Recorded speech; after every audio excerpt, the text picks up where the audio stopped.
Welcome to the Nomad Network, your first stop for complete and comprehensive Chicago Bears football coverage. Dive deep into analyses, updates, and all things Bears. Subscribe to our YouTube channel today and never miss a beat. Thank you in advance for your support. We promise to bring you the best because together we're unstoppable. Go Bears!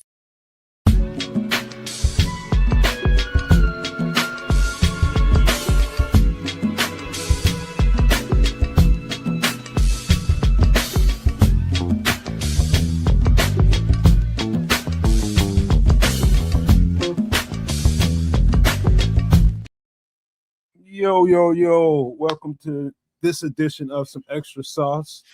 We got it all for you tonight. We got some Bears movement, some slight movement that we want to talk about tonight. We're going to discuss some of those young rookies and I'm just going to speak for me, and these guys get to speak for themselves about when and where we think these guys might be, integral in the Bears season this year. And I picked a handful of them, just to talk about tonight, because I think these guys have the quickest chance to get on the field per se. We're going to talk about that. We got drinks, we got movies, we got food, we got a chef that's waiting to come on, man. We had a little bit of technical difficulties, but we feel like we got that all straightened out right about now. But, hey, man, welcome on in. Canuck, man, bounce pass to you. What it do? Go over the shoulder on that one. What's cracking, y'all? It's Wednesday night. Thank you for coming through. Thank you for spending your time with us for some extra sauce here tonight. Much like my man said, we're going to go around the planet tonight, do a whole bunch of different things, but definitely some Chicago Bears conversation will be had. But most importantly, we had to spend some time with a good friend of ours. He tends to wear a red hat. And he's going to do some special fare for us as per normal on that Wednesday night at the end of each and every month. So again, give him a little bit of love at Sports Chicago Style, and give us a little bit of love right here on the Nomad Network and at Keds the Canuck right here on YouTube. Well, you know what, Keds, let's not hold the chef up too long. Let's get human real quick. I've had a hell of a week. What about you, man? How's your week been? It's been pretty regular, you know what I mean? Like nothing special and spectacular, just kind of getting used to, again, life without the dog. That's kind of really where things are for me. I got a slice of pizza this week. I don't eat too much pizza at all in my diet as of late, but I got myself a slice, and I got to the end of the slice, and I looked for my dog to give him my crust, and I was like, damn it. And that's basically that's my week, man. Outside of that, my week's been pretty status quo, regular stuff on the job. Next week, as a heads up, big shout out to Alicia Smith, who's out there. Next week I'll be out doing the good old handshaking and baby kissing thing on the road again. But I will try to line things up and get in here on Wednesday if possible. So I'll let you guys know if that's not a possibility. Shout out to Smitty Q, who just jumped in the chat. And you're terrible. Alejandre, say what? You're terrible at not letting us know, man. You're awful at that. Awful. Well, I'm sorry. The world's a dynamic place. Stuff happens, and I'm letting you know. But like I say, either way, I'm going to try and be here on, if at all possible, but I will be on the road, so it will be a little bit touch and go. It's hard to say whether I might be at a client meeting drunk. So take that for what it's worth. Let me ask you a question, man. This is just a real quick, before we get to the chef real quick. This is a personal question. I just had a little conversation with Mom today. I was like, hey, you remember when you okay, let me just ask you. Did your mom ever offer, good parents will offer their kids at a certain age, hey, do you want to learn an instrument, or something? Is there an instrument you want to learn, something like that? It happened to me. I just wanted to see if it happened to you, if your mom offered you that opportunity, or dad. Both. Mostly my mom, though, but my dad wound up facilitating that. So I'm a vocalist, so I can sing. They offered me choir lessons, which I did. But if we're talking about an actual instrument, I played guitar for about 5 years and then wound up, becoming an MC and stopping with the guitar because, like, you know what I mean? Just Do wasn't. you regret it? Yeah, I do regret it. I will probably pick up a guitar here. Like, to be honest with you, don't be surprised if you catch me strumming on a guitar over the course of the next year. Just one of them things that I've been sort of looking at just getting back into and messing around with. So I have a strange feeling a guitar will materialize in my possession relatively soon. I also played alto sax for a little while too. That's cool. That's cool, man. I was more, and in hindsight, if I knew what I know now, I definitely would have been a keyboard. I'll learn the piano. I would have learned the piano, and I didn't really learn that until a little bit later on. And anyway, you've listened to a handful of my tracks. We hear my tracks every time we do a show, and it's not hard to tell that I'm heavy on drums. Mm-hmm. It's not hard to tell. I really specialize in that. You know what I mean? But I can make any other sound and go along with it. But she came to me. I stayed with my grandparents until I was like 11. Oh, does your mom? Let me just preempt this. Is your mom a fan of your grandparents? Does she like your grandparents? Is she a fan of my grandparents? Yes. Does she love her parents? Some people don't. Of course, man. Okay, I'm just laying the table because if she did not like it is a trick question. If she did not like your grandparents, she would set you up with a drum set and send your ass over there. Oh no. I never lived with my grandparents again after that. Uh-huh. It was my structure is my mother was young when she had me, and my grandparents insisted that no, you going to school, you're gonna get your life together. We got him. And they just never relinquished me until I was like 11 when my mother basically had to bulldog the situation. She got, I guess, confident enough to tell them, you're not keeping my son, I'm taking my son. And that's how that happened. And, one of the first things I can remember me living with her was she was just really happy to have me.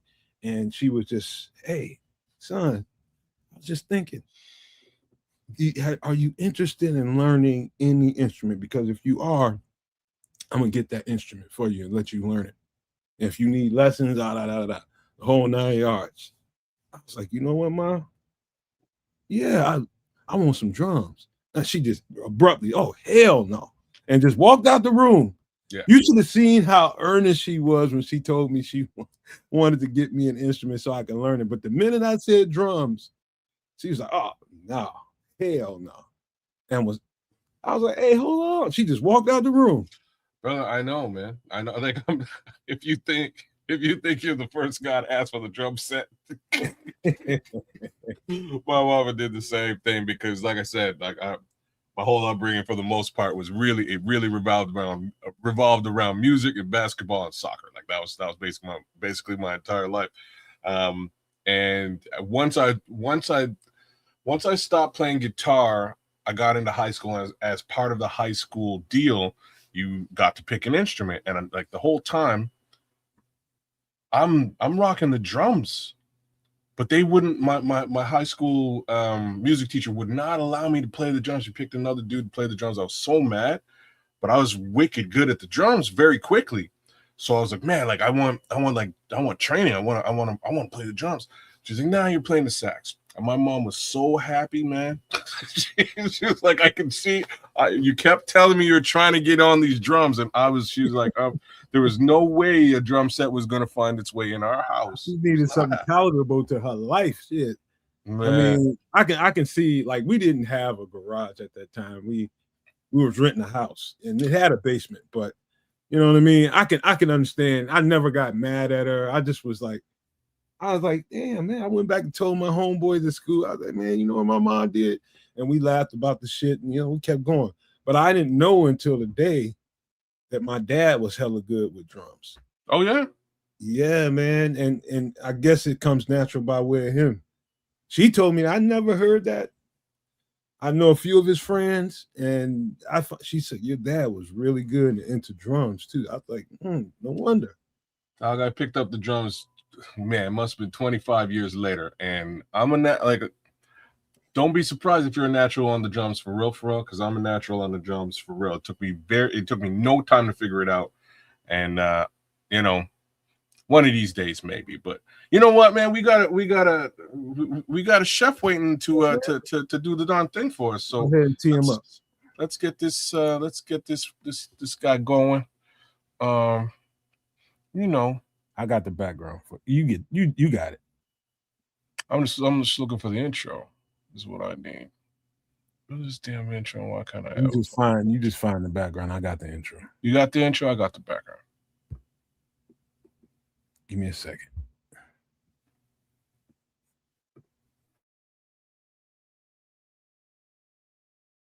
Chef Trips.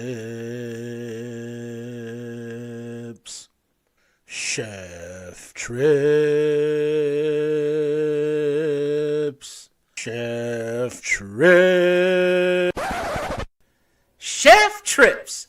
A motherfucker in the kitchen. And it will be beautiful.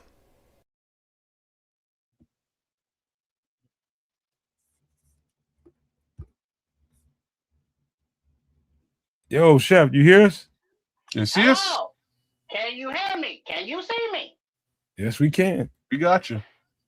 Welcome to the kitchen of Chef Trips. I am the owner and proprietor, Chef Trips, or as you may know me, on some extra sauce, a MFer in the kitchen. And I would like to welcome you for tonight's live cooking demonstration. On the menu will be a beautiful spreads with the butter sauce over a cheesy grits. And they will be beautiful.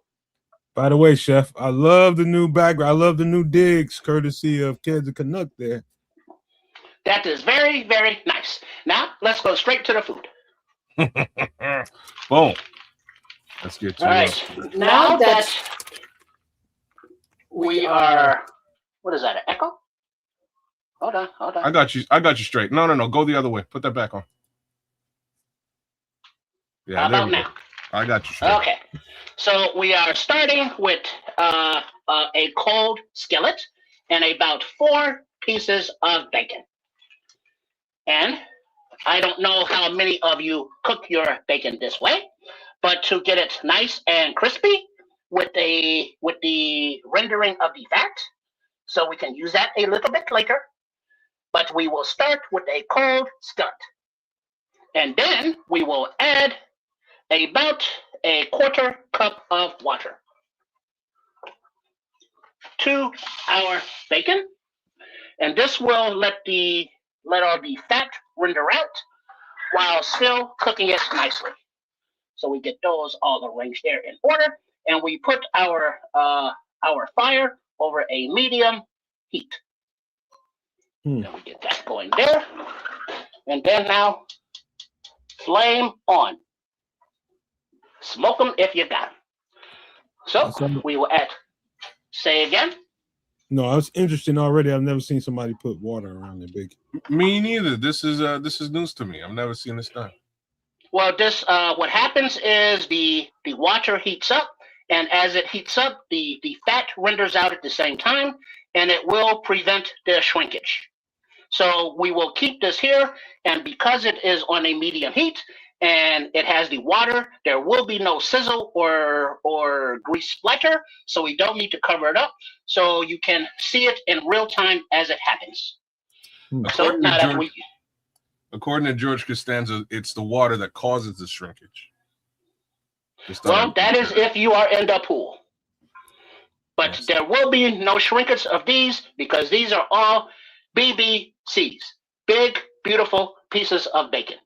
There is no C in bacon unless you say BACON, so it fits. So now that we have the bacon going in the back pot, we will add 6 cups of milk. I'm sorry, check that. That is 3 cups of milk and then 3 cups of chicken broth. Mm-hmm. And then we will get those going as well over a medium-high heat, and we will bring that to a boil before we introduce our grits. Now, while those are heating and you are watching right here, these are our scrimps. They are still frozen, so I will thaw them out now by running them under a little cool water. All right, and then we will season the scrimps with a little salt, with a little, a little onion powder, garlic powder, black pepper, a little smoked paprika, and sea salt. And then also, here, we'll add 2 tablespoons of butter. I'm sorry, was somebody saying something? No, I'm just appreciating your seasoning selection. Well deduced. Thank you very much. Well, I'm actually thinking, man, because my girlfriend is the true bacon queen. You got bacon kings, but my girlfriend is the bacon queen. She won't let nobody handle bacon around here other than her. And this she would be. How does she prepare it? Lay it out in the oven. Well, there is that. You can put it in the oven for, I think, 400 or 450 degrees for like 20 minutes, and it will lay out flat. But as you see here, now the water is starting to heat up and to boil, and you see the bacon is already starting to render. So it will stay there like that, and then this is heating up back there. And then these are our grits. These are about, what is the measurement of our Quaker quick grits? Or I'm sorry, check that. Quaker old-fashioned grits. And this is about 6 servings. Okay. So those are already measured out. And then I will shake around the scrimps to make sure they are thawing out properly. And then once they are thawed out, I will dry them with a paper towel. I think before seasoning them. Let's see where we're going now. Okay. So the bacon, we will get that nice and crispy, and then we will put that to the side.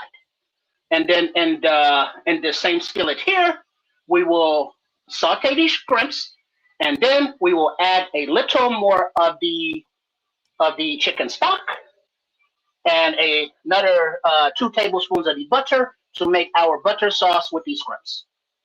Down below the Mason-Dixon line we go. And all you have to do to the bacon every now and then is flip it over so it cooks evenly on the both sides.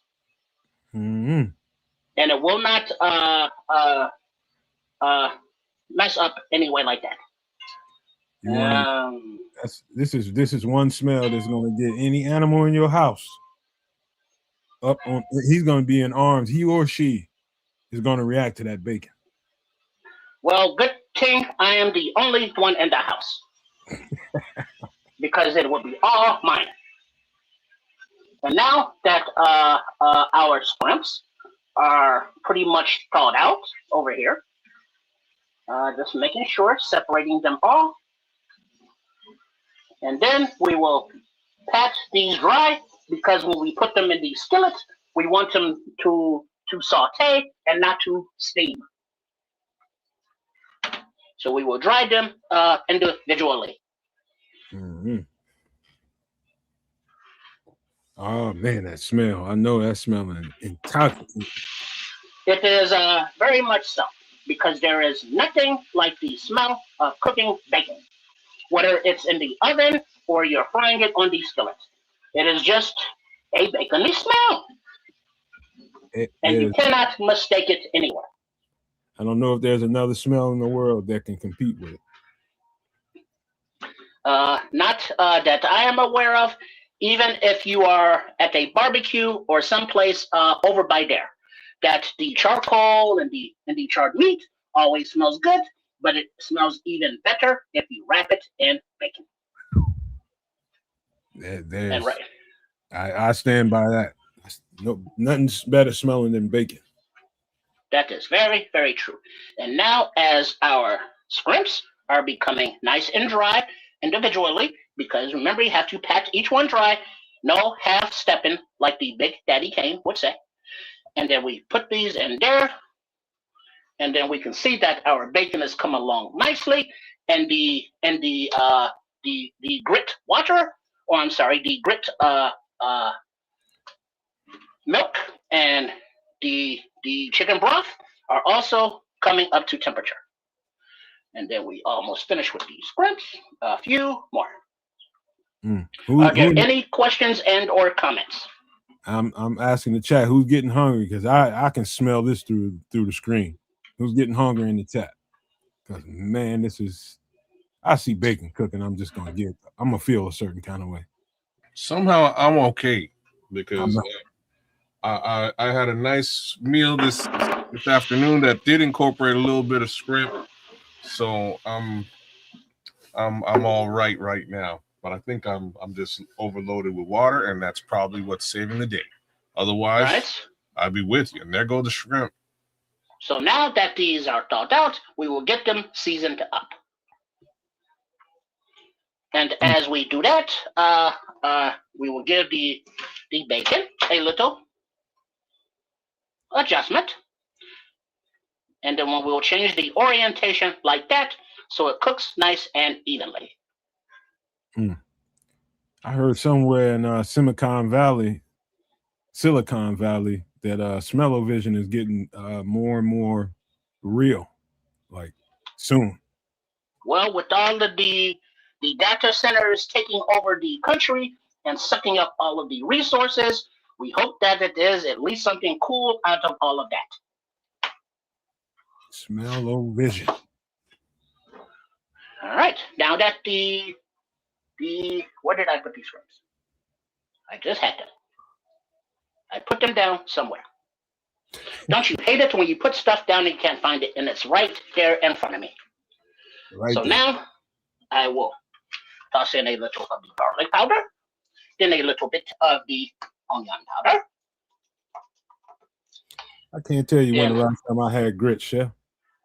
Probably since I was a child.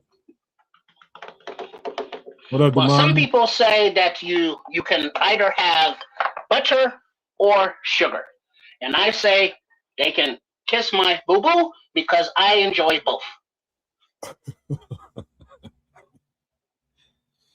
Yeah. All right, so now that we get the scrimps a little seasoned, we're going to toss those around. And you can do all of this while the other part is cooking. So this is a good quick meal. As you saw that the bacon was raw, the scrimps were frozen. So you come in from work or wherever you are for the day, and then you can make some beautiful scrimp and grits to give you a taste of the Bayou or New Orleans, where I had it the first time, and it was like a party in my mouth, and everybody was there. So now we do this a little bit healthier because the milk I used was almond milk and not whole milk. And everything else is pretty much standard. All right, now that we have that there, we see our bacon is coming along nicely. We do not want to rush it. It is cooking beautifully. And as the water cooks out, you will see how it works. Got a couple of comments in here. Damon Dice had bacon and grits just last night. Late night bacon and grits. Oh, nice. Very nice. He's talking about you having late night bacon and grits. And then Abdul Jones says the bacon looks really good. Thank you very much. Ron Winarski, I would just say, he says needs grated cheese. I would say, Ron, you might want to wait. I'm sure that's the cheese is right here. Yeah, I knew it. Yes, the cheese, I do not grate it. I am not a grater, but I am a dicer, and it will melt no matter. Oh, man. And so back here, now that we have the meltage of the butter, give that a little stir with our whisk. And then as soon as it comes up to a boil, we will add our grits.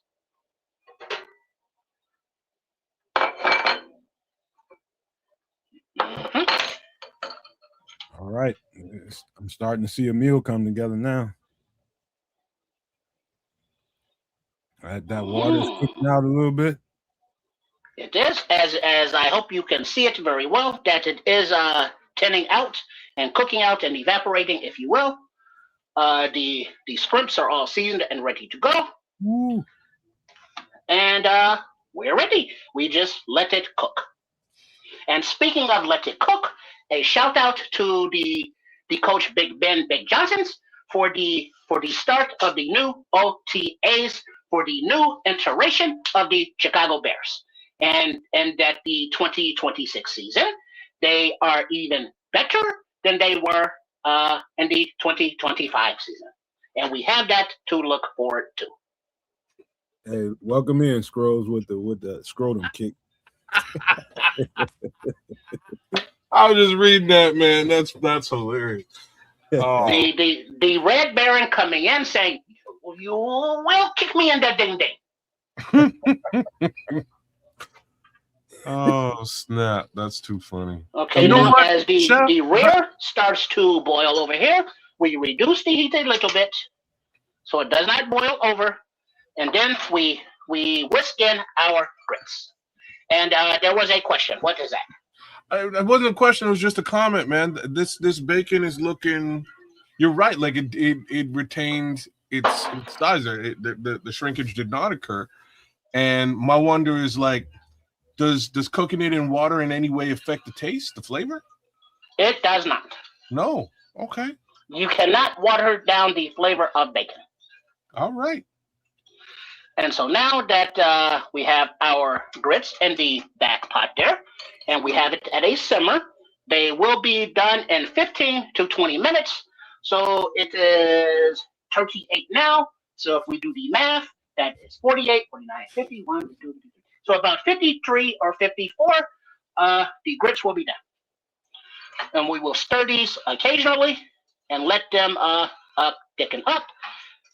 So how long do you need for time, Chef? For the grits, let's say 15 minutes. 15 minutes. Thank you very much. No problem. You want to go back to your solo screen, or you want to stay here? We can stay here. All right. Because yes, we can watch the bacon cook, if you will, because as you can see, most of the water is out. The bacon is nice and rendered, and it is starting to crisp up, or it's not crisp, but still cook. About another 5 minutes, that water is gone, and we flat skillet to bacon. This is very true. You know, I met a few people down in the South, man, that they really enjoy curled up bacon. I ain't never seen anybody cook bacon in water in my life. I've never seen this myself. This is new to me. I'm really interested to see how this turns out, man. You know, and it looks like it's working. What happens is it will stay exactly like it is. It just cooks. It will keep the same shape. It will keep the same size. It will just crisp up. Wow. I've learned different little techniques on how to keep stuff from curling up when you put it on hot fire, on hot skillets.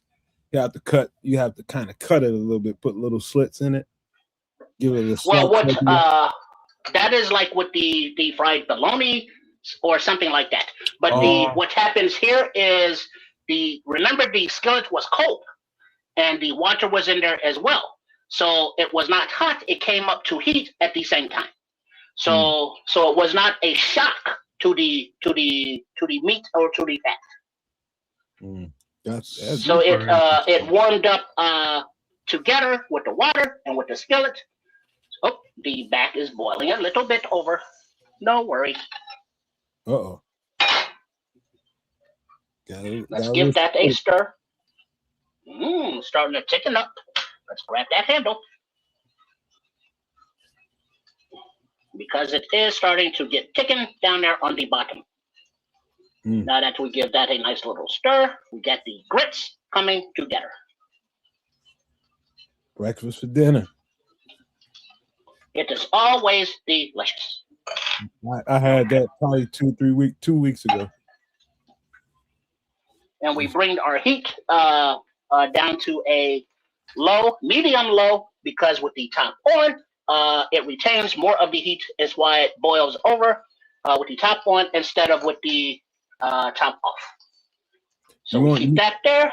You keep that there, and we can see get a nice little on the bottom of the skillet, and that is the flavor that we will be enhancing with the scrimps and with the butter sauce.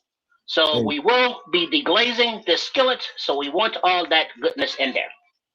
Hey, Demond wants you to throw some links in there with that thing. He said he's hungry as an MF.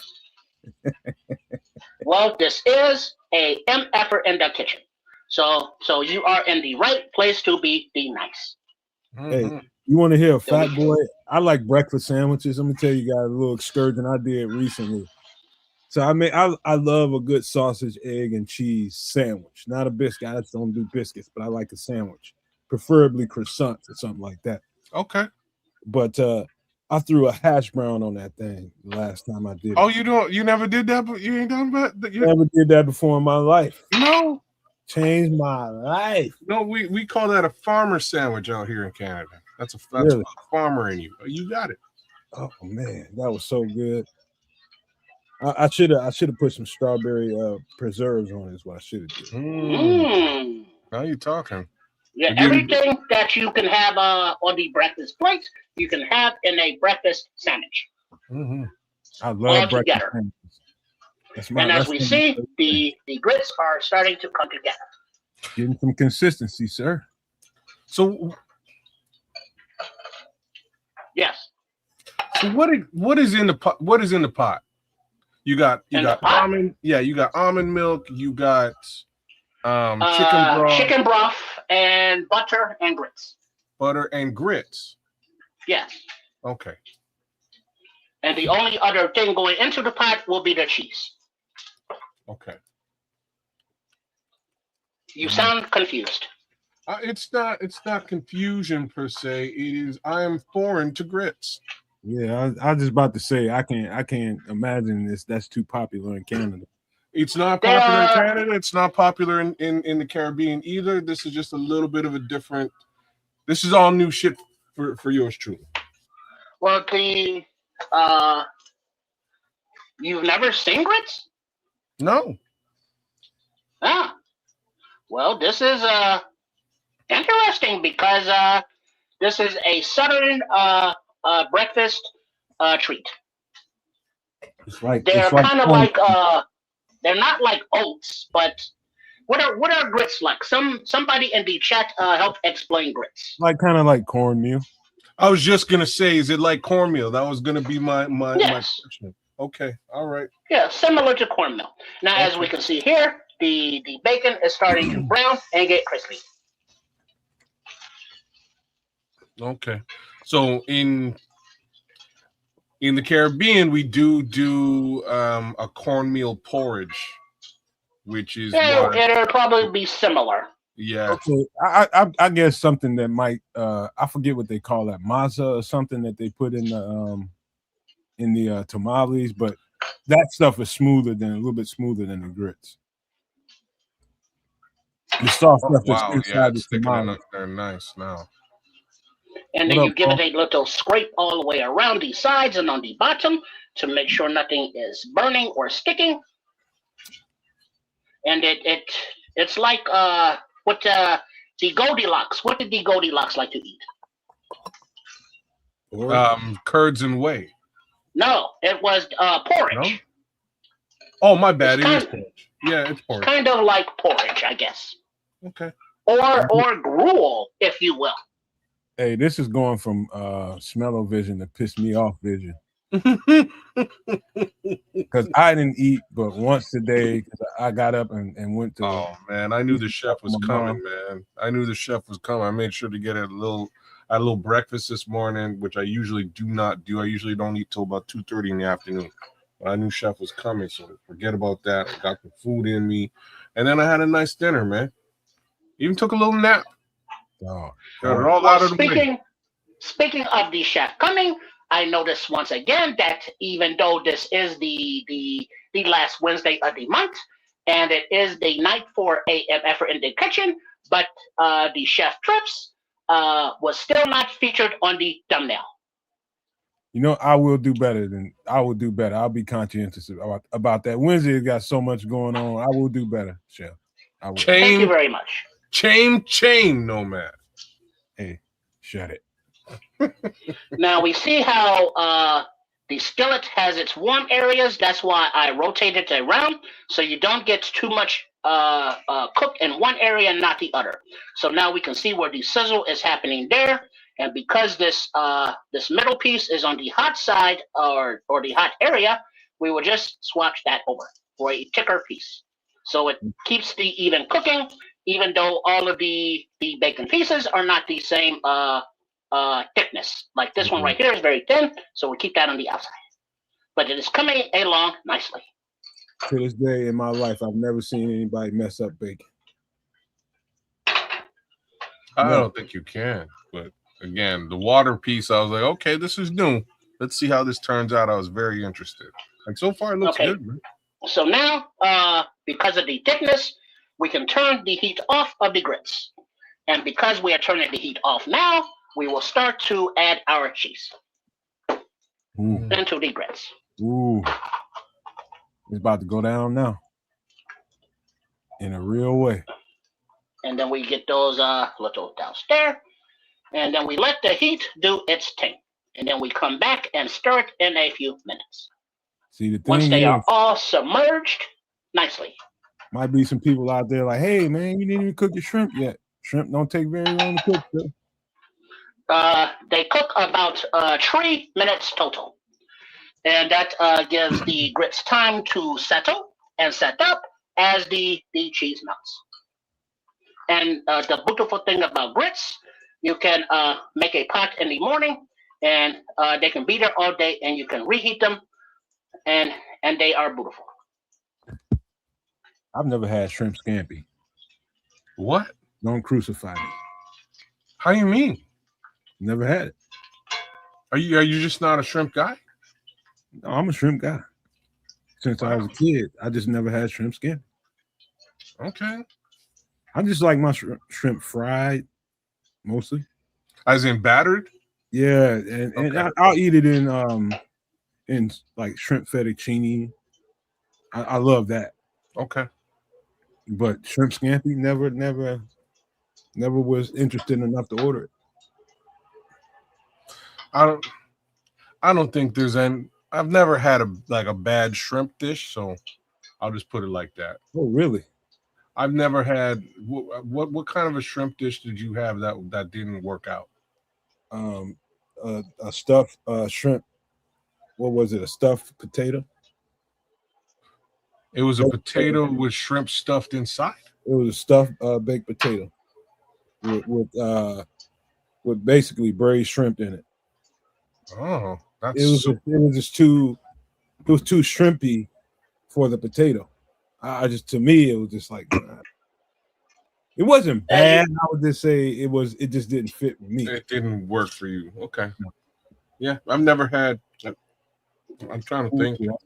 As we can see here, all of the cheese is now melted. So the grits are that's like super savory, right? Yes, they are. Very much so. Okay. And so now those are hot and ready. And as we can see the bacon here and how brown it's getting.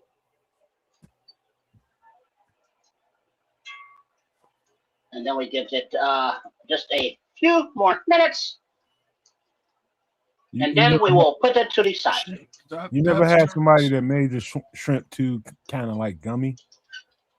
Well, that happens if you overcook it. Overcooked. Yeah, so you can it becomes very rubbery, very chewy. Yeah, you can overcook shrimp at times, so there's that. But even overcooked, man, I really never had like a bad shrimp dish, man. I really haven't. Never left a shrimp on my plate. You know what I mean? Shrimp's great. Very much so. I concur. Now, how do we see how the bacon is coming along? Bro, the bacon looks great. In a couple more minutes, you can put that thing on some paper towels or something. Yeah. Yep, it is all ready to go. So my I granddad, like to prepare. my pops used to take all the kids out, his kids, all the grandkids on their birthday. He'd take us all to a buffet, and that's the first thing I would get: is shrimp, some chicken, some macaroni and cheese, some mashed potatoes and gravy. That would load my whole plate up with that. I didn't care about nothing else, and then at the end, a little ice cream. That's like holiday dinner with my family. We have a very specific, and it's something my mom's used to make, but a very specific fried shrimp that we make as a family. Both my sisters have adopted it, so every little holiday dinner, there's a mountain of shrimp, but like within 10 minutes of the dinner starting on, that shrimp is gone. Like the shrimp flies off the plate so fast. There's fights and stuff over the shrimp. It's crazy. Look at how stiff and erect that bacon is. You let it sit for a minute, it's gonna get real tight. That's what she said. That's actually beautiful looking bacon. I did not expect to see that come out of water. That's crazy. The miracles of science. Indeed, I'm going to have to steal that. Doesn't look like it left a whole lot of crusties either. No. Not a lot of crusties, but there is still the bacon grease and the flavor right there. That is no more water. That is all bacon. So now we have a medium heat, and we will do 2 minutes per. Check that. 2 minutes on the first side, 1 minute on the second side before we add our sauce. I assume. So once I get them all in, the kids, can you let me know when 2 minutes is up? Okay, so your 15 minutes will be up in 20 seconds. I'll restart the clock in 15 seconds. You can restart that because we already turned the heat off of the grits. Perfect. These smell beautiful.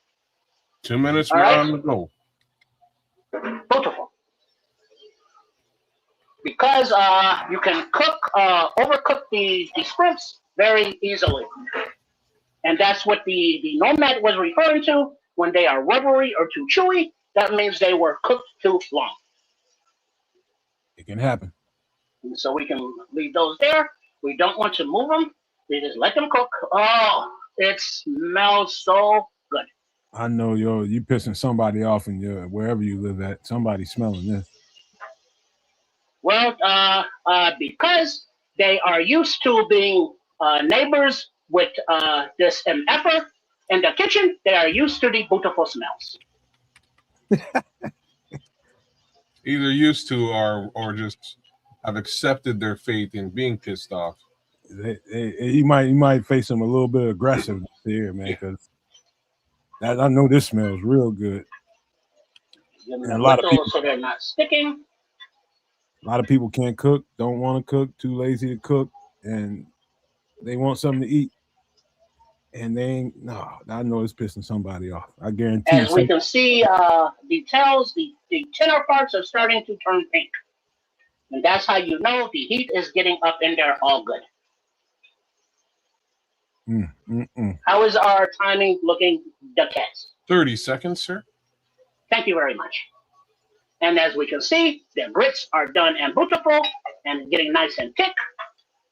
And they will hold their heat very well. So now that we see this going, we can start there.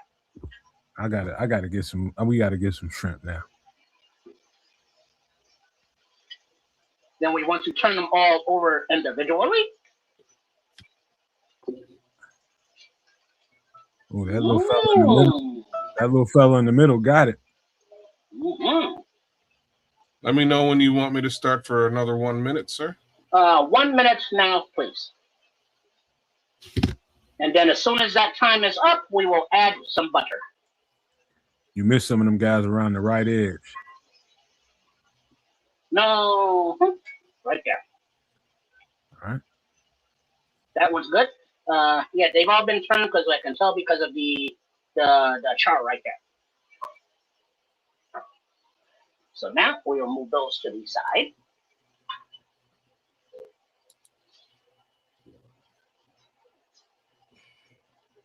And then in the middle, where the heat is, we will put our butter. No butter. Of course. Sure.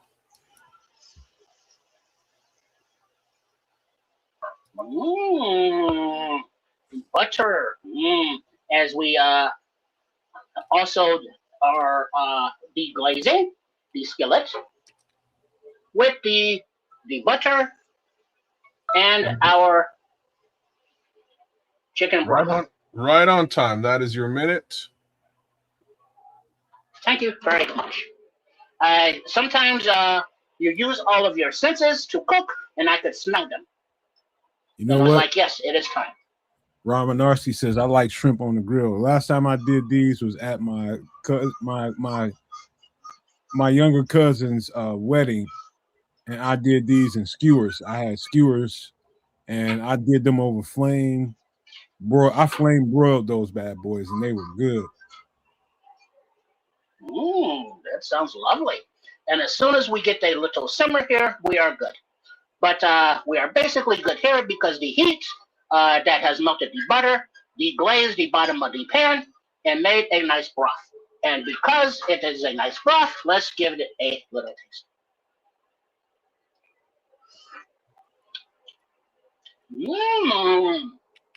But it will need a little something something. In the name of a little bit of pepper. Then we also are going to add, just to give it a little bit of a kick, some little French red hot. I was thinking. Hey, do you ever use any Old Bay here? Okay. Yes, we do, and that is sure. Let's add some at request, which is right here. There you go. You see that is simmering there. And now our squints are done. Now we just give them a little stir there. Nice. Now that we get the simmering going there, we can kill the heat. All right, so now we have that there. And so we will remove these from the heat totally. But before that, we will set up our new grate. So we put this over here. We'll move this one over here. This one back here. It's kind of like Tetris, but different. Then we move the cool one over here. And then we use our silicone mat as the bottom there. And then our work surface, which is a cutting board. Add that there. So we can turn the fan off. And now we can start to dish up our food. Put that over there. And let's get a bowl. And let's get some of our beautiful cheesy grits.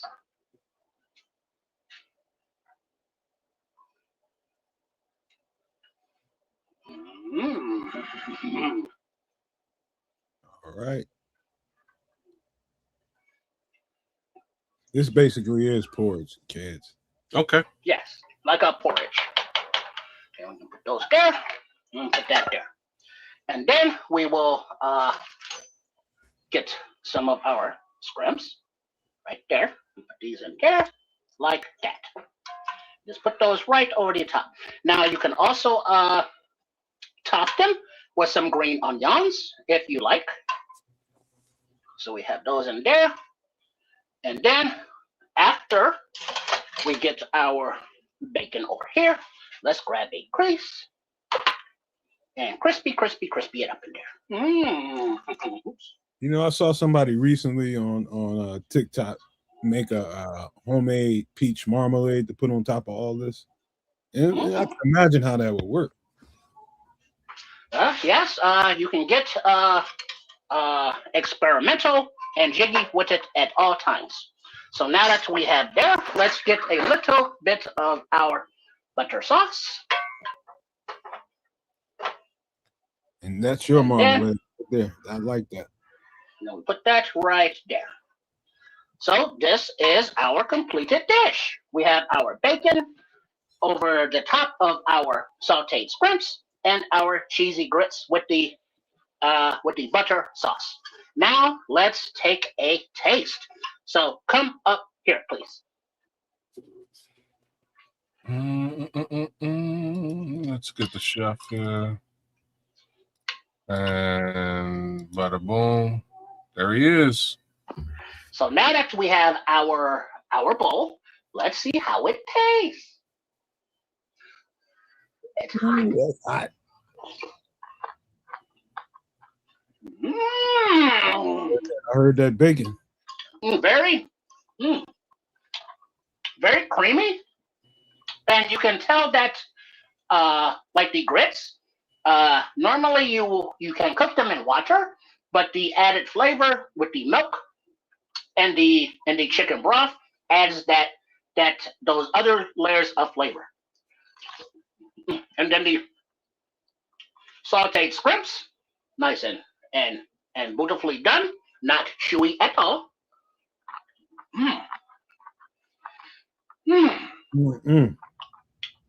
These little cockroaches of the sea are delicious. Wow, that looks good, chef. And then the bacon as well. So that is how you make this dish: the cheesy grits with the butter sauce sautéed scrimps. It took however long it took, with just a few ingredients. The grits are, you buy them by the box, and that's like $4 or $5. The scrimps were like $10 frozen, and then the pound of bacon was like $8 or something, because the prices are ridiculous. And the rest were just kitchen staple ingredients. So you can make this on a budget as well as quite tastily. Any other questions and or comments? I'll tell you what, man, this is that's a good looking dish, man. Hold on, let me get you back up here. That's a good looking dish, man. That's a very good looking dish. It's not the Thank you very much. I can eat that. I can eat that. I don't know if I'd order it, but I'd eat the hell out of that. So I'd love to make this. I can't find grits anywhere in Canada. Would you believe that? That's hard to believe. They keep trying to sell me oatmeal. They're the same family, and the Quaker Oats makes them both. I don't know why they would sell one without the other. That's the next thing. Do you guys get Quaker products? So I think Quaker is a Canadian company. Would you believe that? Well, that's as you can see here, these grits are Quaker. There must be no market for it. That's why. Can you order them off the interwebs? Okay, I'm lying to you. It's Quaker's actually based in Chicago. There you go. So you do have Quaker products in Canada? Really, we I know that they have a manufacturing facility in Ontario. Like in not. I'm actually where I'm going. Where I'm going in a week, next week is right near their manufacturing facility, which is pretty crazy. I'm kind of surprised that they don't sell it in this market.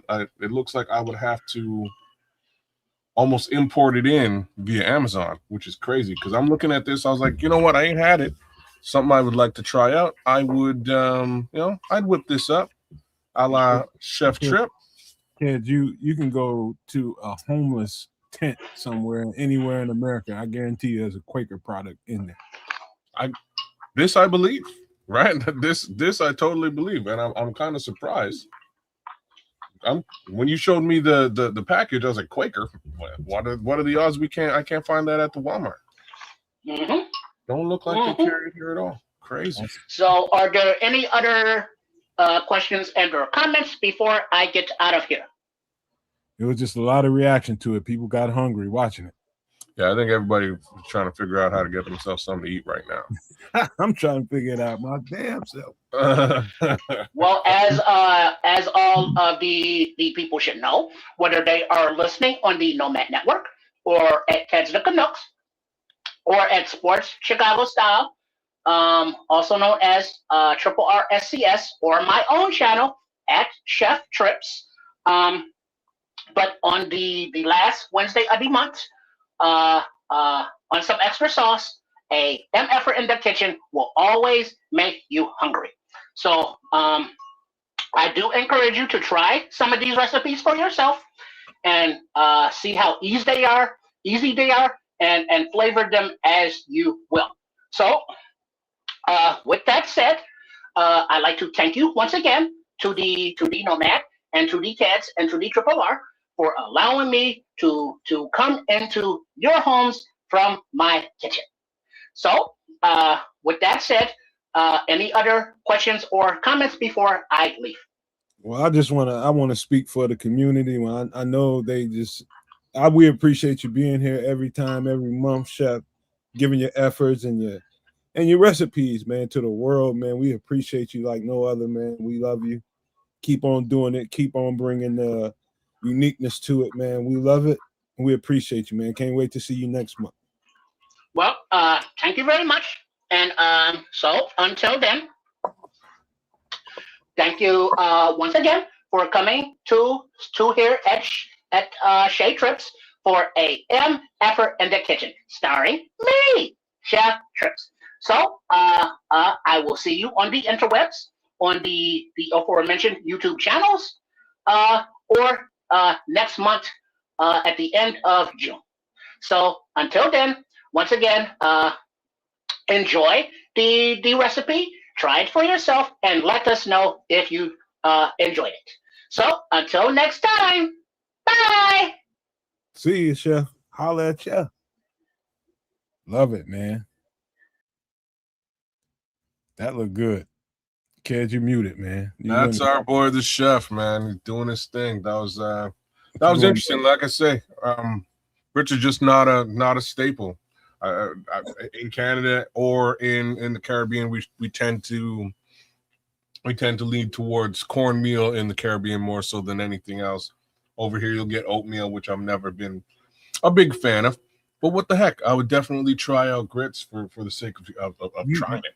I cannot believe you cannot find grits. I just spent a couple of minutes just searching because I would order some right now. They'll be here in the morning.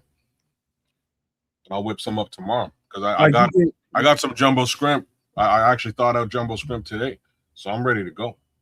So wait a minute, you can't even order it.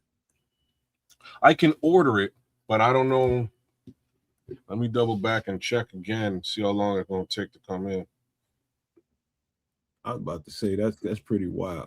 You know what I'm saying? Like I thought that I could just go to the like Walmart's 4 minutes away from my house, man. Just go up the road, go grab some grits. One would think. Yeah, it is a long way from the South, Scrolls. It's they got different traditions up there, man, and you know, grits is about as American as apple pie. Everybody's got grits. Everybody's got oatmeal. Everybody I know is either an oatmeal guy, grits guy, or both. I just had enough of them when I was a kid. I just don't want no more.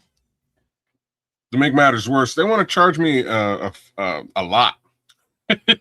These grits are expensive, which is kind of surprising to me. So. Look at Smitty. Look at Smitty's comment. He's American as apple pie. Just read that comment. It says my Waffle House usual 4 eggs, sausage, and a cheese omelet with grits and wheat toast. Okay, yeah, that's all right. That's how it goes. They got the Waffle House here. They got your IHOPs of the world that I don't know too many people unless you have nowhere else to go. And you got one place down in the South that I don't know very many people that know about it called the Huddle House. And they do all that kind of stuff down there too. It's basically Southern breakfast thing. It's a Waffle House competition. Okay. So yeah, man, cream of wheat, yep, all day in my household. See, La Flama Blanca saying the same thing. He sadly never had grits either. Wow, where you from, Blanca? Where you from? He's probably from somewhere. I bet he's Canadian. Mind you, La Flama Blanca. You could be from anywhere. He said IHOP is pretty good at truck stops. Like people, like most people go to IHOP because they like pancakes. I don't eat pancakes.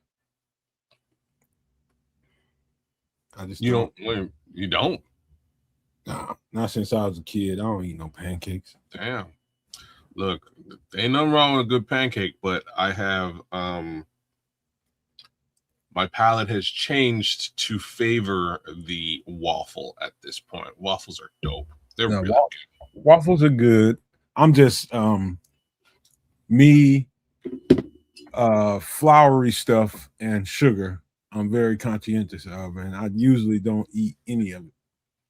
Like I'm saying, I used to make my own waffles here all the time, but I even have a waffle maker. But it's been, man. I've had a crepe. Oh yeah, crepe. I had that a couple of times. It's pretty good. It's kind of airy, and I like that. Yeah, it's pretty sweet. Well, it's the stuff that's inside the crepe that's usually sweet, right? So you're looking at like some sort of jam usually. I had one dusted down in New Orleans. It was good. The same time I had those I forgot what they call those things down there. That's really good. Damn, what do they call those things down there? Oh man, you got me stuck. I forget what they call them. It's a French name. Come on, y'all, help me out in the chat. What are you talking about? Oh, beignet? A beignet. Yeah. Beignet, that's pretty addictive, man. That's pretty addictive. I can see just a donut. I can see somebody with a sweet tooth way overdoing those. Overdoing them. So funny. I didn't even know that existed, but because I'm so close to Quebec, like the word beignet just means donut. Like it's actually what the translation is. Just that's what it is. But in down south New Orleans, they do it in a very specific way. But you can find that. I can find that right over in Quebec if I ever really felt the need.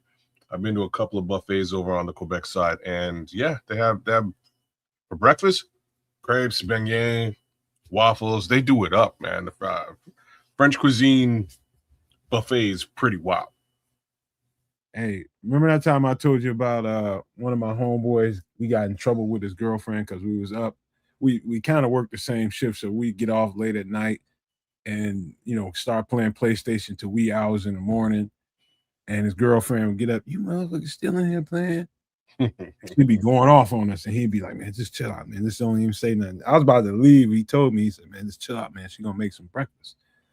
And so she would go in there and make homemade waffles. She would make pancakes, eggs, hash browns, and sausage. And something about that sausage when it rolls over into that syrup, I never really had a taste for that until that. I didn't know. It just happened. Wow. That's like one of the best flavors profiles that, you know what I mean? That strange mix that the two things touch that you don't really want to touch, and then you taste it and you're like, damn, that's really good. Like, I don't know what it is, but sausage and maple, like especially real maple syrup, one of the baddest combinations known to mankind. I had no idea. And it just dribbled over in there, and the scrambled eggs got in there too. Ooh, that shit was good, boy. I'm telling you, man. I'm telling you, this is why chicken and waffles works. People like you, I remember the first time I heard of that, and was talking to. Sorry, I was telling some white people about it, and they're like, "Are you for real? Like, why would you put those two things together ever? Like, what's wrong with you?" Yo, Yeah, you're right, Scrolls. you know what I'm saying? You mommy, salty and sweet. You damn straight. That's what it is. Dog, I had no freaking concept of it. I was just like, well, damn. Well, damn. And it was like, he's like, man, I told you don't go nowhere, bro. He said, I told you don't go nowhere. That's how you know you got you kind of a keeper. That she'll make a badass breakfast like that for you after that. I've never had anybody make pancakes and waffles at the same time for breakfast. That's just crazy. Hey, Trip, what's going on? Your boy did it again. Yeah, no, I always enjoy watching them from backstage. You know, man, that looked like a kind of quick, easy, somewhat, I guess, inexpensive dish for the day and age it is. You know, so hell, I'm looking forward to getting a little taste of that myself. Man. Like I'm saying, I want to do that too, but first I'm gonna have to clearly import myself some grits because I don't know what the hell Canada's doing. But hey, you know what's funny, Smitty? That cat probably about $1.50 soaking wet. He lived off of Mary Jane. Let's just say that. Oh, and a whole lot of he ate a lot of chips and candy and that type of stuff, man. He's got health problems, man, because he just ate all kinds of BS. You know what I mean? But yeah, he wasn't big at all. He's getting big now. But I think that might be the medicine he take. But man, yeah, that's all. That's diabetes on the plate. Is what it is, man. Truth be told. Right. Yep. Truth be told. No. What you trying to say, Red Baron? We all look alike? Oh, how's that supposed to be played? Snap. That was great. That was well. All right. It's fun. I'll tell you what, man. Y'all want to, since we just had something to eat, let's get into some drinky drink first. How about that? Smitty Q said waffles and pancakes is diabolical. I can't. It really is, man. I can't even argue with the statement. It is. It was like an option. I think she was just. I know now she was just showing like that's one way a black woman, a real good down to earth black woman, will show you how much they care about you. It's that way, letting you know. And I was his friend, and she was letting me know, like, you welcome too. Have your choice. Have your choice. I'm more of a waffle person. But all right, let's get on some drinky drinks right quick. Give me a second. Give me a second, pull him up. And what we got here. You might like this, man. I'm a fan. I'm a big fan. I'm a big fan of spring summery tasting drinks that you can keep in your refrigerator and go to the tap, as you see down here on this image, and just get you some. You got people around, go to the tap. I got to know you. Anybody want to read the ingredients? Go freaking ahead. Yes.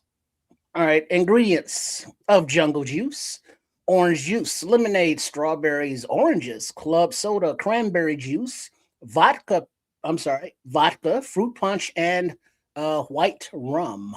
Damn, I'm actually, let's do this summer. Get you one of these containers, bro. I've got a bunch of these upstairs, man. I rock these all the time. So I'll just set this up, set it to cool, and sit out back, man, and enjoy this shit. This looks real good. Dog, you can't go wrong. I've made so many versions of this, and this the more fruit you put in it, with the flavor variations of the fruit, the better this tastes.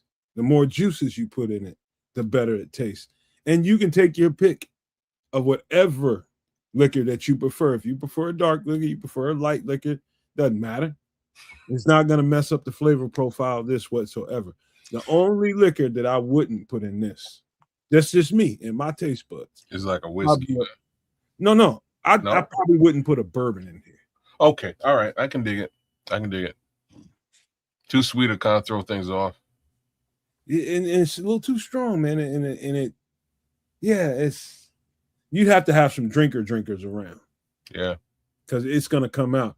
The other pretty much any other thing, any other liquor you put in here is gonna be hidden around all the citrus. And I'm all about citrus. You know what else I'm all about? I'm all about Josh Jacobs catching strays throughout the course of tonight's show. So just keep it up in the chat. So what you trying to say? Josh gonna be making jungle juice in his cell toilet? No, oh damn! Both of y'all need some help, man. Why y'all doing that? Because F Green Bay, FGB. Y'all both need help, man. Go see somebody. You kick somebody to scrotum like that, man.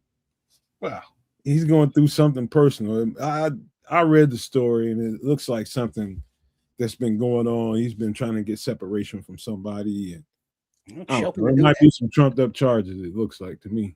You know, there's certain times where I feel empathetic towards people and their situations. This ain't one of them times.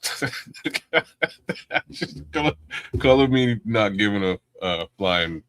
Bet all my money it'd be gone. About $100,000 he gonna have to spend, maybe a couple hundred. It'd be gone. Yeah, he'll probably be starting this season. So yeah, for that matter, I wouldn't be doing no victory laps right now. But hey, again, this is Jungle Juice, man. You talking about? I'm focused right now on good spring, summer type drinks that you can keep. You have some people around, you barbecuing, you throw it outside. You know, this is good, whether it's cold or hot or just warm. This is good. This is good. You can pour this straight into a cup. It's probably preferable to have ice in it. But if it's not, as people start having a good time, they won't care if it's cold or lukewarm. They don't give a damn. Well, what you do is you keep the ice out of the jar and keep the ice in the cups so it doesn't water down your concoction. So as people get it, you know, it's getting spouted over, you know, fresh ice. Yeah. This is a bomb way to handle your summers and your get-togethers. That's in my mind, this is the place for that. Also, I like to have something like this in the fridge, you know, just for your girl get off and hey, how you feeling tonight? It's a little warm in the house. You know what? It is warm. Let me go get a cold drink of this juice here. Man, I need to put the world on pause because FFG just blew my mind. FFG is saying this here. Get you a good waffle maker. Check. Got it. And put chunks of sausage and a little cheese in the batter with a side of bacon and eggs with maple syrup on top is the bomb. And FFG back gonna be big as a motherfucker. Well, this is something that you do. It's like when you go to one of the hotels that got the complimentary breakfast in the morning, and they got the waffle machines and stuff and the sausage. Now that's when you get hook it up and get jiggy with it. But you got to put some cheese and like some bacon and or sausage in the pancake batter or the waffle mix, and just to have that extra layer, those layers of flavor and foods in the batter itself. Hey, hold on, fellas. I forgot to do this. You know what? 5 seconds. Give me 5 seconds. All right. Yeah. Bring your kids to bed. Parental advisory is warranted here. Explicit content. I don't want kids to be watching this. Put them to bed. We're not. Yeah, Alicia Smith, you go to bed. Damn it. We're not trying to offend anybody, so letting you know ahead of time. This is rough content for you. But back to the juice. But what were you saying, Trip? He was just saying at the Best Western. Oh yeah, take over their waffle maker and contaminate it. And I'm with it. I think that's a brilliant plan. I do have, but I do. But then also, if you're at like a hotel and they got fruit out, it's like what you do. You grab you some of these orange slices, you know, strawberries, whatever they got. Then you bring it back to your room and you find a little something and you make this concoction on the road. Oh, okay. That's not too wild either. Yeah, because all you need is, you know, get you a couple bottles of the airplane bottles, you know, and then mix it with the fruit, and go down to the ice machine and load up, put it in the bucket. Yeah, you're good. I'm trying to think of the last time I went to a Best West. It might have been on one of my visits.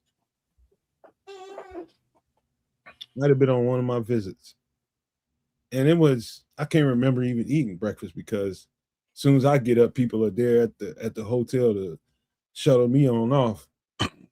No, that's why you gotta get up early because I think they start breakfast like 5, 6 in the morning. Yeah, it's like 6 in the morning when they start up. Now, just a little side part to that FFG post is the cheese. So just like you were saying with the sausage, Nomad, cheese is an underrated mix that works with maple syrup as well that people would not have like. So my wife makes French toast with cheese on it. And the first time she made it for me, I was like, what did you do? Why would you know what I mean? Why would you put cheese on my French toast? Why would you do that without asking me? She's like, just try it. Shut up, eat it. You know what I mean? I was so mad that she's now destroyed something that I would normally have really enjoyed. What kind of cheese was it? But you ate like regular cheese slices. Just regular American cheese. American cheese, man. Or Canadian cheese. How was it? Just cheese to me, brother. I'm just letting you know, it works. It worked really well to the level that if I don't kind of get cheese on my French toast now, it ain't done right. Just saying. Hey, you know what? One of my one of my nieces, man, she told me she finally at that age now where she's getting in serious relationships and shit. And she told me, she's like, when a woman be cooking for you and cooking for you real tough, she probably want to apologize to you about something. Number one. Number two, she probably hiding something. Oh, well, that's just a given with or without the food. But continue. I'm not taking that as man, that's not always the case. Some people are just raised like that. Oh, snap. If I think she might be, if any of those two things are going on, I'm kind of reluctant to eat that shit. Wendy, that's the last. I don't eat McDonald's, but that is the last thing that I might eat there. It was definitely the last meal that I had at McDonald's. Is the one thing that I will potentially go back and eat is a sausage McGriddle with a little maple syrup on top of that. It's dope. It's a great combination. McGriddle. Last time I had a McGriddle once, and that messed my stomach up. That might happen as well, but I'm just telling you, delicious flavor profile. But all right, what's the next juice, man? This jungle juice is crazy good, man. I think I'm gonna have to knock a couple of these out this summer for sure. Yeah, man. We got another springy kind of drink, but a little bit more, let's just say, a little more mature. Ooh. All right, I got this one. Black Magic. Ingredients: grape juice, raspberry liqueur, blackberries, squeezed plum, black grapes, crushed ice, and good old-fashioned whiskey. Yeah, I'm not a fan myself of raspberry liqueur. Blackberry is kind of all right as long as they're sweet. You can buy that. Yeah, but it's like it's got a whole lot of fruits in there. I'm not a big fan of. You don't like blackberry? Yeah, they're all right, and plums are kind of okay. Yeah, and okay. I prefer the green grapes or even the red grapes. I love a really ripe plum, and this is a really ripe looking one. It looks super ripe. I'm not a big plum guy. I don't, man. Anyways, yeah, I'm not big on the plum. Blackberries I love. Raspberry liqueur. I would, if it was me, I'd probably be using the sourpuss, which is like a sour raspberry, which would give it a lot of kick. But that's just me. This is it's like if you look at the drink itself, you can see that there's cut plums in it. Like me, I'm gonna squeeze the juice out of that plum. I'm gonna squeeze it. I'm gonna squeeze all the juice out of that thing. I love everything on here. If it had to be one least favorite thing on here, and I ain't gonna say it's a bad thing because I wasn't always a big fan of raspberry. All this stuff grows natural around me. All of it.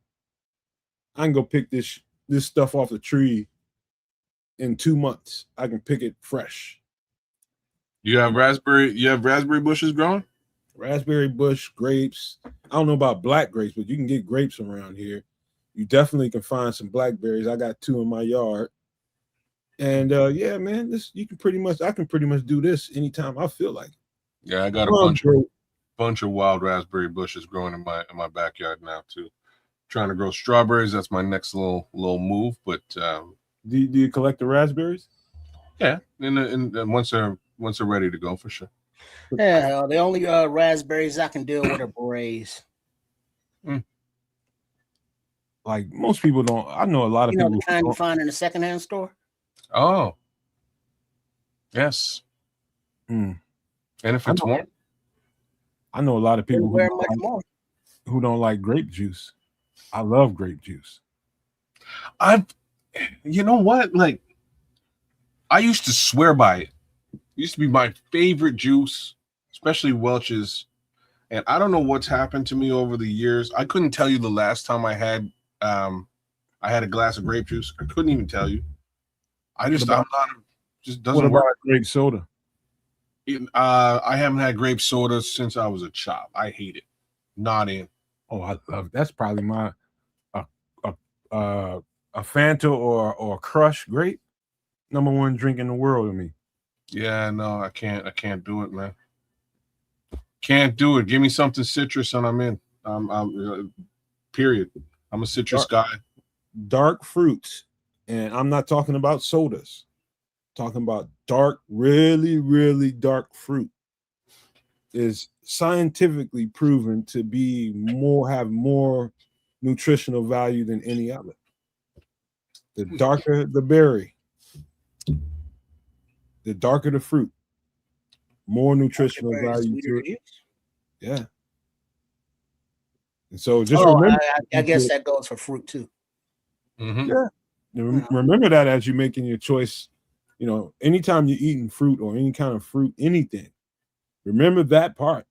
The darker that berry, the more nutrients you get, more things that can help your body. Is it more nutrients or is it sweeter? It's both. Really interesting. Some goji berries. So elderberry is another one. Very, very underrated berry. Blackberries, elderberries, but elderberry in particular. Just giving you guys a little, if you can, I don't care how you get them. You can get however if they're not natural to your environment, order something with strong elderberry content in it. It's very healthy. Just go, if you want to know, just go do a little legwork on it. Elderberry, very dark berry. All right. It got a lot of people I know through this whole COVID thing, man. People went to the natural, the very natural, efficacy thing that everybody was doing. A lot of people was going for the shot, and I understood it, but it didn't hurt to have both going on at the same time. So I definitely got some of that going on in my cabinet right now. Elderberry, blackberry, mulberry, any dark berry will help you. So, all right. I know. Y'all want to talk about some food? Let's do it. Let's get on it. I want to see how y'all react to this one. What do you got going on here? Oh, okay. All right, I'll take care of this here. Philly steak pasta. Ingredients: olive oil, elbow macaroni, bell pepper, sweet onions, mushrooms, garlic, Italian seasoning. I didn't see that coming. Beef broth, heavy cream, provolone, and ribeye steak.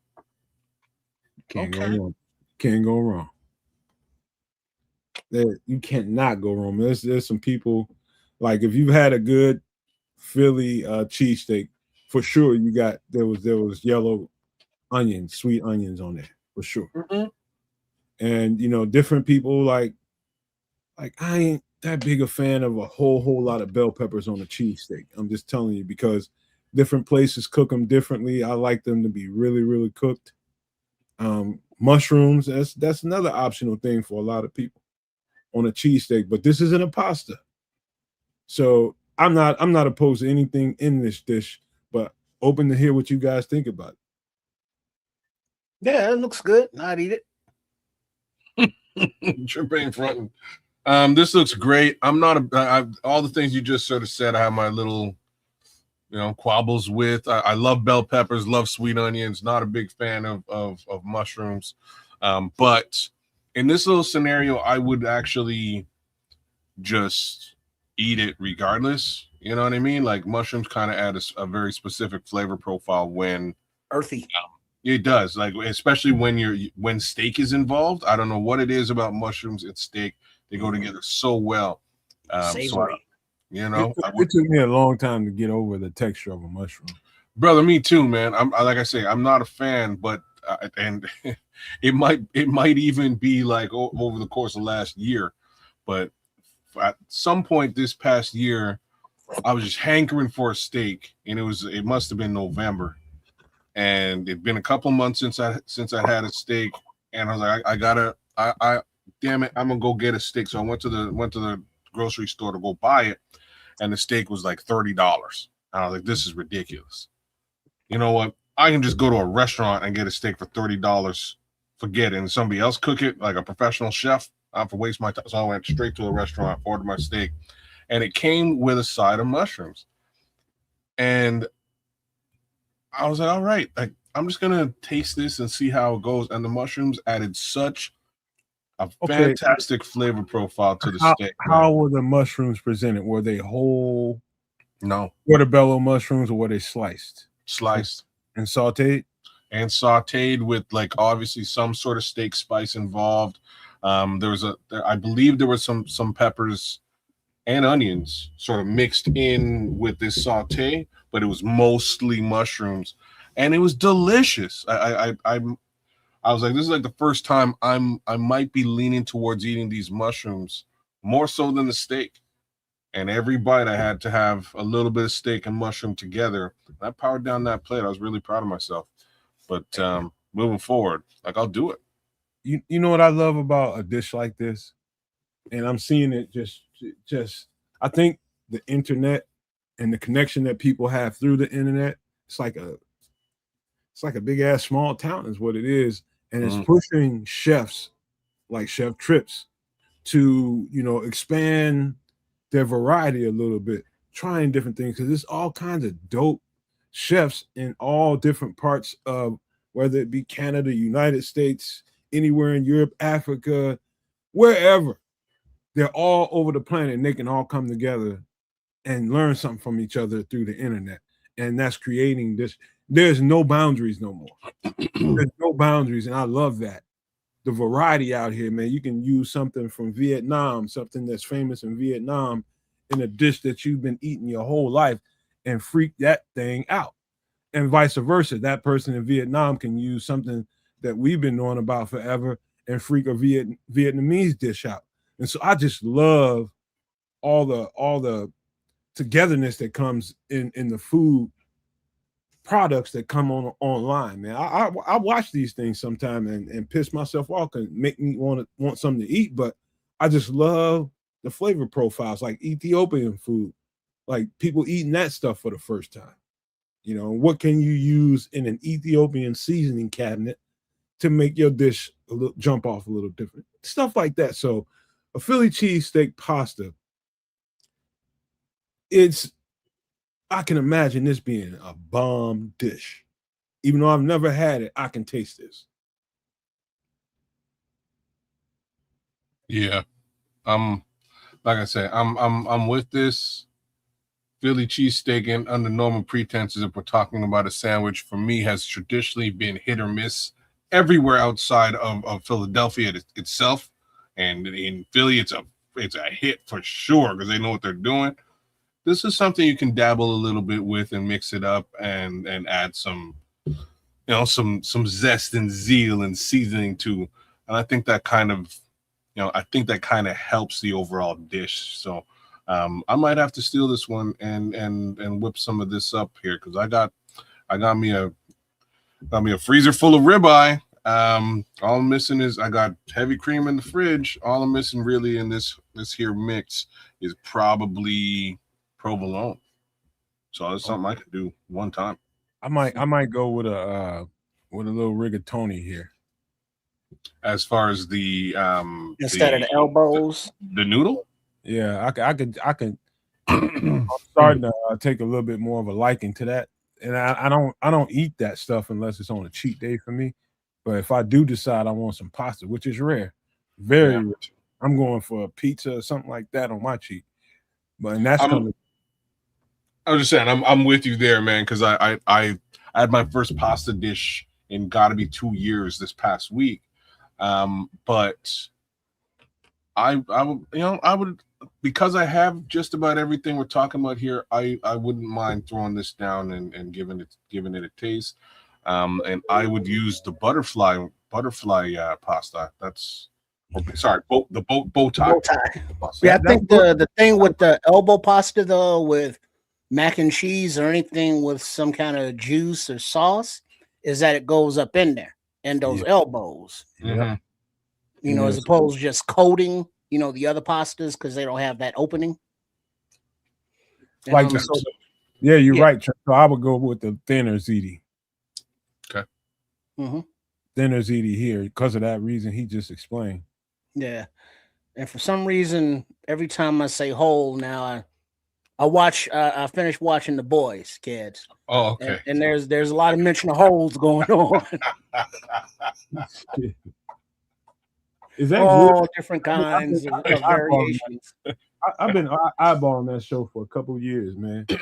Is it good? Yeah, it was good. I watched like the first season or two, and then I got bored because they go on hiatus and all that shit. So now that they're done, I watched them all, and it was like, oh, okay, cool. See, I knew you'd like it because you a week ago we talked about this up behind the scenes, and he was like, I can take it or leave it. I was like, dude, we're getting to the end. You're gonna like it. I'm glad you watched it because there was some a lot of holes. A whole bunch of holes. All right. Any last thoughts here, Trish? Let me get your thoughts on anything you would omit here, because I know you'll throw anything in a pot and eat it. No, everything kind of goes. The Boys was dumb. I mean, you got the Philly cheesesteak stuff, and then you got the kind of mac and cheese stuff. I mean, I would eat it all. My girlfriend would make me hack up these peppers and kind of make them invisible. Mm-hmm. Okay. I'd have to dice them up really small. Really? Yeah, she ain't really with seeing the peppers, man. It's just something psychologically, man. I was like that for a long time. Yeah, the flavor. I mean, is because you can have peppers and different things, but like somebody said in the chat there, I think it was Red Baron, like the mushrooms, they absorb whatever flavor it is you're cooking. The same with the vegetables. And so they kind of take that ribeye, Philly cheesesteak flavoring on, even though they're still, bell peppers. So whatever you're cooking, it has that flavor. Like if you stuffed peppers with ground beef, let's say. I remember in a science class trips, one of my earth science teachers, I'm talking about 6th, 7th grade or something like that, grabbed teaching us about mushrooms and different things about all I know is on the surface they don't look like a very fibrous plant, but they are very, very fibrous under a microscope. There's a lot of, let's just say, pores in that vegetable. That's what we call it. It's a vegetable. It grows out of the ground. It's a lot of pores in it. So the part where Red Baron is talking about how it absorbs, the flavor of whatever you're cooking, that's exactly true when you look at it under a microscope.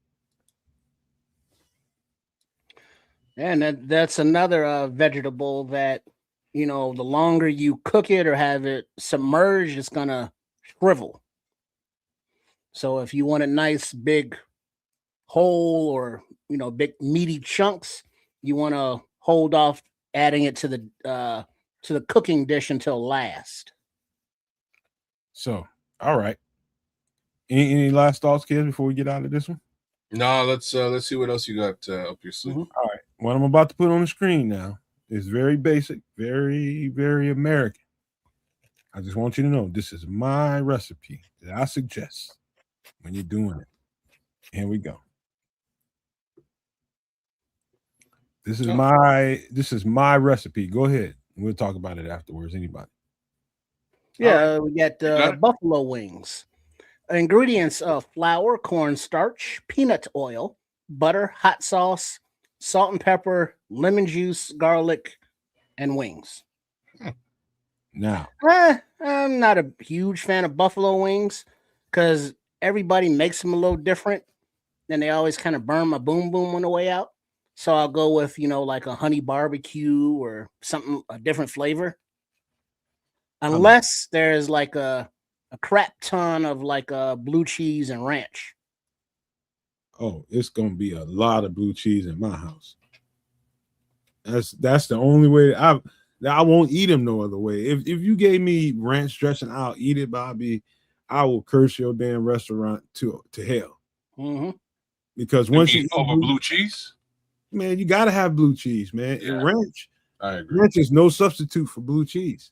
No, it's just no substitute. It's just the best, the flavor variation, the way it hit off of each other on your palate. It's just the hot and the cold of the blue cheese. And so let me just tell you. And so people might be like, "Hey, man, what's all that flour, cornstarch, and peanut oil?" Listen, I'm gonna batter mine first. I'm going to batter mine and then dust them in the I'm not going to overbear my wings with too much. I'm going to spin them in a bowl, mix them around real quick, put them on the plate, and by the time you get them, they're going to be crunchy as shit, hot. And I'm going to water mine down a little bit because the hot nowadays gets to me a little bit more. And so mine I'm going to cut it a whole lot with the lemon juice and the butter, and put a little bit of water in it to kind of tame that hot sauce a little bit. So when you taste mine, it's going to be very lemony, very garlicky, and very buttery at the same time. That butter helps the sauce stick to that wing. Strangely enough. I'm surprised you batter yours, given that you're kind of a keto guy. It's a cheat day thing, and once you do that, you don't want wings no other way. Oh well, okay. Like I said, for me, chicken wings are one of those things that I can eat without batter, and it comes out perfect. As they say, naked. Absolutely stark effing naked, and the way that I put it together. And like you cracked out, you blessed up the Old Bay there a little while ago with sorry, not you, but the chef, with the previous meal that the chef was cooking. I slapped some Old Bay on there, sprinkle it up.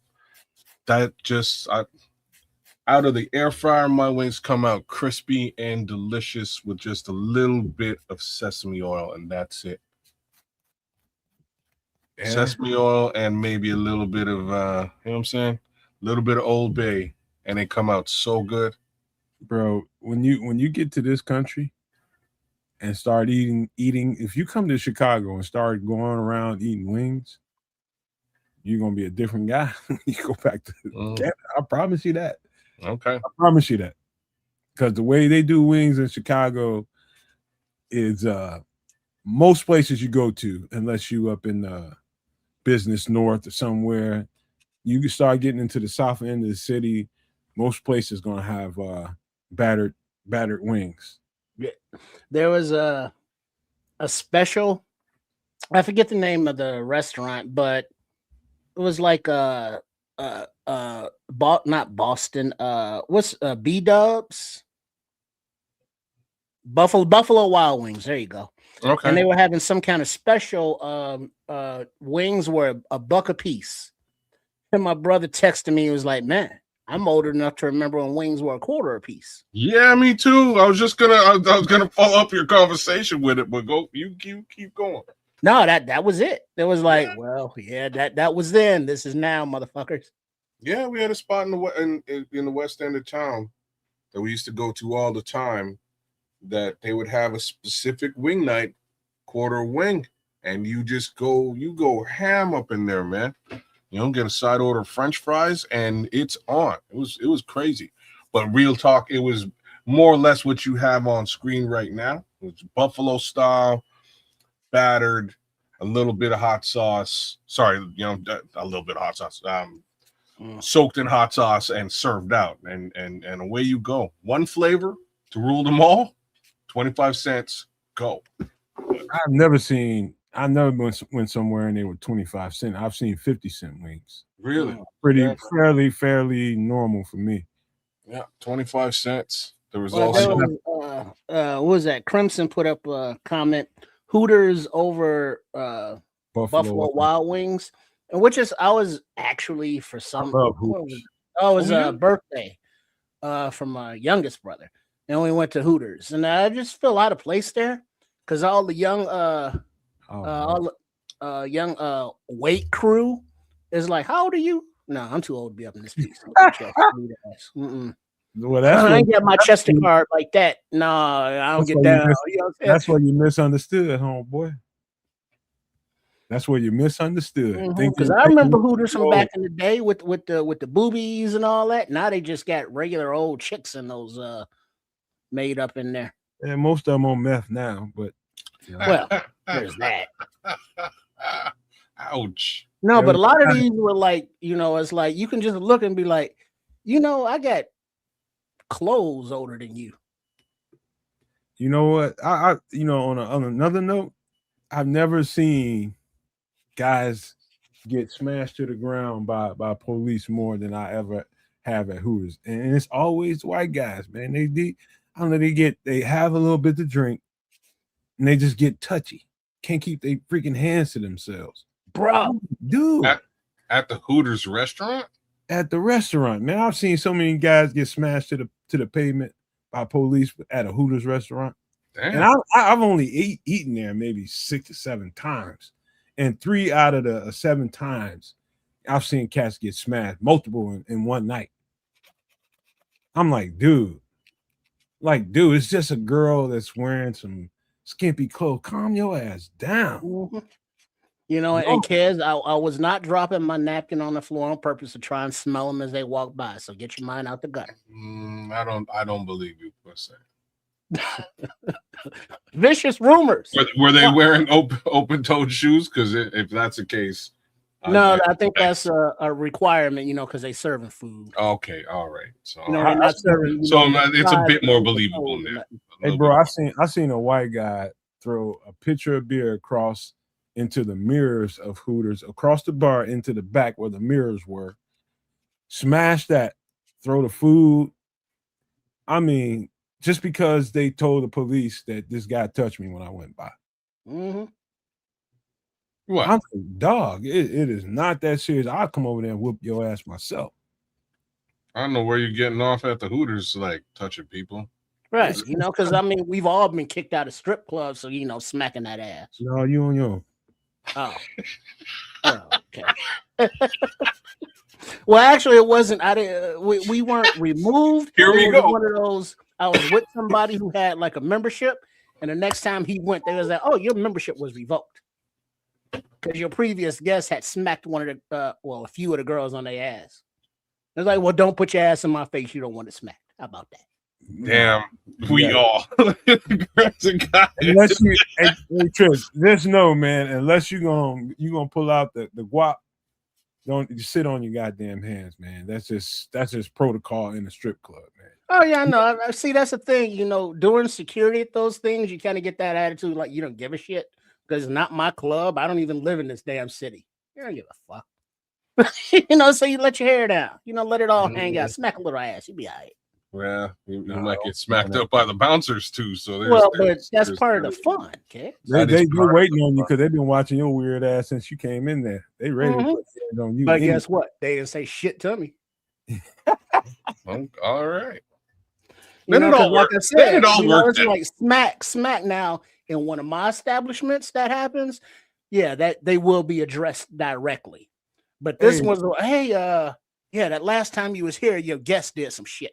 It's like, y'all couldn't say shit though. But I was young, living kind of wild like that. Now I'm mature, kids. Is there any other way to eat wings other than bone in? I don't know. Well, wings without bones are called tenders. Yeah. Yes, I agree. Or flings. Yeah. Come on, Crimson. It was a couple of hefty heifers up in there.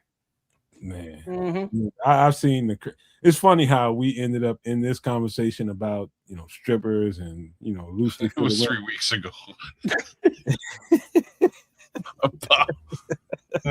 Paul, you caught him. That's what wings. And you in an environment where they're selling wings, you might have somebody that can't keep his hands to himself, and especially when they're trying to pump you with shots of tequila. That's all right, man. Limit on the alcohol. This is my thing with the when you're gonna make buffalo wings at home. Take these instructions, but also season the butter as you're melting it. Season that butter, salt, pepper, garlic, that butter, and then once you get through, when you put that into the hot sauce and it comes all together, it's got a nice silkiness to it that sticks to the coating of that wing, man. And I'm telling you, it's different after that. It's different. You're going to want to sell them after that because people are going to react to them that way. But then also now we mentioned the ranch and the blue cheese, but don't skip on the celery. That's a nice cool down, along with the ranch and the blue cheese from the hot sauce. And all that. So true. You sound like my girl now. It's true. Or carrots too, man. I enjoy a couple. Yeah, carrots too. Couple of carrot sticks with that. Because guess what? They all taste delicious when you dunk them in the sauces. You're damn straight. Every time I make them, they're all over around me, and I literally don't really have nothing to do with it. I might eat them the next day or something like that, but while I'm eating those wings, I don't give a damn about it.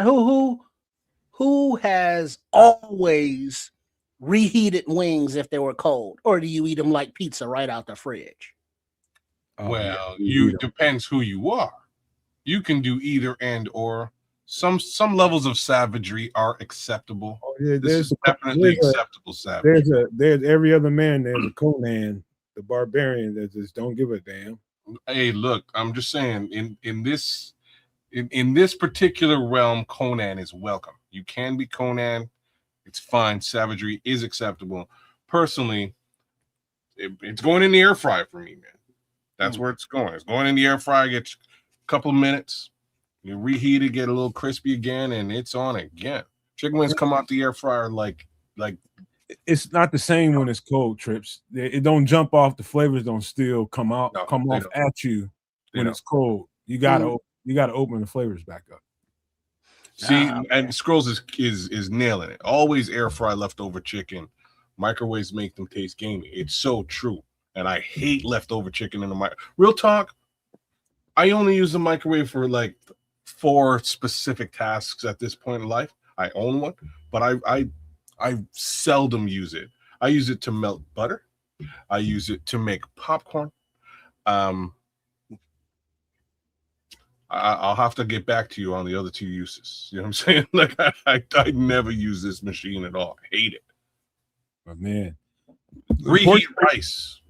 Important thing to note: if you're gonna make your own buffalo sauce, your choice of hot sauce is important. Now, I'm not going to tell you what to go do. It's for me. I'm going to start that with Louisiana. That's just me. Louisiana is the best. Might be a Texas Pete person. Texas Pete probably is my second favorite one. But I do like Frank's. It's good. Frank's is very rich though. Frank's does a Louisiana as well. I've never had the Texas Pete though. I'll have to find that and test that out. Oh, Texas Pete is good. It's a great stuff. Texas Pete is good. Actually, Crystal is pretty good too. Sure. Pretty good. But what up, Leo, Crimson, Scrolls, everybody that just busted up in here, man. All right, that's it for the food, unless you guys got any other thoughts here, man. I'm getting hungry. Oh man, I'm hungry. Yeah, I wasn't hungry earlier, but damn. Here we go. Anyways. Crystals, there we go. Scrolls, no. Yeah. Okay. Gotta get you some of that. I'll keep my eyes peeled for crystals now. Too. I think Louisiana is top of the echelon, but crystals or Texas Pete. I'd say crystals next and then Texas Pete. And in that order. Okay. All right, here we go, man. We got some Bears content to talk about. Let me pull this down. So within the last few days, we had a guy that I've been watching. Okay, let me ask you guys a question. Do you guys remember the D coordinator that was here, the last D coordinator we had with Flus? Is that Greg Blanche? No, he's from Buffalo. He was a coach. Oh yeah, Washington. Yeah, well, I think that was his name, his last name. Wait, wasn't that the one that got arrested? No. He's the guy who took the job after the guy got arrested. Yeah. Damn, I can't think of his name. Anyway, that was a few years ago, right? At this point. Yeah. Ever since then, well, to understand where I'm about to go is to know that when I'm in the off season looking at potential guys that can come and be a Chicago Bear, it was contractual reasons, or they're changing over coaches. Anytime any of that kind of stuff happens, I look at the system that they coming out of and why the Bears within the system that we run might be attracted to them. And this guy I'm about to put on the screen right now is somebody I've been watching for literally 3 years now. This is AJ Epinesa out of Buffalo. He's 6'6", 260 pounds. He's a second-round pick in the COVID draft, which was 2020. Has been to Chicago for a workout. I don't know if you guys knew about it. I'm going to give you guys a chance to speak on it before I do the full breakdown. But man. Yeah, he signed with somebody. I don't remember who, but he failed the physical. So he was put back on the open market and then brought in to Hallis Hall. Eric Washington. Yeah, maybe that was him. Eric Washington. But yeah, AJ, he was defensive end out there in Buffalo. I don't think he has a history, let's say, quote unquote, with Dennis Allen, but the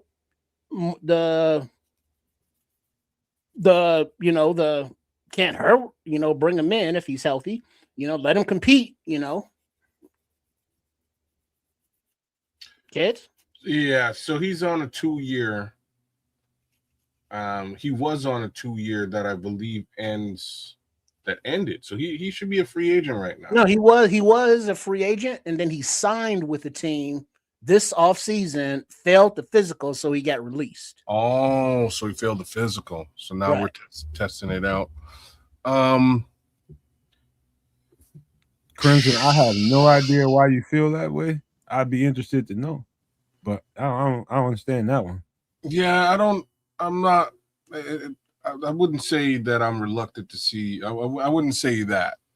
I do recall Nomad and I having a full conversation about this particular gentleman maybe a year ago. Might have been too. During the general neglect story we've been talking about with regards to that defensive end or edge position. Epinesa is sort of middle of the road. A lot of upside. He's still super young. I think he's about 27 years old. So I think he's definitely worth a workout. Bring him in, test him out, see what you think. Might help out the overall rotation. Is AJ Epinesa a world beater? I'm gonna say he's not, but again, I think he'd be a solid addition to the rotation. All right, let me give you guys what what I've been thinking about him. And it seems like every offseason, I've always bent towards watching his tape again. This is let's just say he's not the guy that's going to get you 15, 18 sacks. That's just not his game. I'm going to tell you what his game is. He's very good being a 4-3 edge, and that is being an edge setter in the run game, being a difference maker in that way. And with the size and length, he is very, very effective at disrupting passing lanes, especially in the short game. He reads this. He doesn't just take off and just run in there willy-nilly, just trying to impress people with how many sacks he gets. He rushes very disciplined. So he gets off the ball really, really fast. He's got a very good burst. He gets off the ball fast, gets into his blocker, and he's patient at that point to see what the quarterback is about to do. It's consistent throughout his tape. And these are the kind of guys that you need. And so when you hear an edge rusher coming into the league from college telling you they're just working on trying to, stay disciplined with the pass rush and trying to, maintain sight on the quarterback and all this kind of stuff, because a lot of these guys come into the league and they just take off and run wild after the quarterback, and you have to be disciplined because the short game is real in the NFL right now. So what I love about AJ Epinesa, since I started watching this film, is how disciplined he is with his pass rush. Like, the sack ain't the most important thing to him. To him, it's making a play. And that's, these kinds of stats, like, I just say I probably seen more, pass blocks in his tape than I see in your average edge rusher. You should, because he's 6'6". And that's why a particular coach that's running a 4-3 would be attracted to a AJ Epinesa, because he can be effective in the passing game on defense. That's not for nothing. No, like he's good at what he does. He sets that edge. Again, I would not he's not a world beater. I would not expect that 10, 15 sacks from this guy. It's not what he's there to do. But I do think, again, just overall, I'll say a couple of things. I do think after losing Joe Tryon-Shoyinka, I think he might be a good addition to that overall rotation. I'm still kind of surprised that they let him go after spending a draft pick on him. But here we are. In any event, I think he'd be able to set that edge and really help out from a rotational perspective. The real downside to me is I don't know what the dollars and cents to bring in a guy like this is going to cost. He's coming off more or less a, something close to about 10 mil a year. And I'm not so sure the Bears are really looking to spend that at the edge. Here's a particular note about AJ Epinesa. Like, it's you have to watch enough to see it, but if you can make that quarterback, if that ball is going in the direction, now he takes, I don't know if I've seen too many right side edge reps. He takes most of his reps from the left side.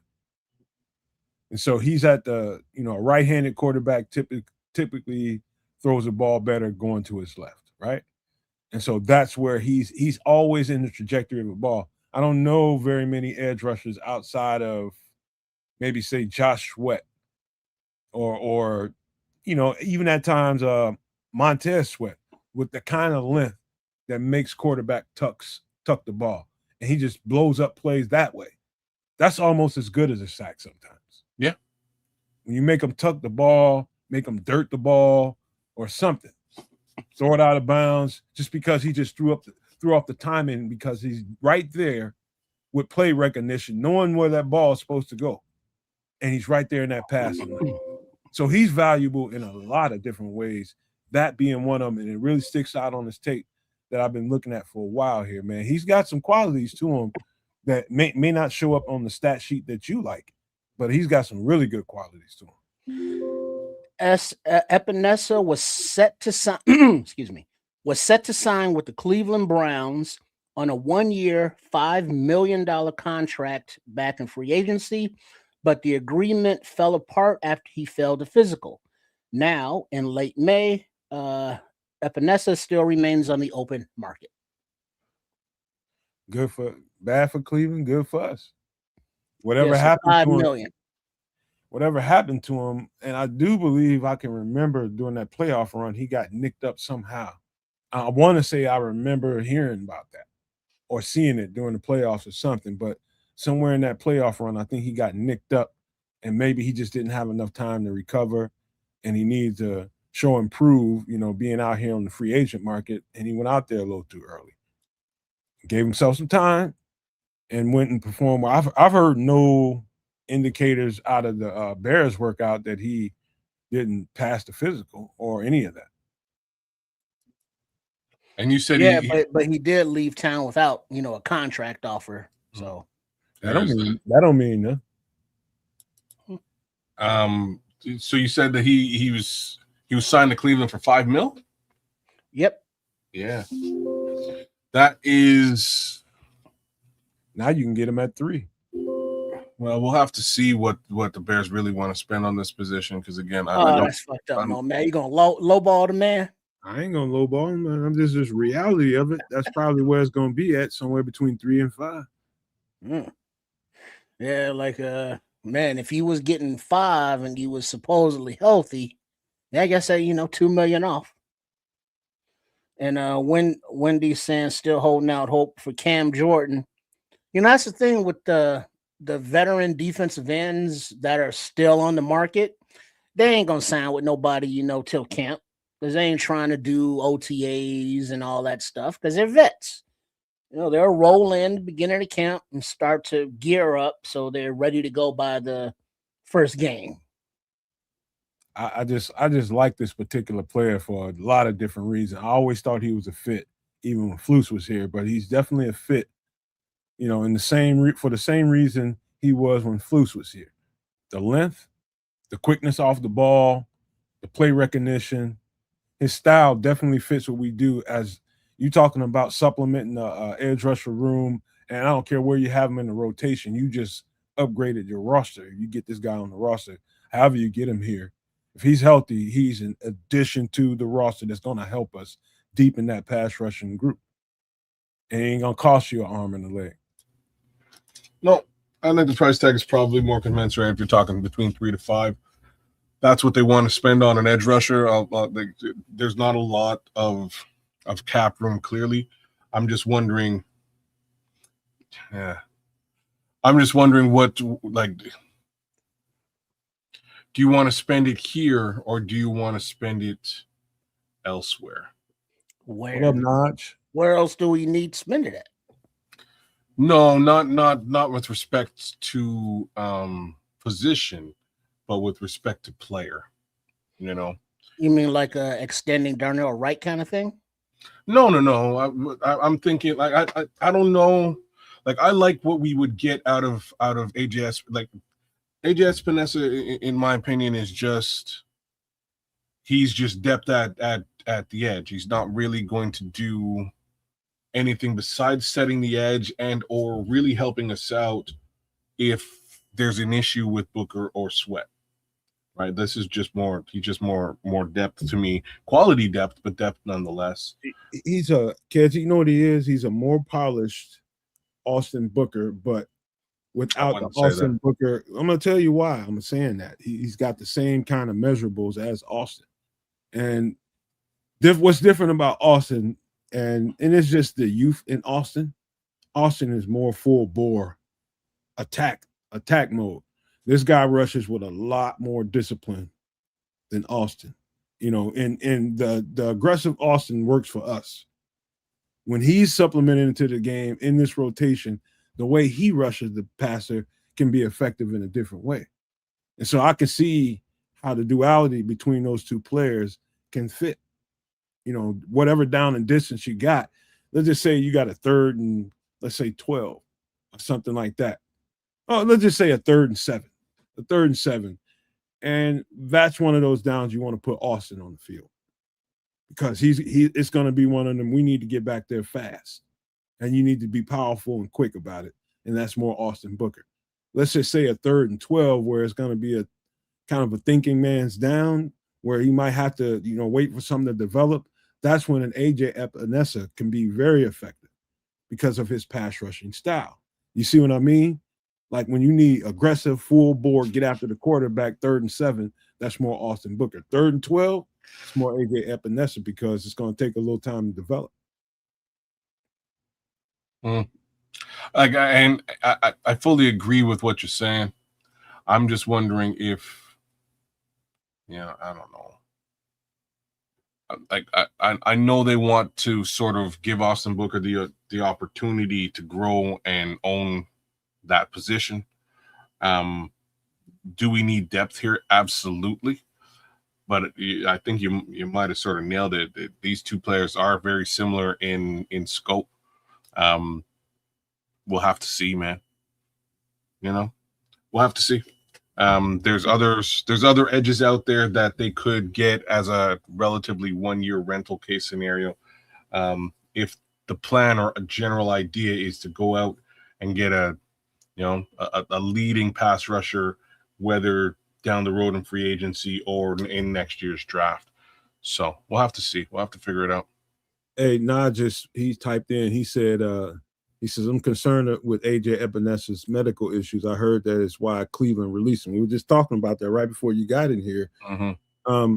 Obviously, whatever went down in Cleveland, he gave himself some time before he went and worked out for anybody else. And I haven't heard any residuals to his workout. If it didn't look good in Chicago, I think it had leaked out by now. Well, it would have leaked. Now, it's been a few days since he was here. And I think Tripp is sort of saying it as well. If he left here without a contract, maybe no, that don't really mean anything right now. What do you mean? It doesn't really mean anything right now because all the workout is for you, the agent, and that player to know that we're thinking about adding you to the team. We want to make sure that you're right, even if they don't offer him on site night. Like if he was really, really impressive, like, oh shit, that can happen right there on site. We can make sure you don't leave the building without a contract. But if it doesn't happen that way, that doesn't mean they're not still really interested in the player. It just doesn't work like that. They might want to take their time, see, might be another guy or two that comes in here. Who knows? But I think if they brought him in here, they know they want him. It's just about making sure the dollars and cents adds up with his agent now. Well, the only reason I was saying what I was saying is just because if you want the guy, you don't really want him to, to go work out somebody else. You don't want that to happen at all. You gotta leave room for negotiation.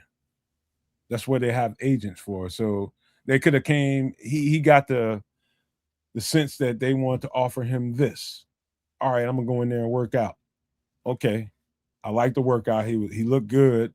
Okay, let's go back to the table and let's see what we can come together and do. And so now, because of where the Bears are, they have to negotiate this. They if they can get him down to the amount that they're looking for, somewhere in between $3 and $5, $4 million, 3.5, give him a bunch of money, most of his contract guaranteed up front. However they structure the contract, to me, it's prudent that they take their time and do it. It doesn't have to be an on-site. We ain't letting you get out of the building signing. It doesn't have to be that. Well, like I said, we'll have to see. It's just me. I would have cordoned off. If the player actually shined, I'd cordon him off and say, hey, look, I don't want you to go and extend that conversation with another team who might push my price point up. Let's have a conversation right now and get this deal done.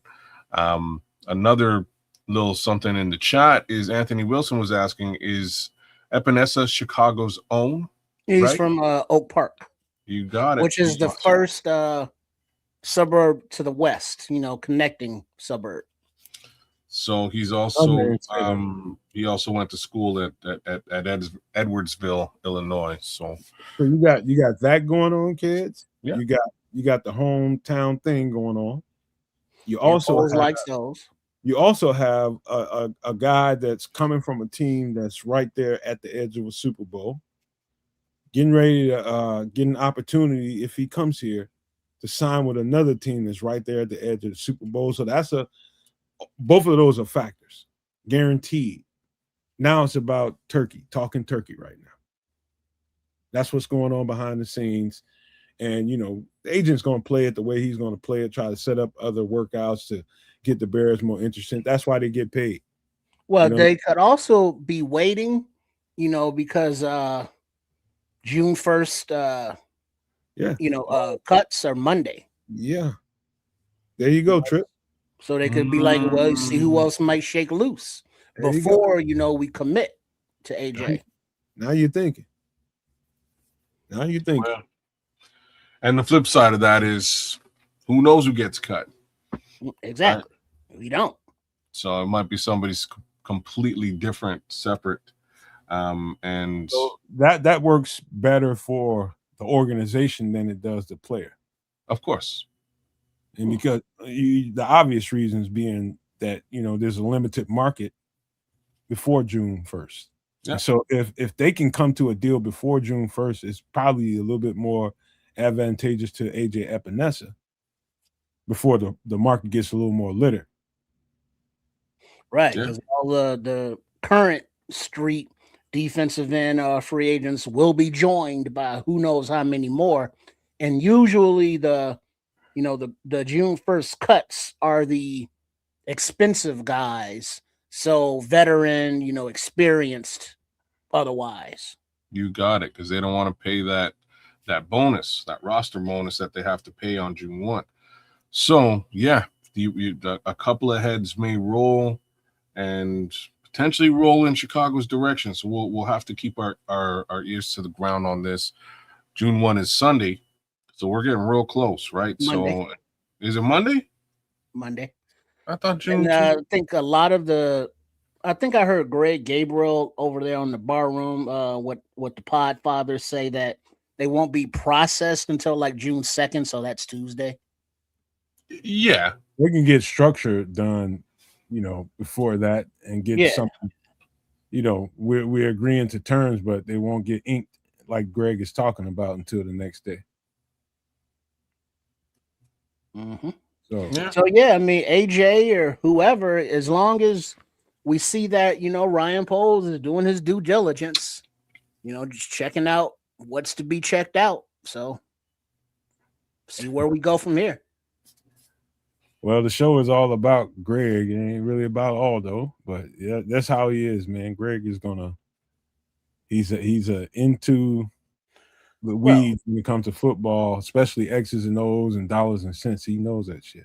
Well, I think isn't the name of the show Greg Talks Football? Mm-hmm. Sometimes. No, GTF. That's the name of the show.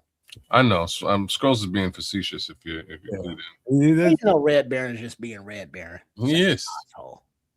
I've seen a couple times Aldo just like, God damn, Greg, you're a little much right now. But they do this. He's old, he's spicy. You don't give a damn. Very, very much.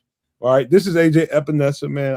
I'll say it again. I've been off and on his tape for the last few years, literally. Every offseason, I'm on AJ Epinesa's tape, seeing how he's doing, because we run a certain kind of system, and he's coming from a system that fits what we do. And so it made sense to always look at certain players with certain measurements, and he definitely fits, right or wrong.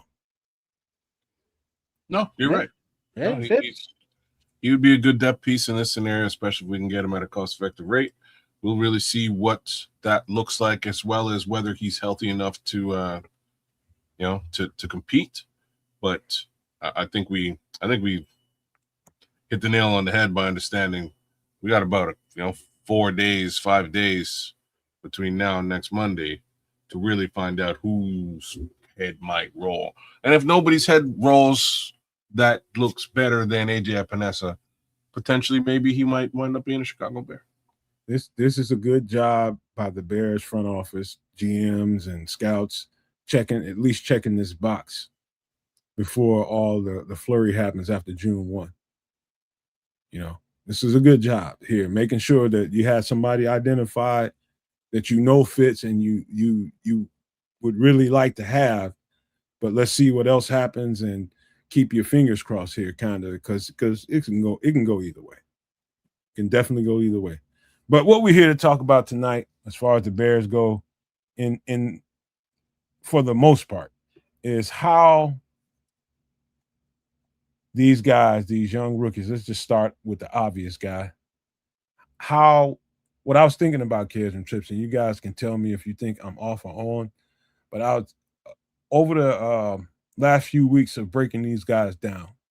One of the things that we keep running into, whether it's in the chat or us amongst each other, is how often, when do you see these guys playing a particular role with the Bears? Do you think it's going to be early? Think it's going to be later in the season? We keep running into that a little bit.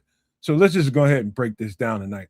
I just selected a handful of guys that I think will probably be a part of the rotation, like right now. Like, of course, Dillon Thieneman is the most obvious one to talk about because there's 99.9999% chance he's a starter. There's 0% chance that he's not a starter.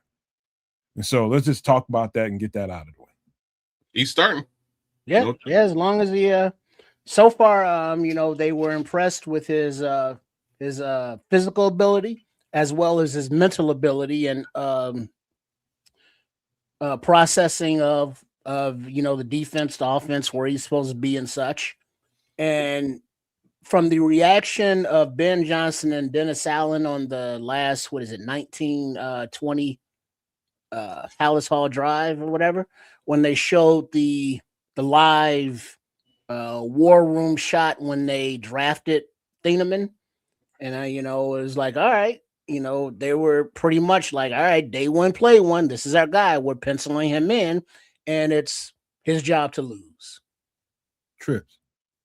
I'm not one to do. Samo used to tell me all the time, man, you need to take you some victory laps. And I'm just like, man, that's just not me. I was all over this cat the entire offseason, telling people, all the no maniacs, everybody that watches Kids of Canuck, everybody that watches Sports Chicago Style, support all of us. But everybody knows that follows us over here that we them dudes, man. We told y'all. This is the best safety in the draft, all around. And I was the same way Dennis Allen, they said Dennis Allen was feeling about Dillon Thieneman. I was smitten that way throughout the entire time watching this tape. And I let you all know that. Openly. I was like, this cat has got it all. And lo and behold, they draft him. But to see the 1920 football drive, and to see that the feeling was mutual inside Hallis Hall, yeah, it makes you feel good because all the work you do to prepare for these shows and do these breakdowns, it was warranted. But I ain't one for no victory lap. Everybody knows that anybody that follows the Nomad Network and what we do over here, they know we for real over here. And they know we for real, so I ain't got to do no victory lap. Don't need to, but he is the best safety in the draft, and we got him. Yeah, because the scuttlebutt at the time of doing all the mocks was, well, there's not much daylight between Thieneman and McNeil Warren at safety, and so obviously we got to go defensive end or edge with our first pick, so we wouldn't have the opportunity for Thieneman because he's not going to the second round. Whereas, McNeil Warren usually did drop in the mocks. It wasn't just that, Trip. It was that most of the time Thieneman was gone by 15, right? Well, if the money people or whoever the hell was making the picks up in Minnesota was really thinking, instead of like, hey, we're going to take the big guy with the foot problems, versus the safety that's coming in, doing his thing. And so when that happened, I think that, the whole draft strategy not changed, but changed to the Thieneman pick, as opposed to if Minnesota had, selected Thieneman, Now, where do the Bears go? It's a great question because honestly, I have no clue what they would have done in that scenario. But thank goodness it didn't rear its ugly head, and we got ourselves a safety to start in 2026. There is no way in hell. I mean, we're luckier than pigs in slop right now. I'm gonna tell you why. And one of the things I really haven't, I don't think I expressed this, after watching the tape, not explicitly anyway. One of the things about him you'll notice if you go back and watch, whether you're at Purdue, whether you're at Oregon, it'll be consistent. It's one thing to be really, really good at coverage and really, really good at play recognition, knowing how to be, where to be with your leverage. What do we mean by leverage? I'll say it again. It's how you position yourself on the field to make a play, whether it's left, right, in the middle. It's basically space and distance, and how you can react to the play and how much time it's going to take for you to get to the play. Very impressive with this cat. Super impressive. It was professional. And what's even more impressive when you watch more and more tape is when he does have to come down into the box, whether he's coming from out high or whether he's already positioned in the box. When he comes down to finish a play, because remember, when you're playing free safety or any safety, you're pretty much the last line of defense. When he gets to the ball, he doesn't miss, man. He does not miss. That play is over. That play is over. You hear me? Great finisher. Great finisher. I can say all those attributes about Kevin Byard being the same kind of guy. And so what I'm saying to you all is, yeah, you're using a lot of memory bank, a lot of knowledge of the game, a lot of understanding of the game that came with Kevin Byard that can't be replicated in a rookie. But this guy is very advanced for a rookie. Very, very, very advanced. And that's particularly attractive to somebody like myself or Dennis Allen that's looking at this cat's tape. It's like, a lot of guys bite on this or bite on that. No, he stays steady. And when it's time for him to get downhill and go make the play on the ball, he's just not biting shit. He's very, very knowledgeable and really, really field smart. FBI is incredible. I'm telling you guys, it's very impressive, man. And you have to be that as a safety. You can't be herky-jerky, biting on this, biting on that. You have to be steady. You have to be steady. And this guy, I'm telling you, we got a steal here. I said it throughout the offseason before we got him. We get this guy, this is one of the steals of the draft, and we got it. And Red Baron, FBI stands for football intelligence, not female body inspector. So settle down. Oh, I'm telling you, I can't wait to see. I can't wait for Bears fans to see how actually good this guy is. It's just, anytime you're learning a new system, it's just about recall now. It's about making sure you know what the checks are. If you see this, you see that, you know exactly what the check is to make sure you got your discipline on the defense. And that's just muscle memory. It's just recall. And it just takes a certain amount of reps, for him to get to where he needs to. But he's going to be a great one. I'm telling y'all right now. This is going to be a great one. Not a good one, a great one. I know. Any last thought about Thieneman before we move on to the next guy that I think is going to play a significant role? Yeah, let's keep it moving. Looking forward to it. Okay, here's another guy. I don't know. Now, this one is interesting because it's going to all have to do with his bandwidth. Xavier Thomas.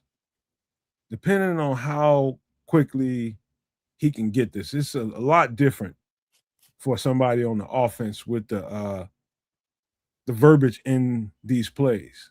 A lot different than playing on defense.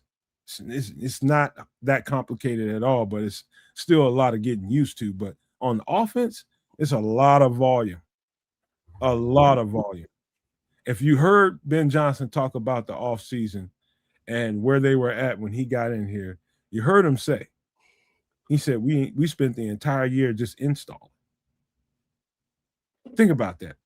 You did mini camp, you did OTAs, and you did full training camp, and you still were installing new plays all the way at the end of the season. Think about that. So every week he was coming out with new stuff.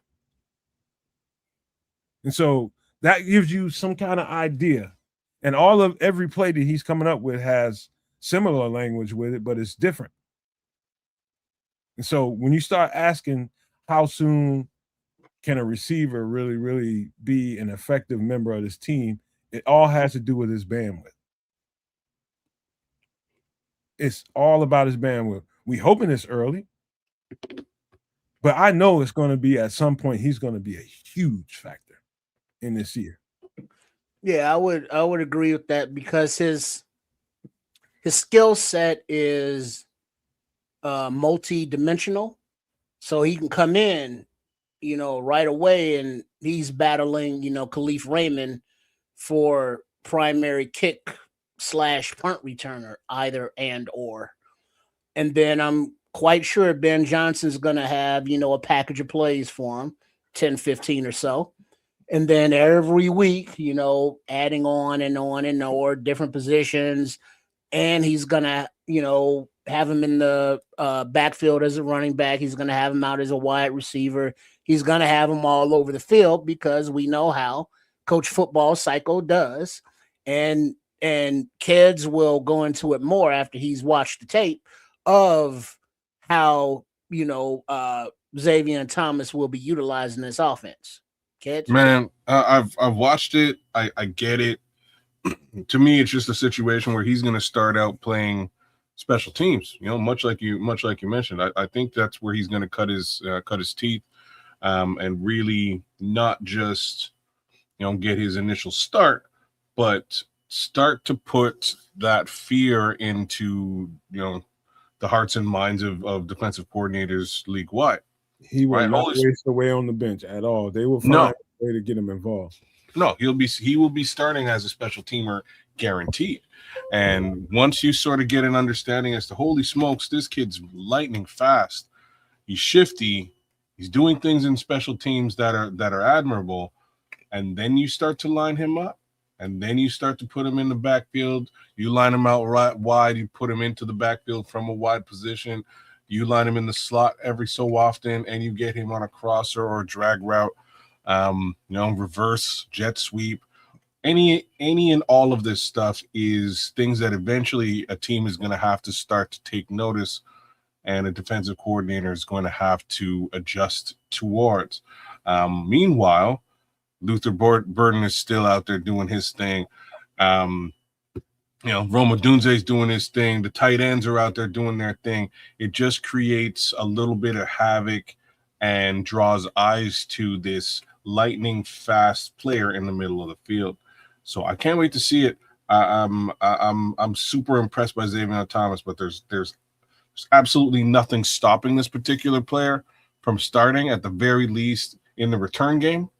But I don't think we're going to go 3 weeks of football without seeing him involved in some level of play / package of plays. Let me just say this. I can smell what the Ben Johnson is cooking. Me too. I think if you've been anywhere near the Nomad Network, Sports Chicago style or Canuck, we've explained this.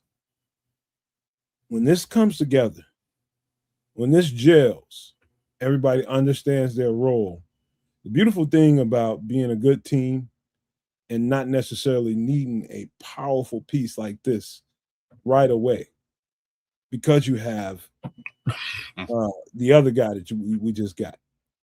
This is going to be really, really good when it gels. When I tell you it's going to be good, the pieces that Ben Johnson got, including Xavier Thomas, along with these tight ends, having a plethora of backs to throw the ball off in the short area, we know we're going to be able to get the ball over top. It's just, what do you want to take away from us? What do you want to take away? Go ahead and try to take the short area, the long ball away from us, like most defenses want to do. They want to make sure you don't get the deep ball. Go ahead. He just put together the plan that if you can't see it after listening to us all these weeks at this point, then you just can't see the game. They have got short area weapons that will hurt you in a major way. And Xavier Thomas being one of them. And it's just a matter of time. I don't care at what point in the season. You'll see him sprinkled in here. You'll see him sprinkled in there. But him being a major player in this offense, I think it's going to take a little bit of time. But he will, by the time this is all said and done, be a major figure in this offense. Mm-hmm. Absolutely. Yeah, and he does have experience returning punts and kicks. He's got experience as a wide receiver, experience as a running back, experience as a wildcat quarterback. So his versatility is off the charts. And now it's just a question of what are you going to do to utilize this player? So considering how creative, just given what you just said, if we're talking about a coach who was still running install towards the end of the season last season, I don't think anything on the planet Earth is going to stop him from continuing to run install. I don't. He's that dynamic a coach, and now he has a weapon that he can utilize in dynamic capacity.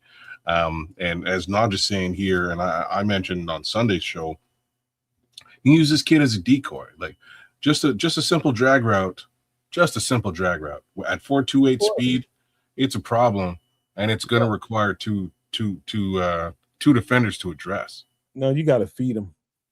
You do. You got to hit him when you're right. You got to. He never becomes a decoy. You're right. You got to hit him when he hits that drag, when he burns you on the drag and he leaves you in the dust. You got to hit him. You might want to do that 3 times, but once that's done 3 times, you've established him as a threat, and now he can be utilized as a decoy. It's got to be so strong, kids. And I mean this when I tell you this, that the minute that guy trots out on the field, it's got to be beep, beep, beep, beep, beep, beep. The entire defense needs to be on alert.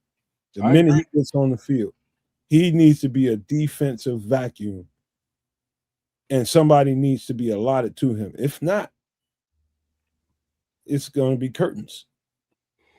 As long as Caleb sees it, just lays the ball up and lets Xavier go get it. If he has single coverage, you got to exploit it. So they make him double it up.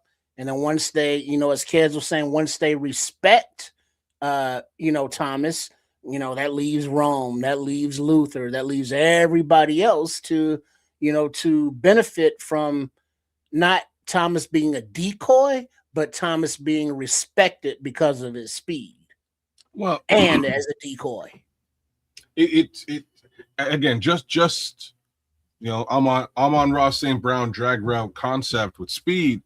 That's a clear out move that is likely to leave a tight end open in a one-on-one situation all the time. So, take that for what it's worth. And if it's not the tight end, it might be the running back. Take that for what it's worth. There's moves here that can be made, but you're right, Nomad. He's going to be established as a threat early, and it's going to be speed-based. Once that threat has been established, defenses are going to have to pay attention now to whatever's going on with this player in the middle of the field, and I can't effing wait for it. And that brings me to this conversation. This guy right here, this is Sam Roush. Mm. That is all the more reason why you're talking about Caleb Williams learning to play under center all year last year. And before the end of the season started, you saw the game slow down. I did Caleb's work too. We don't talk about it a whole lot over here. I need to do a better job with it. But I literally saw the game slow down for Caleb under the center. He was always okay. Long as he was in gun and he can see the field, he can see everything coming in front of him. But whenever he had to get under the center, turn his back to the defense, make the steps he needs to make in the play action, turn around and throw that ball. It took him some time to get used to. But towards the end, I seen him that become a weapon for him. The deep ball to DJ that got us the Packers game came out of that. the difference in the quarterback that we had at the beginning of the season and the quarterback that we had at the end is like game changing. What I'm getting at about this guy Sam Ross is a piggyback off of the Xavier Thomas conversation. Why these guys are so important. A tight end, Nomad, what the hell can he bring to the table that we got a ton of tight ends? It's the fact that this guy is equally as good a blocker as he is a receiver. And so when you're in play action and it takes time for something to develop, you feint block. And so you're in line as a tight end and you're there to block, and it looks like you're there to block whoever. As that play develops, as Caleb is going through his footwork with his back to the defense, and he turns around, and in the right time, this guy gets off of that block and spills off into the secondary or the middle part of the field, linebackers right behind there. He's going to be wide open so many damn times because they're so used to him blocking. And so you use that play as a weapon as the game goes on. This guy is going to be invaluable this year. As Caleb is really, really starting to feel himself in the play action game, it's hard to defend. Play action is extremely hard to defend when everybody's together. When it all looks the same, every play looks the same. And you hear the coaches talking about that, kids and trips all the time. The trick is trying to make everything look like the same thing. And if it does, that's just hard to defend. I don't need to explain that to nobody. No, you don't. That just confuses defenses and coordinators across the board. Now, as soon as I saw this pick, I was like, what the hell are you doing? And then the name Kyle Juszczyk popped into my mind. And yes, Kyle Juszczyk is a fullback. But I can totally see the way that Ben can utilize this particular player in fullback capacity as well as tight end capacity. And that's super interesting, right? Kyle Juszczyk isn't, and San Francisco 49ers, he's not the greatest player in the world, but he's a very interesting additional outlet when you have a George Kittle on your team, right? There's things that can be done with this particular player, and just given the previous conversation, again, let's say we've lined up Xavier Thomas as a wide receiver, and we've now brought him back. We've had him run directly back into the backfield to work as, to do some work as a running back. Handoff happens, and now you've got a 6'6" blocking tight end in front of him. Crazy, huh? Well, right. I'm thinking not only that, but Roush is going to start, day one, and that doesn't mean he's going to replace Loveland or Kmet. No. But in that fullback / tight end, role, however many reps that is, that's going to be his job, I'm pretty sure. He looks like a good athlete. He's a big guy. Yeah. He's not let's say a receiving tight end. He's a blocking tight end that can receive. Well said. He's going to be very instrumental in that, 10 yards or less area after blocking a little bit and the play breaks down. And he has a history of, being able to, flow either side, whichever way, Caleb escapes to if he has to. Roush can be that little, well, not little, but big safety blanket, short. So, yeah, he's another piece that went kind of early, I guess, as some quote unquote prognosticators say. But we see the run on tight ends and how many got drafted in this past draft, and how the league, is now all going to, 12, 13 personnel, being a copycat league. But many of the publications, draft prognosticators, all of that are really complimentary of Roush and his skill set and how, he would fit in a Ben Johnson offense. You know what, man? Let me say something to you. Night, Crimson. Hang around for a second for this take. Let me tell you something. They drafted him. I think he's so unique because it's hard to find a guy that big and heavy that can run with the kind of fluidness that he runs the ball. I mean, he can run. He's not like a big plodding guy that's like, oh, it's nice to have this big old dude. You can drop the ball off. No, he can run routes. Not only that, but they drafted him to be an extra offensive lineman, which is what his primary role will be. You make sure that you punish people in the run game, and we will reward you. In the play action game, we will reward you. And so it makes lining up in them 12, 13 personnels a little bit different. And so when the times when you want to reward him, how you produce that play, it's all about Ben Johnson knowing when to pull that rabbit out of the hat. Make him block for 3 quarters. Don't let him touch the ball. And when the game is good and necessary for somebody to make a play, that's when you spill them out. You got to have a guy that's accepting of that role. It's funny you map it out like that because it's sort of like the opposite of the Xavier Thomas theory. You want to establish this guy as that blocking threat and then sneak him into a pass catching scenario when they ain't paying any attention to him. They think he's there to block. His role has been traditionally blocking this entire game or for the past 2 or 3 games. Now you utilize him in the passing game. Boom. Ain't nobody really looking for Sam Rouch. And there he is. Boom. You hit him a couple of times. Go back to blocking. Rinse, wash, repeat. And this is like what I'm describing again is exactly how Kyle Shanahan utilizes Kyle Juszczyk. Once in a while, break out and get a bunch of yardage in the passing game just because ain't nobody looking for no Kyle Juszczyk. Next thing you know, he's on your ass. That's it. That's how it works. That's the psychology behind the game of football. You get enough dynamic weapons, and if you got him primarily to be a blocker, he will execute those blocks at a high level. And right when you're not even worried about it, when the defense is hyper focused on all these other weapons that the Bears have, that's when you slip them out into the secondary and make them make hay. Make them pay the taxes. Mm-hmm.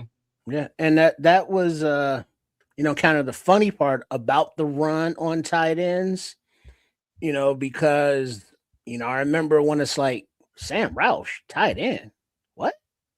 And everybody's kind of like, wait, what? Well, we got Loveland, we got Komet. What is this Rouch fella?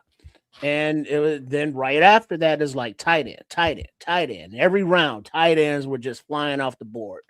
So it seems as though Ryan Pohl's scouting department kind of had their finger on the pulse of the draft and when they wanted their players. It's like, well, Rouch was overdrafted, but he wouldn't have been there later because we saw the run on tight ends. Well, Xavier Thomas was overdrafted. Nah, not with that speed. And we see that he went right when he was supposed to go because that's where he went. So the selections, like Rouch may seem redundant or repetitive, but, that was kind of the same thing we said when Loveland was drafted. Same thing we said when Burton was drafted. And we see how they contributed. So looking forward, and Ben Johnson and Sam Rouch and even JT Barrett and Press Taylor said it in their interviews to a man that they want to start the game early.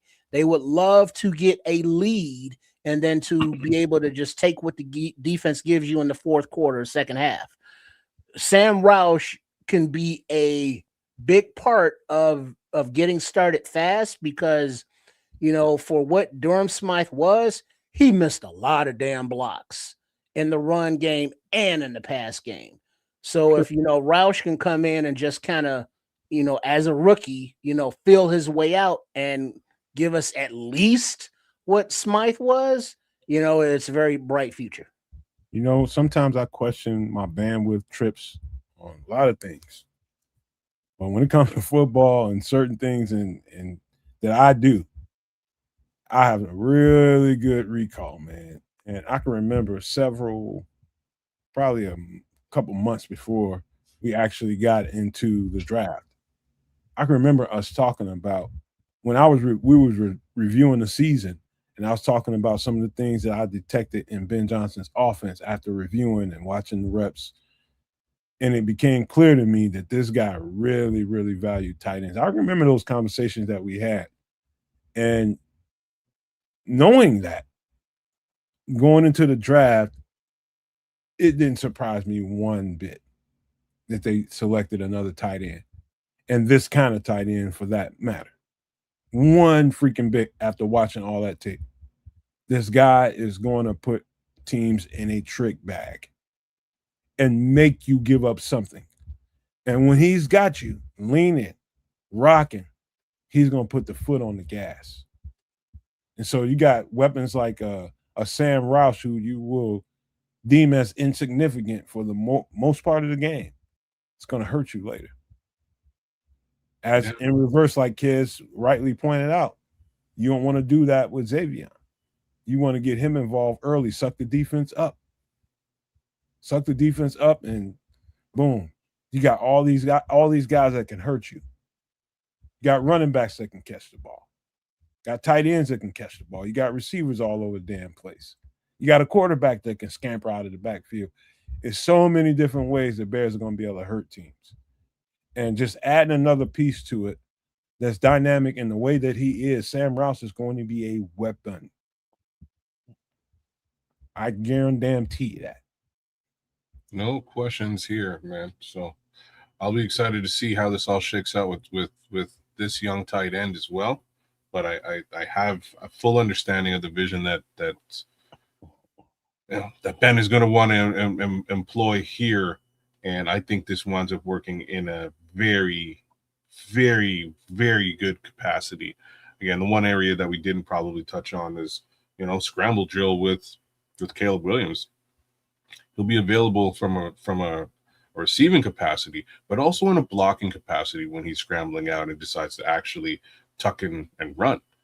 So that's very helpful, just to have somebody right beside you knocking heads around and clearing out that secondary, so you can get that much further, that much deeper on when you're scrambling with the football. I don't think there's a quarterback in the league that should be as happy as Caleb Williams should be right now. Yeah. Not a one young quarterback. There's in a short amount of time they've accrued weapons that can hurt you at any part of the field. And Caleb Williams has a lot of cushion. You know what I mean? He's set. He's set. And they've improved that offensive line as well. And they just helped the offensive line a little bit more with Sam Roush, because he is indeed an extra offensive lineman. Yes, sir. So, wow. He should be happy right now. But this last guy we're going to talk about, I don't think this is going to surprise anybody, but we need to get into detail as to why. This guy is going to be a piece early and often on the defense. I'm going to tell you why. His style of play, his abruptness, his quickness, his athleticism, getting off the ball and being reckless with the way he plays, is going to be kind of like a domino effect once he gets more and more reps. He's going to have to earn them. But when he does get on that field, I'll give him a few games, 3 to 6 games, before you really, really start seeing a whole lot of Jordan Vandenberg. But when he gets on the field, he's going to make this is going to be a young rookie. This might sound like a hot take, Trips. It's going to be a young rookie. It's going to force everybody else on the defensive line to step their game up. That's how infectious he plays. Yeah, that would be a beautiful thing to see. The exuberance of the youth, or the youths, as it were, coming in to push the older guys, which everyone is. And I have heard the comparison that Vandenberg is like a young, bigger, taller Grady Jarrett, which is weird because Grady Jarrett's on the team as well. And so, given the opportunity that Vandenberg does not have to, start day one and play every rep, he can be, brought in on the different D-line swaps, which I'm sure this team will do, because that's the going thing in the league, to have at least 2 D-lines. So this kid is going to be, in the mix to do a little something. But part of the knock on his college game was that he'll disappear, for plays or a quarter or a game or whatever. And whatever that's about, I don't know. But that was college, and this is the pros. And this kid wants to be a good pro. Coach Garrett, D-line coach, as well as Dennis Allen, under the direction of Ben Johnson, was like, hey, we got to coach our defense, including defensive line, better. Now, this is a rookie coming in, so he wasn't here last year. So, to be determined. But, yeah, as long as he's on the 53, he's going to get some rotation. Being such a late round pick, that's not really a guarantee. So, TBD. Well, I'm interested in this player, and I just really need him not just to be depth. I need him to really get that opportunity to shine where Grady and Jaquan just sort of haven't. And I think he has a skill set to do exactly that. So I say that about Grady. Grady not shining has a lot more to do, in my opinion, just with simple age and injury. And as long as he can manage that, I think Grady Jarrett, I think we're going to get some good stuff, some good football out of Grady Jarrett. What I need is for him to have a partner now who can also play good football beside him. Hopefully that guy's name is Jordan Vandenberg. So, yeah, go ahead. No, I was going to say to Joseph, the only reason Jaden Lovin didn't make this show, and I fully intended to put him on the show, is because I knew we'd have a certain amount of time to get through these guys. That's for another show. We'll talk about him some more. I definitely think he's making the team and he's going to be an impact player, but we'll get to another layer of, some of the UDFAs and different guys like that. Yeah. But anyway, man, I'm going to tell you what I think is going to be Jordan Vandenberg's hurdle. It's levels here, right? When we start talking about high school, college, and pro football, there's levels to this shit. And when you at a certain level and you're technically unrefined, effort can overwhelm that more times than not. Just your pure effort, especially on the college level, can supersede any of your technical malfunctions, right? On this next level, he is going to definitely have to refine his game. And he's going to be dealing with a bunch of technically superior football players. These are the best players in the world on the planet. And he's going to have to find a way to win technically. And it didn't have to be so much that when he was in college. It was effort that got him most of those plays that he made on film. That's going to be his biggest hurdle. I guarantee you that, is refining his technique. And given his willingness and effort and his love for this, I know that's not going to be as huge a hurdle as it would be for a lot of players like, say, Zach Pickens, that he took Zach's number, that needed a whole lot more motivation. This guy doesn't need that. All you have to do is show him.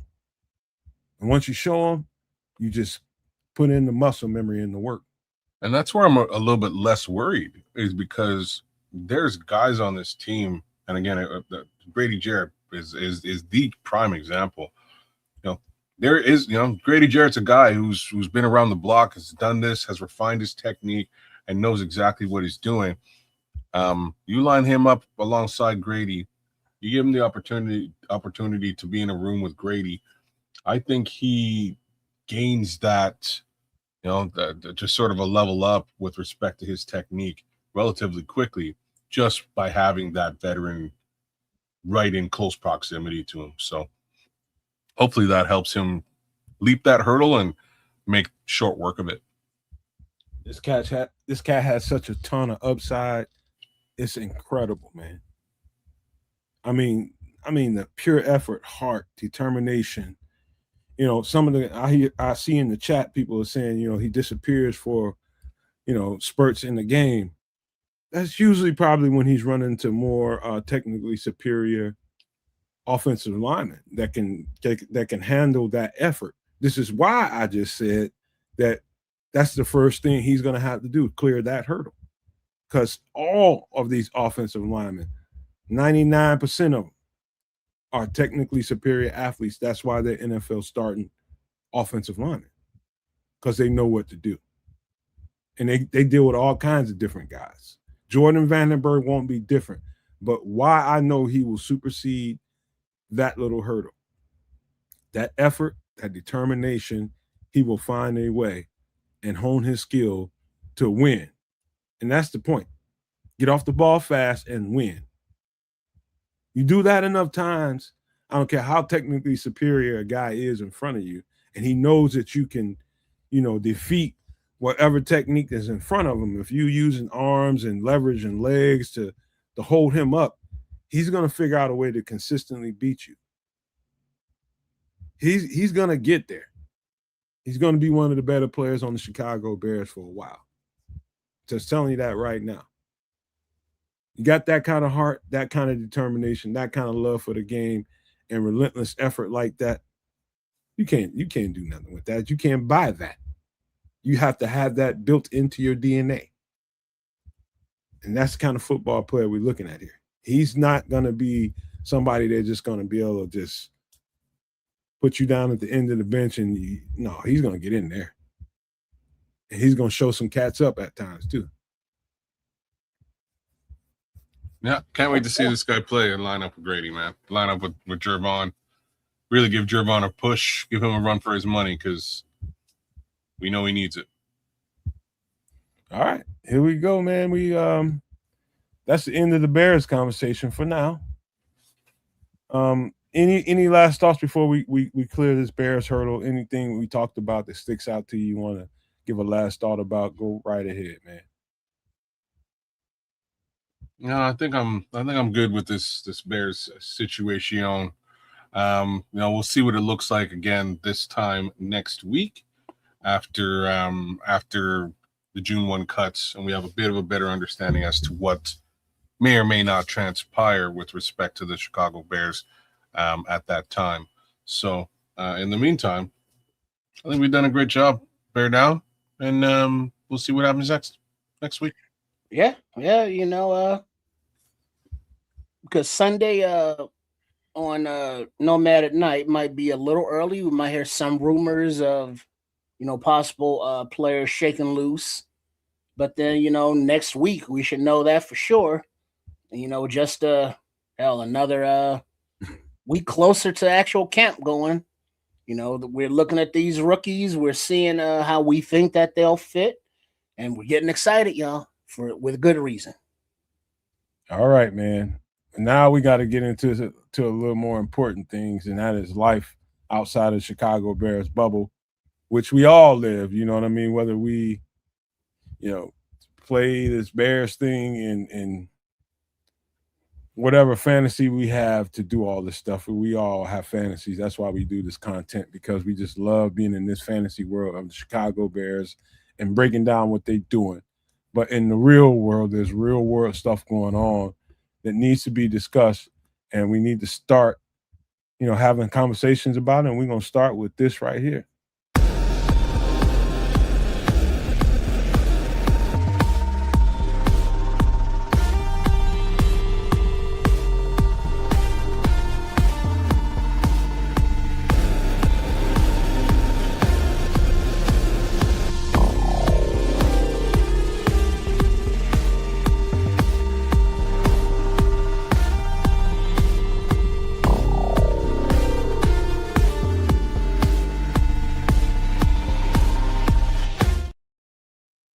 Okay. Anybody want to break down the bullet points? Just read them, and then we'll take section by section. Go ahead, kids. I got it. Middle East fallout. 1. Manufacturing and logistics costs have spiked 50 to 80%, causing collateral economic damage worldwide. Agricultural and air cargo operations are facing steep declines. 2, economic supply chains have been severely disrupted, causing global inflation to rise rapidly. 3, peace negotiations are null and void as attacks continue. Start wherever you want to, kids.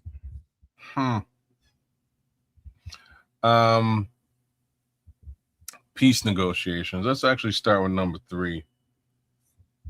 How do we they just don't give a shit to have this, to negotiate for peace anymore? Like, wait, who's they? I mean, the obvious, the 3 theys that are there, right? Nobody really wants to talk about potentially not doing this war thing. Well, supposedly there were, like this close to a deal, but then I saw like 45 minutes ago, the U.S. bombed an Iranian airport or something, within the hour. Israel is blowing up apartment buildings and schools in Lebanon. So the whole peace in the region is not there. And other countries are also, getting involved. So this whole thing is, advancing a life of its own. And so those negotiations between however many countries were involved have obviously gone to shit. So we'll see how many more countries get involved in that region. Well, kids, since you started at number 3, wondering why peace negotiations have failed and all this stuff continues, you have to ask yourself at some point, who gains the most from the conflict? Who gains the most from this war?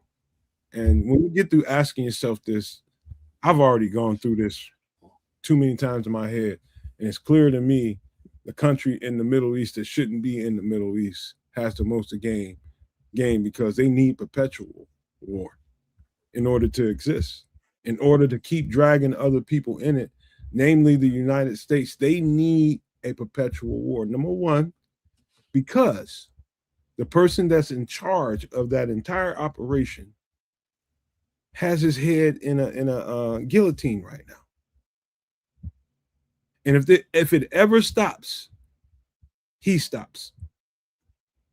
His power stops. Without a perpetual war, he has no power and he will be treated as a common criminal. That's why. And they have also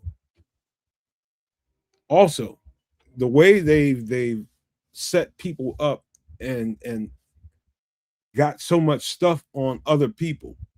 Like, let's just say the people in this country, we all know who we're talking about, has no choice to be led around but to be led around by the nose because of his corruption. And if that guy says jump, you're gonna goddamn jump. That's what it is. It's about corruption and how thick and deep it is. And this thing that we have going on in the Middle East is causing everybody so much pain. Is because it's hiding corruption that would be in the emphasis if this thing wasn't going on. Period. I have to just sigh because everything you said there makes so much sense. Yet at the same time, like, we're well aware of the corruption. You know what I mean? Like, the corruption is kind of out there already. We're aware of it. It just hasn't been corroborated or outed by, like, you know what I mean? It's like just to give like a stupid analogy, it's like you went in the fridge and you stole your sister's your sister's pie. You stole the pie, you ate the pie, and like, she knows you ate the pie. Everybody knows you ate the pie. There's only 3 people who live in the house. She asked your mom.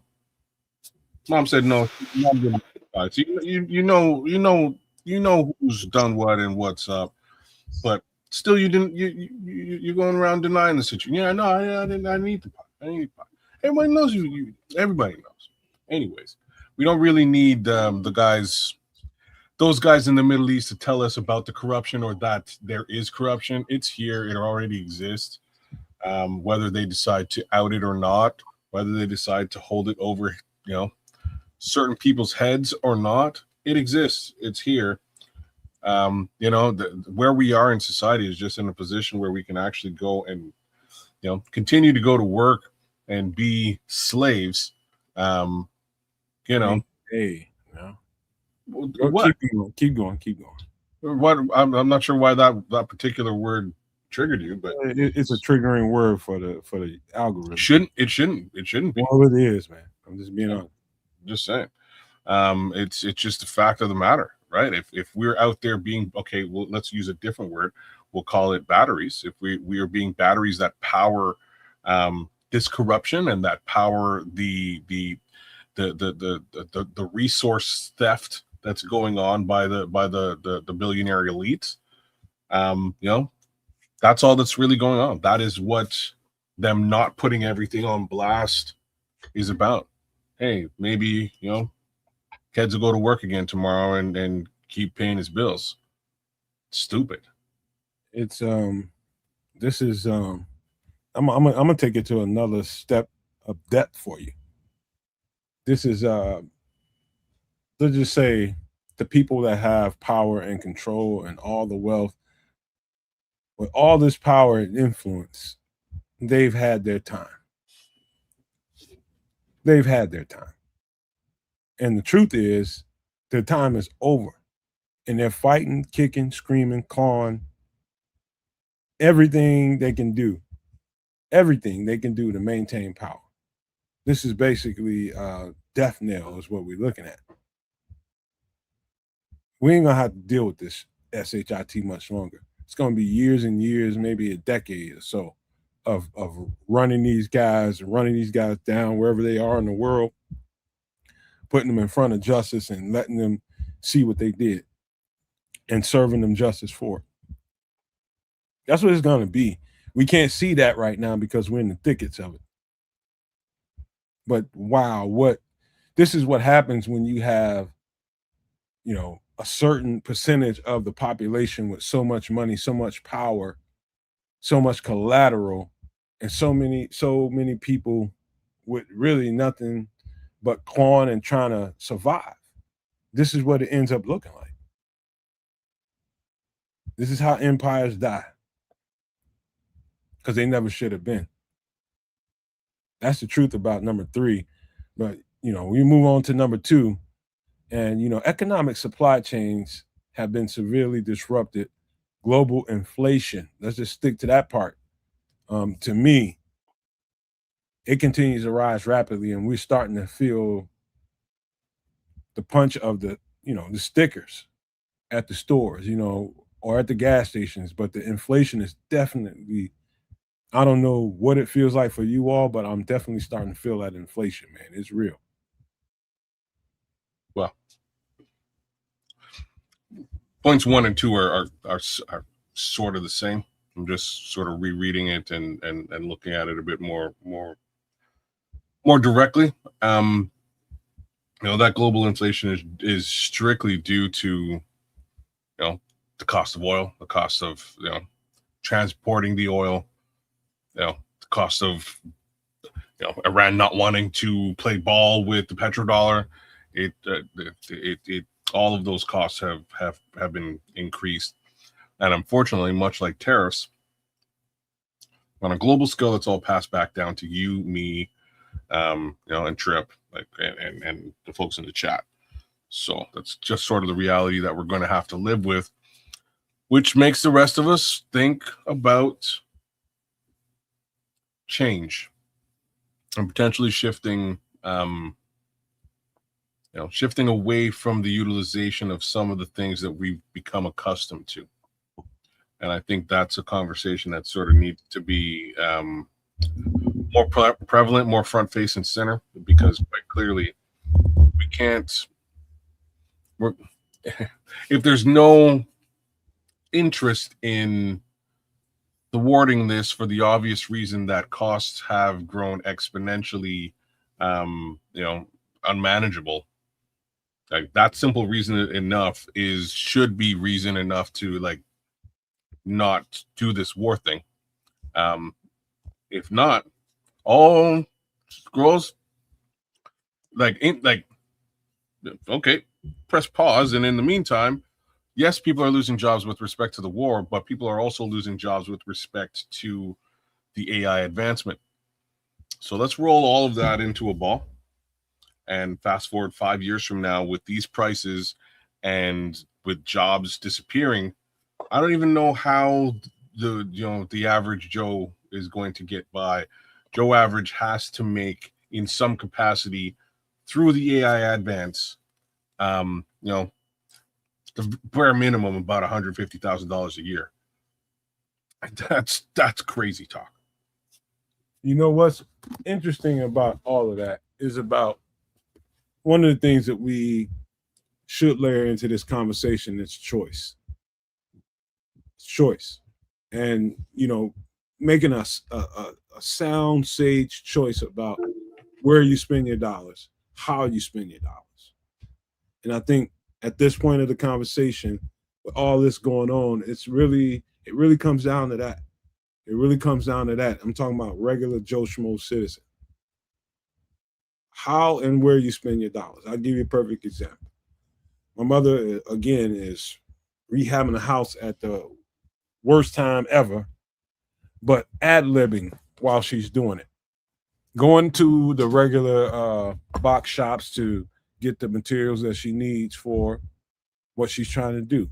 At this stage of doing what she needs to do, we're down to tiling parts of the bathroom. And in the store, the sticker tape, crazy. However, when you start looking around and start, investigating on social media, seeing some of the smaller companies or smaller stores that have discounted prices on this and been having that going on, you find a way to, she cut that thing more than half. She cut off probably about 3/4 of the price by just being patient and not jumping out there and getting what she really wanted and getting something as a substitute, but is as good. Talking about a ceramic tile, you know what I mean? So it's about ad-libbing as well.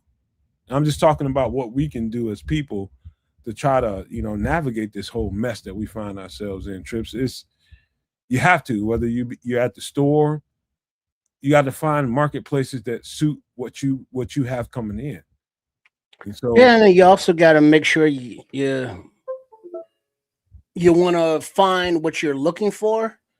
And I saw something, I think today, that they're like, hey, just FYI, food prices are going to be going up because of future things in the supply line. And it's like, wait a minute. They've been going up for the last couple months. And now you just telling us they're going to be going up. So it's an inconvenience because everything's so much more expensive. Everything.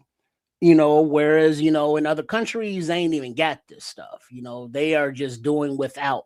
There are countries that are doing rolling blackouts because they don't have the fuel to turn the lights on.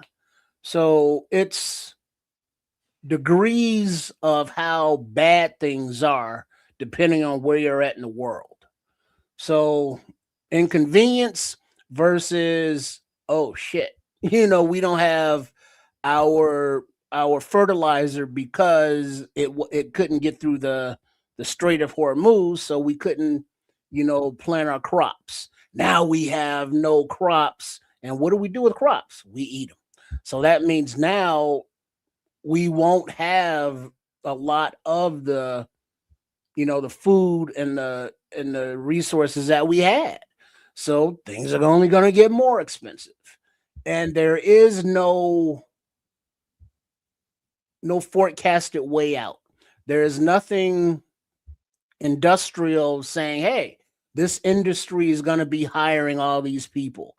They say, hey, we built these data centers that hires a lot of people. And it's like, sure, to build them, but once they're built, you need like 2 people to make sure everything's just plugged in and cool. So it's a future that does not have an industry that are going to be employing the masses. And there is nothing coming down the line that says anything different. Let me give you hold on for a second, kids. Let me give you a real world thought. Every now and again, I'll turn on C-SPAN just to see what people are talking about on that phone line. It's just a known call in. It's really nothing, man. It caters to a certain demographic, but I always look and see what they're talking about here and there. And I get bored with it. And they won't see me for months, but I'll go and listen to what's being said. Now we're talking about. Now remember, these people are trying to F over people on Social Security. Remember that. People that have regular benefits coming in that they're used to, that they've earned their entire lives, and some of the people that really need them because they need them for different reasons. These social benefits, right? You got people that cannot maintain their social benefits because everything is going up. The prices of an electric bill, water bill, insurance, and all this kind of stuff has gone up, and the inflation has spiked so tremendously. They have to I heard it's viral now. I heard a caller talking about she lost 28 pounds, not because she needed to. It's because she had to make decisions with her dollars. And when you start getting to that point, and then you start seeing the ramifications of that.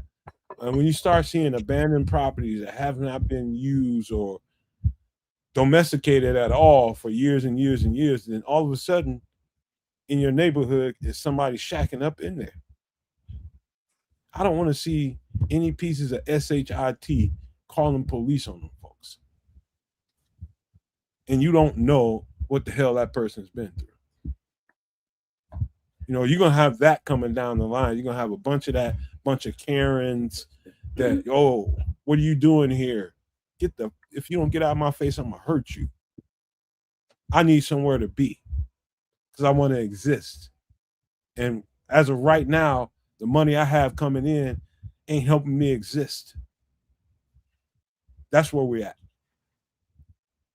Well, what you just did is you mapped out a situation where, you know, you can look at the Karen and be upset that she wants to be a part of society as it has been presented to her. And you can be upset by that if you want. To what end?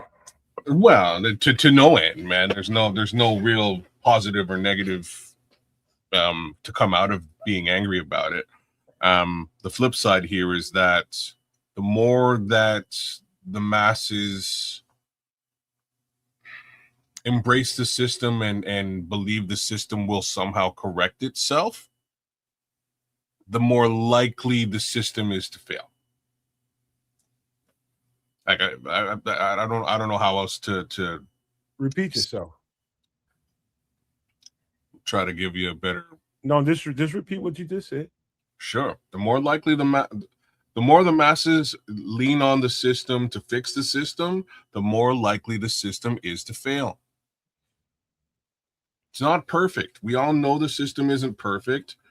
So wait, well let me stop you right there and ask you this question. Yeah. The system so far has been able to handle the heft of society and deal with societal issues, and they do it well in different parts of the world. But however, in this part of the world, there's a certain mindset that they see people lesser than, and they don't want those people to see those benefits. So in turn, in turn, what they do is try to exhaust those benefits so that nobody can get to them. No, I understand. I was just going to ask you. So, like, did those people, for the most part, invent the system? Those people, no, they just born in it. So they're not favored by the system in some capacity. Which class of people are you talking about? First of all, whoever you were leaning towards there. I'm talking about supporting the heft of a society, people that have societies, big societies that, set up social structures to be able to handle the heft of those needs very handedly. But all of a sudden, in this society, we don't have the money. No, because you're doing other shit with the money. You're effing over the money because you can, and you're greedy and you're effed up in the head. That's what's happening. That's so the truth. So you're saying that more or less the same thing isn't happening elsewhere? Oh, it's happening. I don't know, because what's happening here, and who is that? Somebody, Montana. My 401k is booming, and that's because the stock market is being propped up. House of cards on a bubble. Homie. What? I was telling him it's going to F you over. Yeah. So it's being artificially inflated for those haves, but when it goes quick. And the haves, it's like a little blip. Sure, things may go up a little bit more, but no big deal. So whereas if you are, depending on your paycheck or 401k for retirement, for the average person, that's gonna take a huge blow. Whereas the silver spoons, keep getting richer and richer and richer. What was it? Some space force space thing, gave Elon Musk and the Amazon guy Bezos like another few $1 billion or something to build a base on the moon or some shit. And it's like, yeah, cool, money gone. So there's a lot of that going on. There's plenty of money to go around, except it's being hoarded, stolen, and used for other purposes than the actual people. I'm going to tell you exactly, Montana. I wouldn't just tell you that just because it's just to counter something you said. I'm telling you this because I do follow the trends and I do follow the market. I'll tell you exactly when it's going to happen. It's going to happen in September.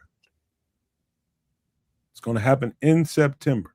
So if you don't have that 401k exhausted in your favor, you're going to lose it. Why in September?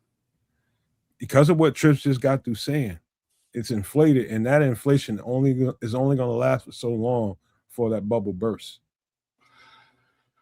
So I don't necessarily agree with any of this. And the only reason what's happening is like look at the big AI people.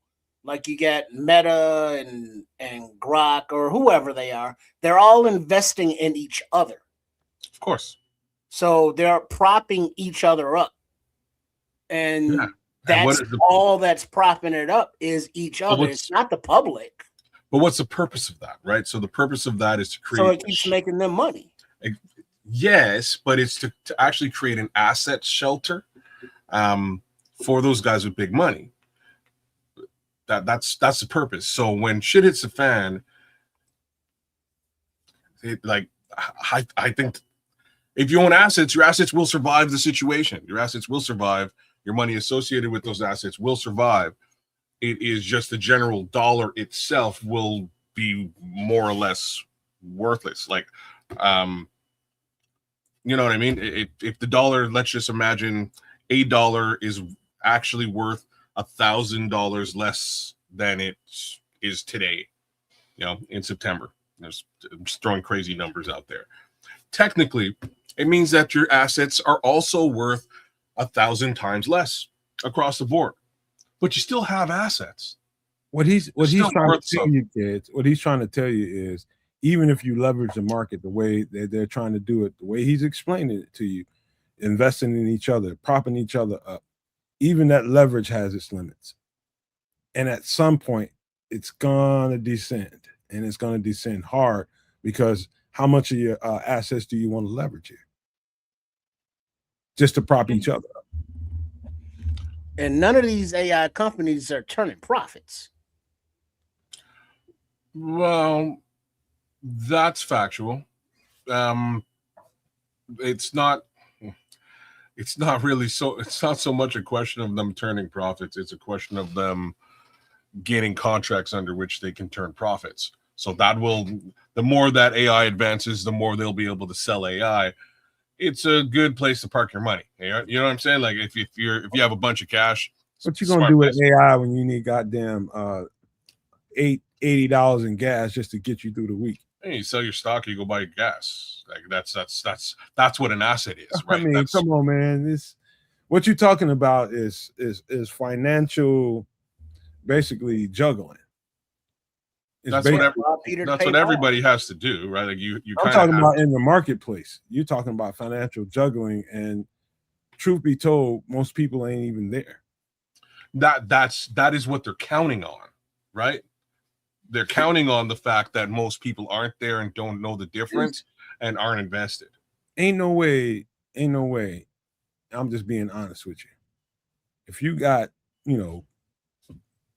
assets or cash that you think that you can, move around in this market, if you ain't got a certain amount of money, when I say a certain amount of money, it ain't no couple $1 million.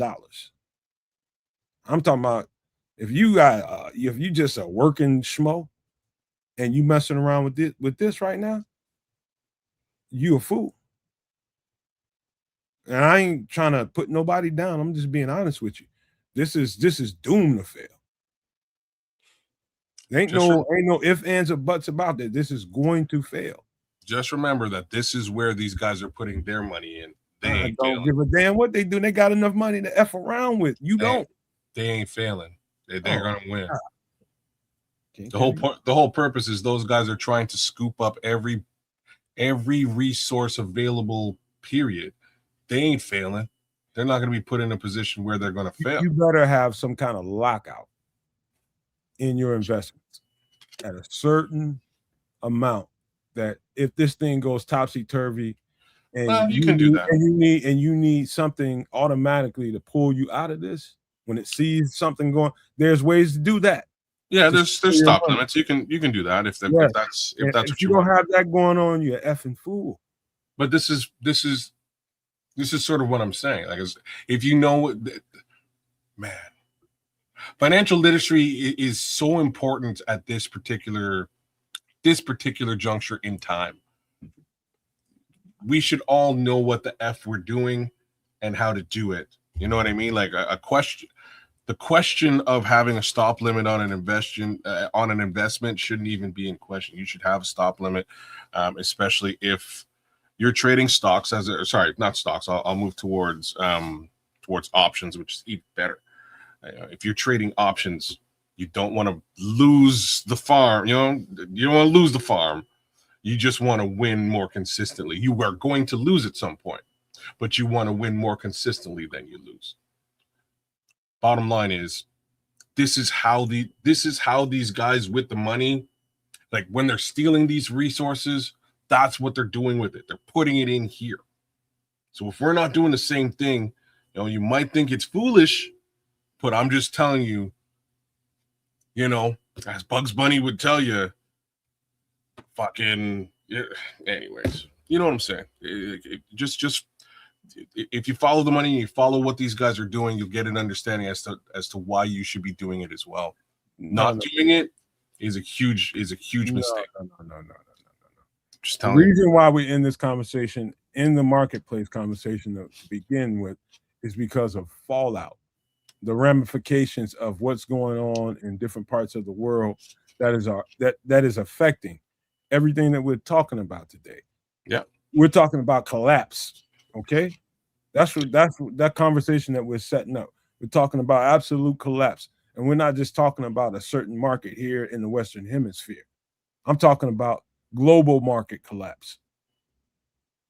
And when that happens, people have hopefully options to pull out immediately when they see the tick go down, or they don't. They don't, just not understanding of what's going on. That's the whole part of the reason why we're having this conversation. as you're seeing some of the ramifications of this fallout, why we're bringing this conversation to you all that's listening to us today, so that when you have these things going on in your life, you know how to move. And that's the only reason we're having this conversation. It's not about who's right, who's wrong, who's smart, who's not smart, any of that. It's about giving you the information, and so that you can move a little bit differently after the conversation. That's it. That's the only point of having this. Now, here's the next part of the conversation that's starting to creep up into it. We started this last week. Anybody wants to read it off, go right ahead. Yeah, Trip. Yeah, sure. Ebola spreads. An active outbreak of a rare Ebola strain is spreading. Over 900 cases have been reported, and 220 deaths have been confirmed. Two, with this rapidly spreading global emergency, there is a high fatality rate ranging from 25 to 50%. Three, to date, there is no known and or approved treatment. Doctors are relying solely on supportive therapy. Okay, I will lead this conversation. Thing about this is, I made this this graphic 48 hours ago. I know we're well into the thousands now of reported cases, well into the thousands. And it's spreading. Now countries are starting to make decisions on whether they want, a lot of what's going on is centralized in Africa, Central Africa, as a matter of fact, like the Congo, but it's spreading and it's going to other places. And what's problematic to me is, the gutting of institutions here in this country that do this work, and they do this shit. This is like their lives. And Trips mentioned that a week ago when we were talking about this. You gut out these agencies and get these scientists off the job, and they can't really go and do the job unless they go do it pro bono on their own, just to inform the public, or just, some country decides that, hey, I want to hire you to come in here and help us with this, with the spread, teach us what to do, whatever. But when you have a country that doesn't prioritize and take the seriousness of something like this into account, you have this kind of thing. And now they're trying to stop flights from this country, that country. They don't want, it's getting ready to get bad. I saw that the people that were diagnosed in this country with it, instead of like treating them or anything, they put them on a plane to Africa and let them deal with it. So you got that to look forward to if you catch it. The most insensitive thing in the world. He just said it. Well, look at who our government is. You got to be kidding me. This is ridiculous.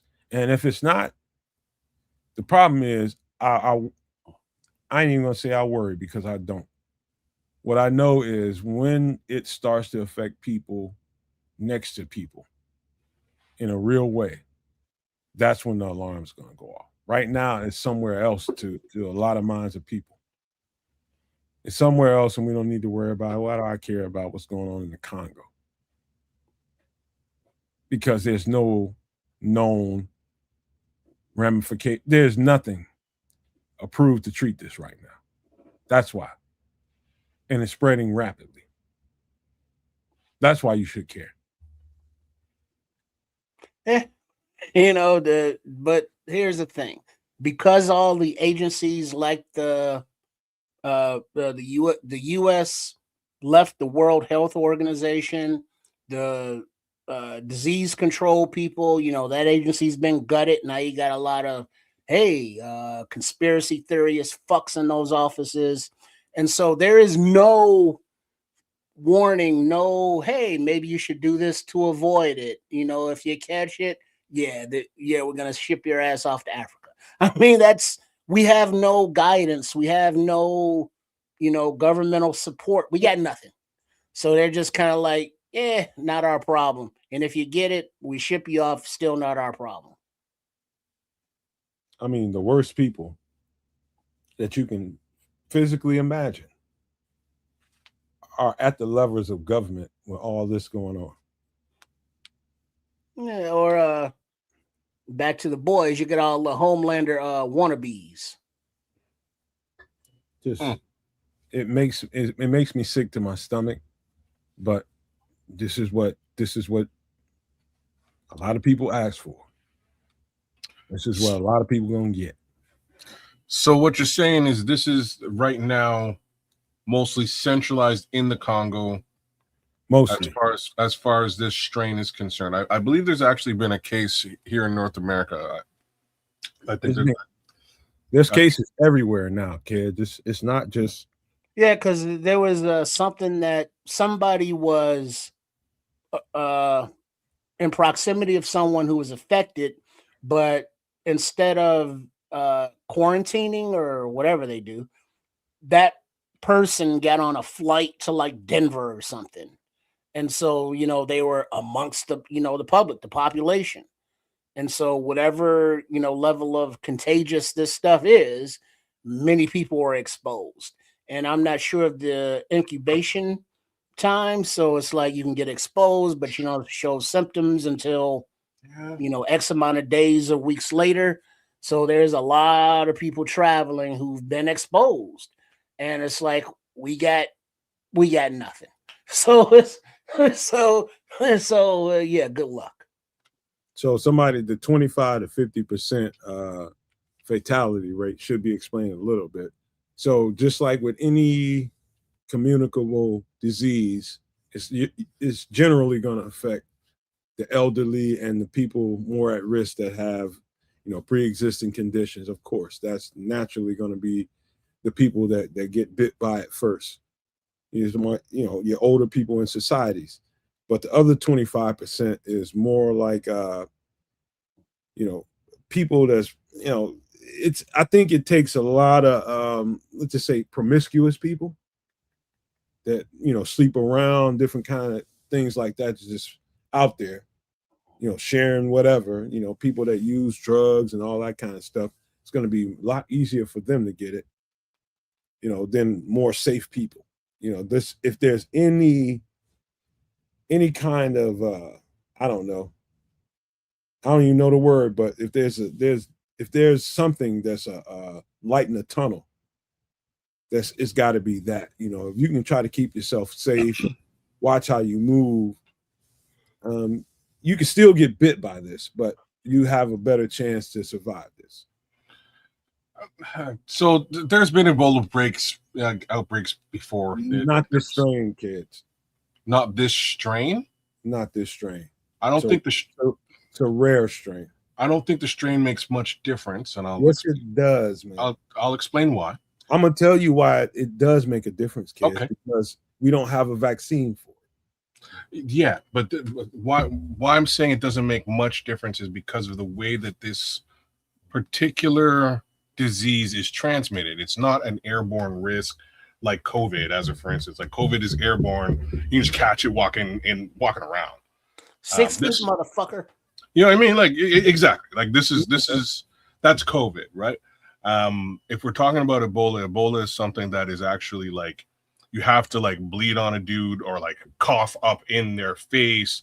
You have to actually like, it's communicable, like sexually transmitted. You have body fluids. You know what I mean? Body fluids have to be exchanged in order to get this. So much like what you were saying a minute ago, like if you're sharing needles or if you're just sleeping out around there like Red Baron tossing stranger salads. Yeah. Like you might catch it in that scenario. But let me tell you why what you're saying is right. I know. On a general, but I'm gonna tell you where it gets wrong. It's because there's no known treatment for this. It gives it a chance to mutate. And yeah. As it mutates, it takes on a different personality. So, for instance, if it was just you can only obtain this disease this way, as it mutates, we don't know how that virus is going to react as it gets in a different state. And so let's just say, it's not like a COVID virus now. It can become a COVID virus as it mutates. You might not believe that. What you're saying isn't impossible in the realm of possibilities, but it's yet to be known to happen. Like this particular disease is a communicably transmitted disease. It's not airborne. It's very doubtful that it's so far. No. But I wouldn't want you to say that out loud. It's not. It hasn't mutated yet, man. I'm just saying, but that's like super fear mongering. Like it's not fear mongering. That's reality. It is. If it's out it's there, not. That's not. But Nomad. But that's not the reality. It has not yet, kids. But no. You're imagining this. You can't just speculate that it's going to mutate and turn into an airborne disease. That's what viruses do. They mutate, man. When there's not every virus mutates into an airborne virus. Not everyone, but it can. In the realm of possibilities, sure. It could also just immediately attack us all and kill us all immediately. But that's likely not to happen. You know what I mean? I don't want you to, it's a situation. I hear what you're saying. Let me say something. It could mutate and all of a sudden just be attracted to trees. Sure. And just stick to trees, and humans are really, unless you're, logging or something like that, you really don't have no needed fear of this, right? However, if it mutates in another kind of way that we are unfamiliar with or haven't seen before, it happens. I'm just saying let's mutate like that. Let's stick to the existing facts about the virus as opposed to the fantastic. The existing facts of the virus is, again, it is a communicable fluid case scenario. You have to touch bodily fluids or share bodily fluids to contract this. This is a flesh-eating disease, much like AIDS, if you will, which does not eat flesh, but much like AIDS, it's transmitted in the exact same manner. There was no cure for AIDS for decades. I'm not sure if there's a quote-unquote AIDS cure today, but people can live with it. All I'm trying to say is the transmission case scenario in today's world for Ebola is identical to AIDS, and AIDS hasn't taken over the planet and unalived us all. You know what I mean? Like in the 80s, people were worried that was going to be the case scenario. I'm just saying I don't think we need to, blow that whistle today. I think we're far away from it mutating into something wild and fantastic. Montana. It's like that doesn't mean it can't, but it's not there. Sure. Yet. Again, in the realm of possibilities, anything could potentially happen. I'm just saying let's not go so deep off the diving board here. It's deep to you, but not so much to me, because anytime something like this is unchecked, you just never know. But Montana, but Nomad, we SHIT on, hold on, kids. We SHIT on the government when the government deserves it. This government doesn't deserve any kind of protection or any kind of come on, man. I mean, if you the type that wants to support this, you support it, but just know what you own it. This is some shit. But go ahead, kids, man. Anyways, all I was saying, this is it's not good that this thing is spreading. I'm saying that this has spread before in the past in major capacity in Africa. It never wound up leaving Africa. It was rampant in Kikwit, really destroyed the population there, but for the most part died off. It's now back. It's been in existence since then, and I'm talking about, when did I write that rap? Like that would have been like 1992. Like this stuff has existed for quite some time, and it's never really made its way. I understand why you're reserved about how you speak about this. I understand it. What I'm telling you is the people that led the charge in defeating and fighting these viruses and diseases have been gutted. Yeah, I'm so not. The protections that societies had by way of agencies that knew exactly what to do and how to handle this no longer exists on our side of the pond here. And I'm telling you now, no matter what happened in the past, don't compare what's going on now to it, because it ain't the same ball game no more. I think the ball game is not as dire as you might make it sound. And again, the reasons I'm saying dire, because you're saying it could mutate into an airborne disease. That's fantastic. It's not reality. Okay, it's a possibility. You have one way of looking at it, and I have another. How about that? I didn't call your way of looking at it any kind of name. I just said this. I'm not calling it a name. You're saying that it is a reality. It's not, because we have historical data to prove that it's not. That's all right. We can get lost in this. I mean, we're mincing words right now, but it ain't necessary, because the fact is that it's spreading, and it's spreading rapidly, and we have no known cure nor therapy for this to deal with it. And how, if this thing gets wrangled and just rodeoed to the ground and we can deal with it, we'll see, man. But right now, I think people should be concerned. I'm not going to say be alarmed or be afraid, but just keep an eye on information being given to you, and you make your own decision from there. But it's just knowing. That's the whole point of this conversation, is just knowing. So that's it, man. Any last thoughts about this before we get out of this? Yeah, shit. Just cover your mouth when you sneeze, cough, and take your vitamins and get plenty of sunlight. Plenty of hydration and sleep. Take care of yourself and keep yourself as healthy as possible. And if you get something like this, stay the hell away from me. Famous last words. All right. Anything, kids? No, like I say, like this is in my opinion, again, if it is a communicable fluid transmitted disease, I just won't stick my Johnson in other people than I have been sticking my Johnson in, and I should be okay. That I won't take on a heroin addiction, and again, I think I should be okay. Come on, you want to shoot up a little smack, kids? No, thank you. I will. Just on the weekend, like Saturday morning for the cartoon. No, I'll just watch the cartoons.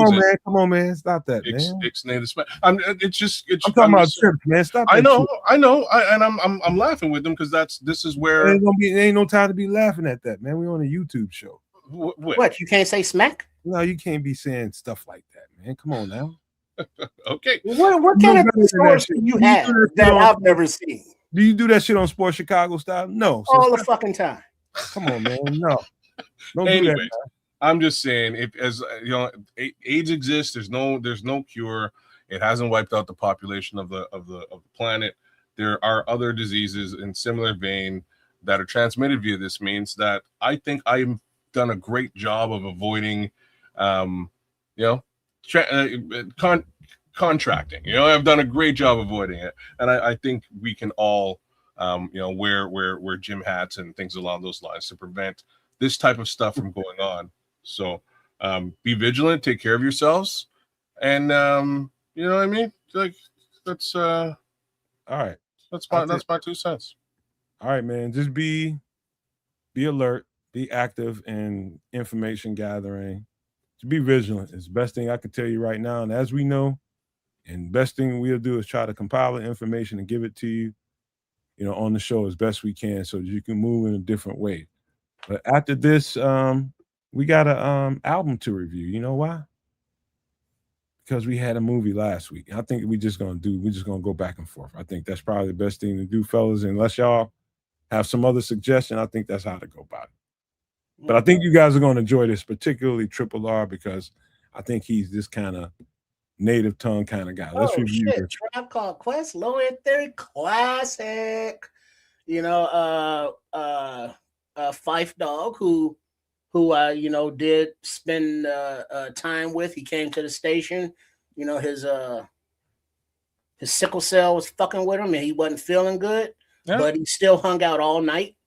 Q-Tip, he wasn't there. He was doing his own thing. But Ali Shaheed was there. But this album, I mean, shit, classic beginning to end. Many quotables, you know, beats that you'll hear, and it's like, oh shit, yeah, that's from Low End. You know, shit had the t-shirt and everything, kids. Yeah, this is one of my favorite albums of all time. It almost goes without saying, from beginning to end, classic. And I say that as somebody who went out on a limb.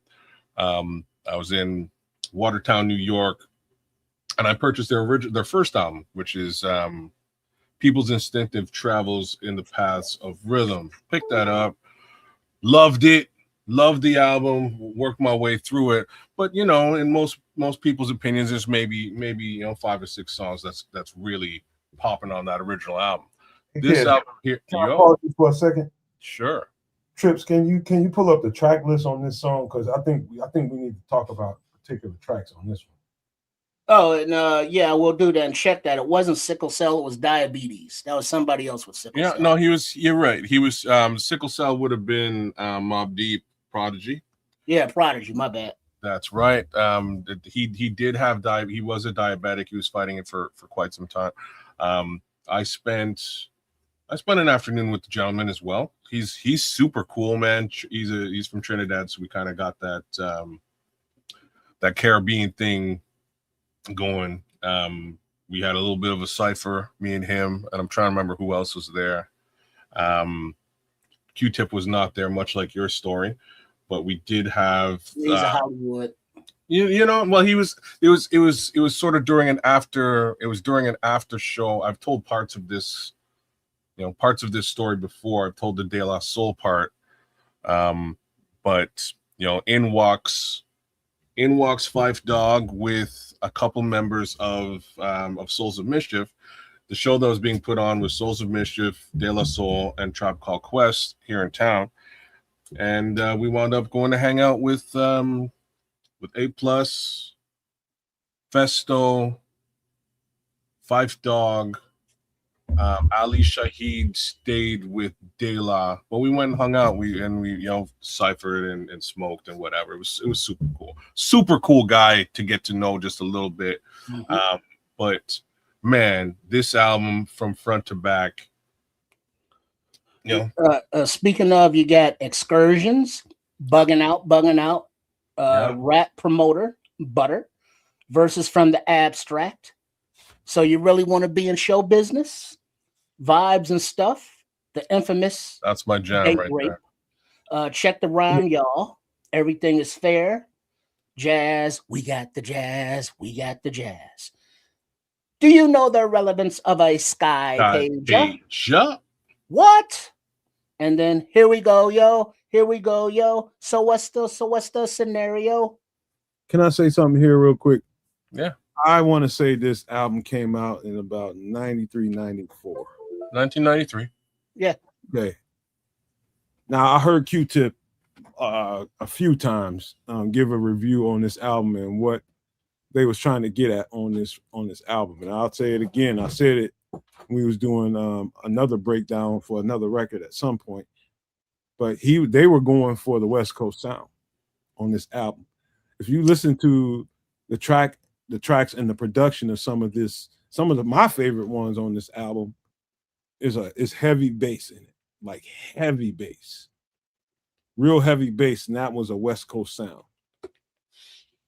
And so they were going for something here. This ended up being their most renowned album, you know, depending on who you're talking to. Some people like Midnight Marauder, some people like, you know, other stuff, but I think this is probably their most well-known album. I think you can argue with somebody else, but I think this is their best album that people recognize. But they had their own albums, and then they were on other stuff with the Native Tongue family, you know, like the JBs, Jungle Brothers, but and Q-Tip was, guest appearing everywhere. Fife did his own thing separately, but when they were together, I think Q-Tip did a lot of the early beats as well. It's like, yeah, they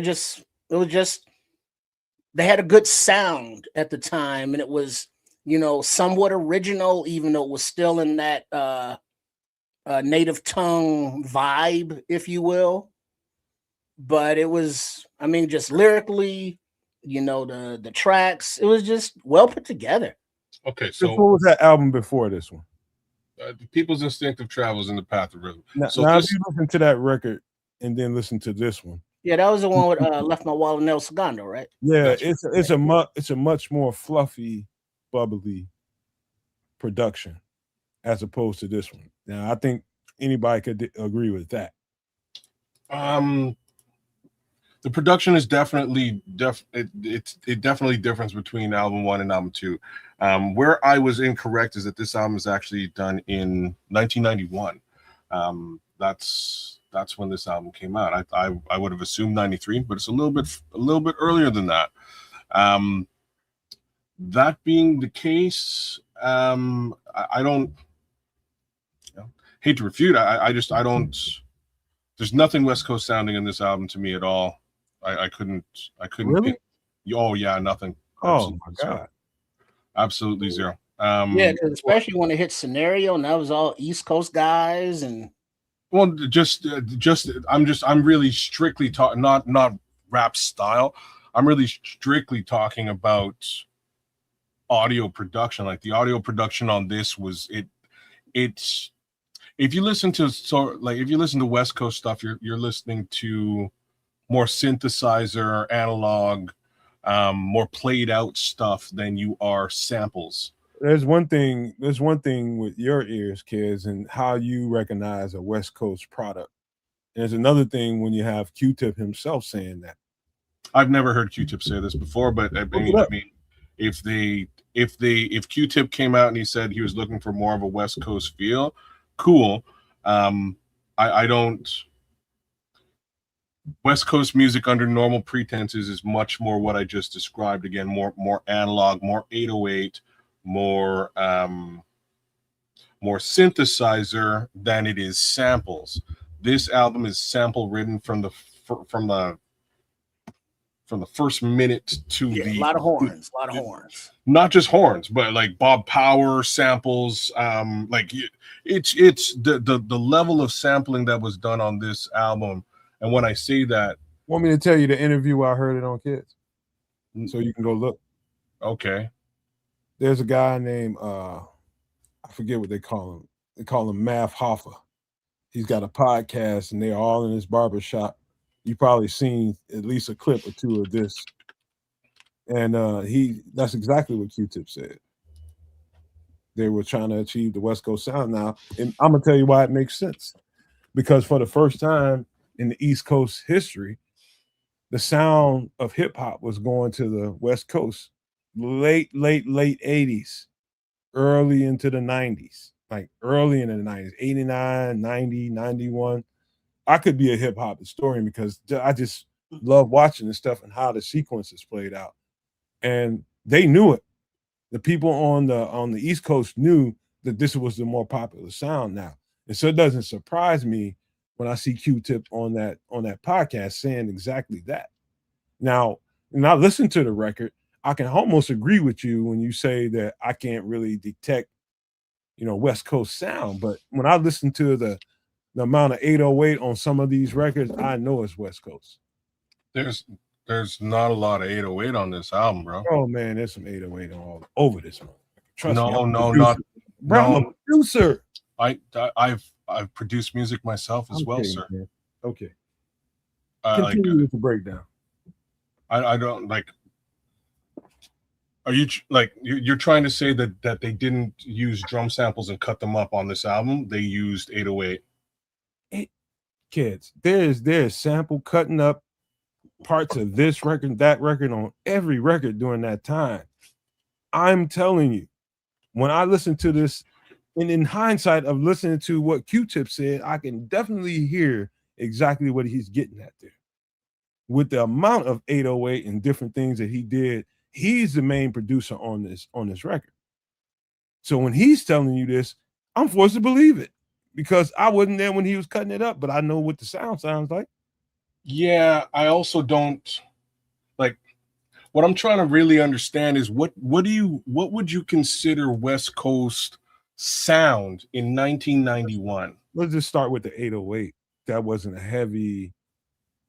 sound on the East Coast that was really overwhelming the sound out there. There's a lot of boom, bap, snare, drum, sample here, there, scratch here and there, and then all of a sudden this might be the most boom bap album of them all. But continue. I'm just trying to tell you the difference between the East Coast sound and the West Coast sound during that time. You had a bunch of cut-ups, James Brown breaks, loops, and things like that really drove most of the records on the East Coast. Every now and again, you get somebody like that came a little bit after your Master Ace, who really went to the West Coast sound on his record, his original solo record. But this is what was going on during the time. The East Coast knew the sound was drifting to the West. And so as everybody else tried to play catch up during the East Coast run, now the East Coast knew that they needed to play catch up to the West because that was a more popular sound. When they was riding out in the street, listening to people in their cars, it was more West Coast stuff being played. So if you listen to Q-Tip talk about that, that's exactly what he said. When was the West Coast, when was the East Coast run? What years are we talking about here? 80s to maybe late 80s, early 90s, maybe early 90s. Okay. So you're talking like Run DMC, Public Enemy, Eric B. and Rakim, and LL Cool J, Beastie Boys. That's what you're calling the East Coast run. What would you call the East Coast run? I would call the East Coast run from 90, that's just OG hip hop. That's just OG because the West Coast. I'm telling you right now. During that period of time, the West Coast and the East Coast kind of sounded the same. Like Ice-T didn't sound that much different than what you would get on the East. Nah. Well, DJ Evil E's from Jersey. You know what I'm saying? Like the stuff out West did not sound that much different during 86 to 90 till this album came out. The East Coast run started with this album for the most part. This is like when the East Coast started. East Coast starts between basically 1991 with this album up until, in my opinion, I would say the release of Doggy Style, 1993, November, which is lined up against, I believe it's released on the same day as the Tribe Called Quest's next album. You tripping. I'm not. That's when things start to shift over to the West Coast with the launch of Doggy Style. So it took Doggy Style. No, Doggy Style, the sound was established. That's really the establishing. What record came first, Doggy Style or America's Most Wanted? America's Most Wanted was produced by the Bomb Squad in 19. I'm telling you, in 19. Came first? Huh? Which record came first? Clearly, the Ice Cube album. Okay. What record came before that was a bomb? NWA, Eazy-E. Yeah, listen to that album. It sounds like an East Coast album. Oh, God, Lee. You mentioned, all right. Y'all gonna have to finish the break now. I'm gonna just be quiet. It sounds like an East Coast album. There was really no real distinguishing West Coast sound at that time.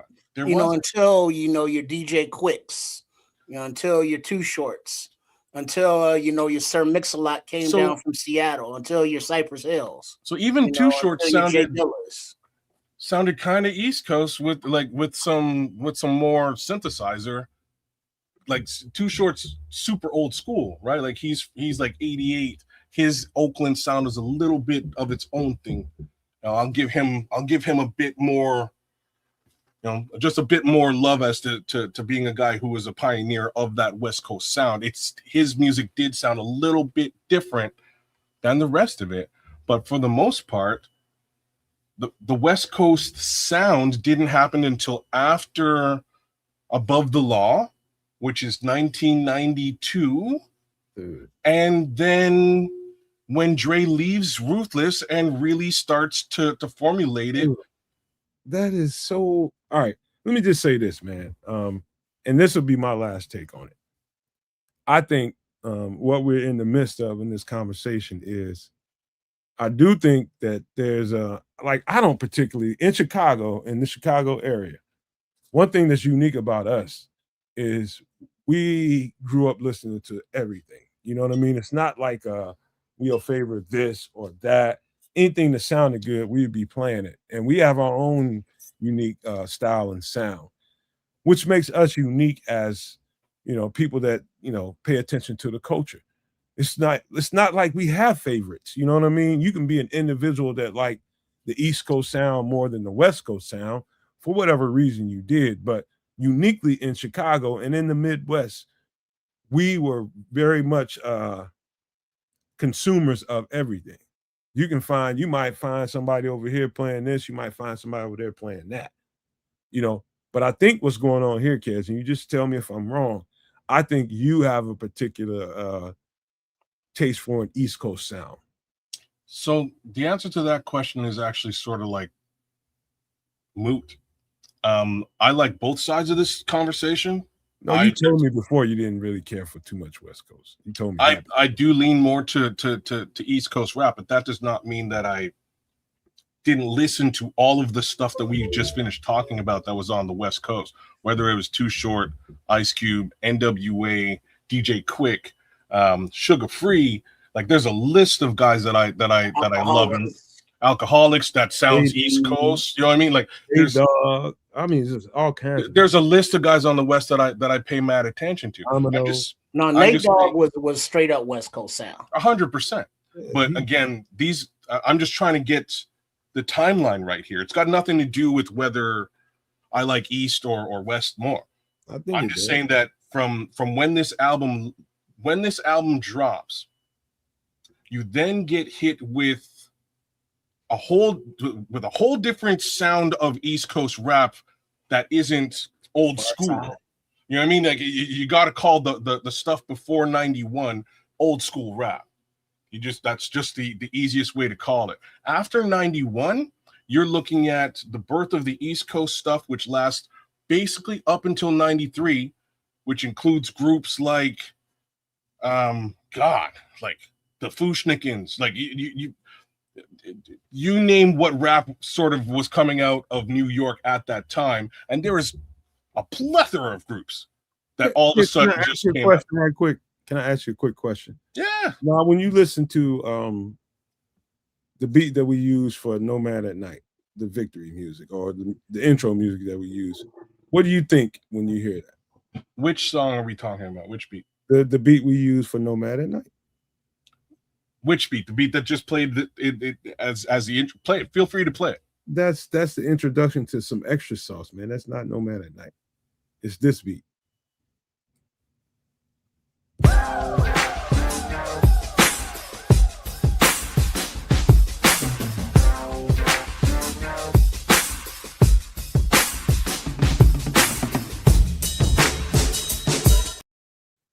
Now, what do you think when you hear that? Any particular coast, any particular... You muted, kids. I would say it's probably a bit more West Coast leaning with the Roger Troutman type. You know what I mean? Like that's where I would say it's a little bit more West, but it does have some, some old school wop to it that you could call sort of old school as well. What you think about it, Tris? Where's your head go when you hear it? Ow. Isn't that Roger Troutman? Isn't that his thing? It's that vocoder on there for sure. Yeah. Where you got that kind of, what do you call it? Synthesizer and It just got that feel. So I wouldn't really put it to a coast. It's kind of androgynous to me. Like where I would agree with it being androgynous is you could find, like, I could almost guarantee you could find an Eric Sermon produced track that sounds a lot like that. So without the vocoder and the Roger Troutman sound on it, you take that away from it, I don't think you would hear anything West Coast at all. That's fair. I'm just listening to you two guys describe what you're hearing. And now that I never really thought about it that way, I just do what I feel sounds good to me. But I can understand exactly what you mean when you say that. Both of y'all. Yeah, same thing. Like the I say, flavor is what I'm trying to get at. Like, what do you hear versus what I hear is what I'm trying let's see. Raymond here sounds more East Coast inspired. And Kids Bingo sounds like a EPMD joint. Yeah, it could be an Eric Sermon produced beat if you really wanted to sort of drill down.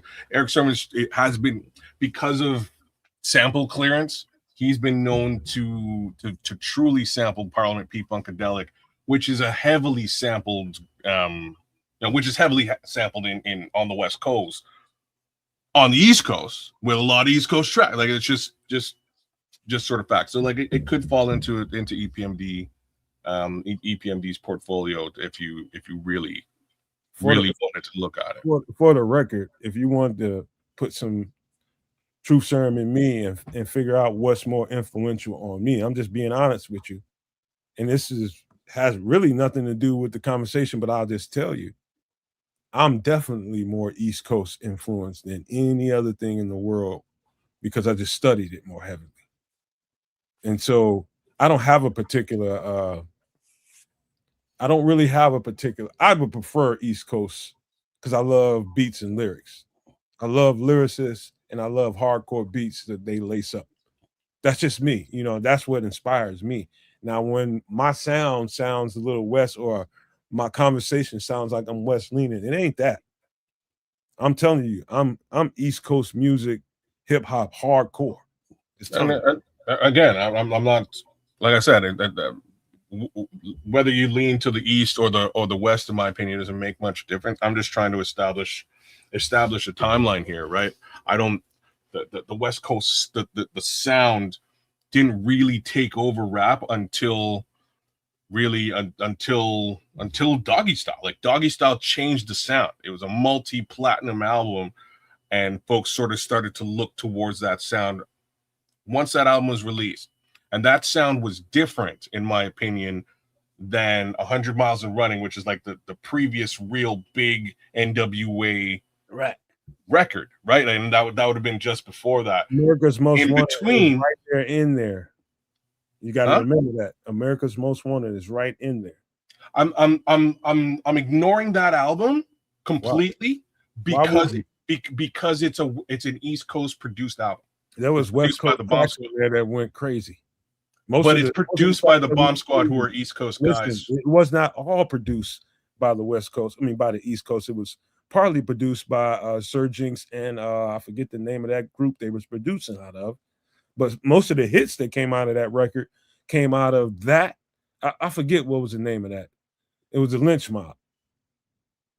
That was the group that produced most of the hits on that record. No, even though Eric Sadler and the Bomb Squad and all those guys manned the entire record and made sure it was produced and mixed down and engineered and all that, the production from the Lynch Mob was probably more of the hits. I'm like, there is clearly West Coast influence on that album. Ice Cube is from the West Coast. In my opinion, it's an East Coast produced album. It is the most East Coast sounding album Ice Cube has ever rapped on, right? You know what I mean? Like Death Certificate sounds way more West Coast. Everything else he's done sounds way more West Coast than America's Most Wanted. And it's part of the reason why I love that album, because it sounded like Public Enemy more so than anything else at that time. Well, when back in the day when they would have the cassette releases, because this is before CDs, you know, it's like every Tuesday there would be, you know, a crap ton of releases, you know. I don't, you know, name the artist, but it was like, They're like $10 a piece, and it's like shit. I got like $40 to spend. Which 4 cassettes I'm gonna which 3 cassettes I'm gonna get as I go next door to get a slice of pizza up there on Broadway and Wilson. You know what I'm saying? You got to get your snacks, kids. So it's like, I'm gonna get these 3 this week and then come back next week for these. But then, like that next week, more stuff is being released, and that was just kind of the trend, East Coast wise. Before America's Most Wanted now, and then that came in, and then you had the West Coast people coming in as well. So it was East Coast thing for me, going back to the days of what was that, 1982, in the back of the school bus with Sugar Hill Gang, Rapper's Delight. And I was just been listening to it until the West Coast jumped up, and then I listened to them as well. But by then I had been listening to East Coast shit for 10 years, before the first West Coast album even came up. So, there was no competition. It was just something different. It was just, at that point, it was just rap music to me, regardless of side. What's interesting about me is I really getting into rap. There was some rap here and there, but really getting into rap music at the time, I listened to mostly West Coast rap because it was super provocative, and it was what was on the radio, available on the radio in Florida when I would visit. Mostly, they weren't really playing LL Cool J; they were playing Eazy-E. They're playing NWA, FTP. You know what I mean? That's what was on the radio, which is wild and crazy. But I'd make my little mixtapes. I'd take their mixes and bring them back to Canada. That's how I existed. Fast forward now to this album. This album basically makes guys like Biggie Smalls exist. Makes guys like the whole, the Wu-Tang Clan exist. None of these guys would exist. Much of what EPMD wound up doing after their first 2 albums, which is branching out with guys like Redman, DOS Effects, etc., that has a sound that sounds closer to this than anything else. And to me, that's when the East Coast really started to exist. Factor in Snoop Doggy Dogg in 93, things change. The sound has been established. All of a sudden now you get Domino, you get Nate Dogg, you get all of the guys who sort of sound similar from the West, and the music starts to really bump on both coasts. Folks start leaning towards the West because, again, sonically, I have to agree, they had a very specific sound. And if you enjoyed the sound, you're going to enjoy the next guy. You know what I mean? You're going to enjoy the next rapper, the next LP. That sound more or less started to take off again after that Doggy Style LP, and that's my. But who is West Coast that I always thought really sounded East Coast for the most part? Cypress Hill. Yeah, there's some exceptions. That whole clique, and I always associated what's those dudes that does jump around. I don't know why, for whatever reason. But what is the name of the clique that they ran in? House of Pain.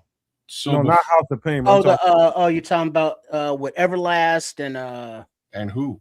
I always associated Be Real and whatever his name is. What's his name? Something Dog.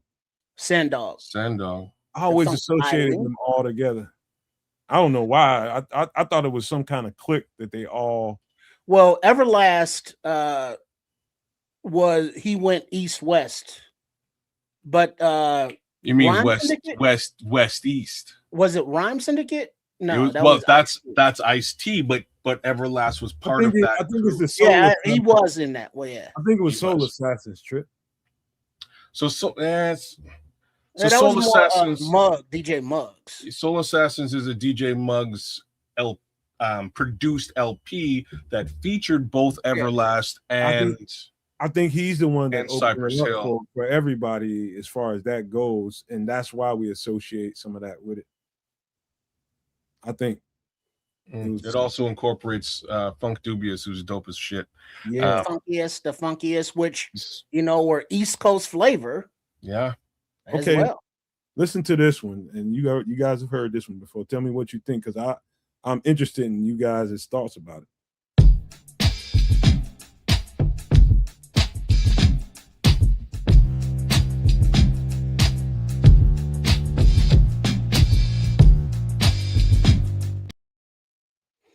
Sounds like some kind of new age jazz. Okay. If we're denoting coast, it could technically be on. I could see a Kendrick Lamar rapping over top of that, who is a West Coast rapper who raps East Coast. I don't care who says what.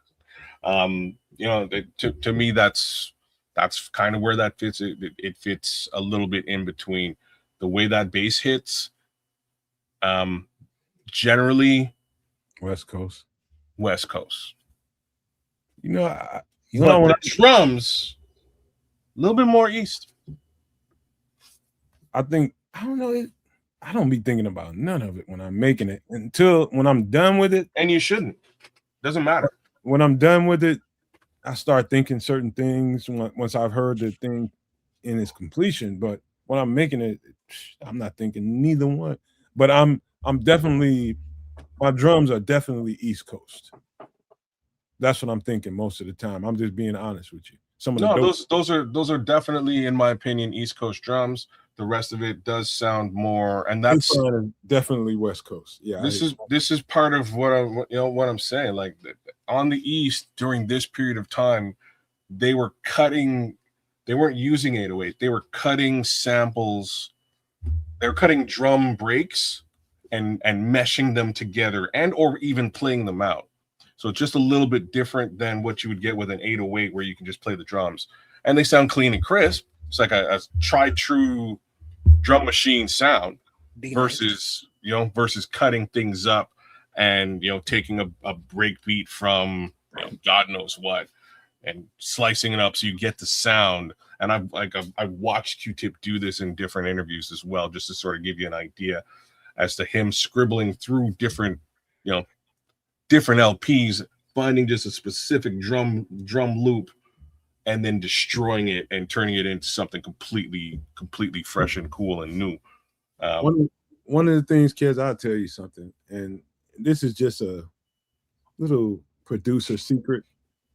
Depending on who you are and how you emphasize how you start music, whether you're starting the music with a bass line, whether you're starting with a lead guitar, jazz sax, whatever it is, if you're like me, like I believe that everything starts with a drum rhythm. In my opinion, it's just the way I've always saw music, heard music. To me, that's the driving force of any track, any song that precedes it. It's come from the drum, gets people moving. And I figured out a way to kind of layer my stuff. And whatever you just heard on either one of those tracks, I got a little secret to making that shit really pop off. And I don't know that it's brand new, but it's something I've never really heard nobody do or saw anybody do to really bring out that element of that track, is really lace those drums and emphasize them and make sure that that's the thing that everybody hears and people move from that. So, I mean, it's not layering it like doubling your drums or anything. I just found a technique over the years, man. It took me a long time to figure it out, but I got some. Sweet. Yeah, that's where I find the true difference in production style. Has a lot to do with the drums. And Jay Grizz asking about Hammer. Hammer's from Oakland. He's from Oakland. I 357. I'm gonna have to say, hot though, man. How hot can you get? Man, I ain't nothing but hip house. Hey man, how hot can you get in Hammer? I wouldn't really say he had an East Coast sound at all. He sounded much more West than, and like again, the time frame, like I was explaining, has to be established. Hammer comes out in around 1988, maybe. Like Hammer was pretty early and blew up relatively quickly. and held it down for a long period of time before his pants and his dancing. You know what I mean? Like he was holding it down while the East Coast was sort of going through this growth period. Yeah, because Hammer was out before Naughty by Nature, right? Yes, out before Naughty by Nature, out before this album as well. Out and again, and this is part of part and parcel as to why I'm saying like the West Coast sound hadn't been really established at that time, right? So they were dissing Hammer, and his stuff didn't really sound like West Coast music today. Because who was Pete Nice and Third Base? Third Base, yeah. Third Base was on Hammer hard, bro. That's and got ran out the industry. What's that? And got ran right out the industry as far as rappers go. Well, what's his face is a producer now. One of them returned as an executive. Yeah, the one with the glasses. So what's interesting about those two comments is before sort of getting moved out of the industry in whatever capacity they did, they brought the world Nas. De La Soul. Well, no, they didn't. De La Soul. This is like De La Soul kind of brought themselves out. Like I'm trying to really think about. De La Soul was brought up by Stetsasonic. I just had to mention because I am wearing the shirt. Yeah. De La Soul was brought up by Stetsasonic, but Third Base brought out Nas, and for the most part, helped him get his deal and blow up the way that he did. Not his first song. His first song is on Large Professor's Main Source, which is produced by two Canadian brothers. The second song is on MC Search's first LP, his first solo LP. MC Search. There you go. MC Search. That's the one with the glasses. His fucking name, yeah. But yeah, he became a major executive and A&R, and helped Nas get his first deal. Because he was at Tommy Boy, I want to say. Yep. He was that album was a Tommy Boy. Wait a minute. He wound up working for Tommy Boy. Profile of Tommy Boy. One of them. He wound up working for Tommy Boy. There on Third Base was actually a Def Jam album. Yeah, it was a Def Jam joint. Yeah. They produced. They got, and it's an abomination to even give MC Search credit for discovering Nas. He didn't discover shit. He just happened to be the white guy in the room that helped him get funding. Well, you're right. No, he didn't. Like I said, he didn't discover Nas. Nas was discovered by Large Professor. So the song is Live at the Barbecue. That's the original first verse from Nas, and it's a crazy verse. But on that track is also Akinelli. I don't know if y'all remember Akinelli. Put it in you. You know what I'm talking. There's a couple other MCs on that track that wound up, sort of trying to move. My name is Ak. But Nas blew up off of that track. But he got him a deal at a really in a really good capacity where he didn't make that much money. And I'm talking about MC Search because that story's out there on the internet if you want. I'm sure I believe it's on Drink Champs, that he was sort of talking about helping Nas get on and not really taking a lot of points out of that deal. But yeah, kind of like this is what I'm talking about. Like that little 2-year period of rap is wild and crazy. There's a lot of change and establishing of a sound, and in the meantime, the West Coast was really building their own sound. And during those 2 years are the two Above the Law albums, and that's where the sound kind of really starts to take place. They're amazing albums. I love both of those albums. But that's where that G-Funk sound really comes out of. I'm gonna tell you, I gotta tell you a couple of my favorite joints on there. One of them starts off with Q-Tips just kind of ad-libbing. I want to introduce you guys to my man Ron Carter on the bass. That joint and Show Business. When he's got Lord Jamar and Sadat X from Brand Nubian. I think he's got maybe one or two other guys on there. And you know what's important about that track to me, I love the beat, number one, but number two, the message that they were trying to give to everybody during that time about the people in the business.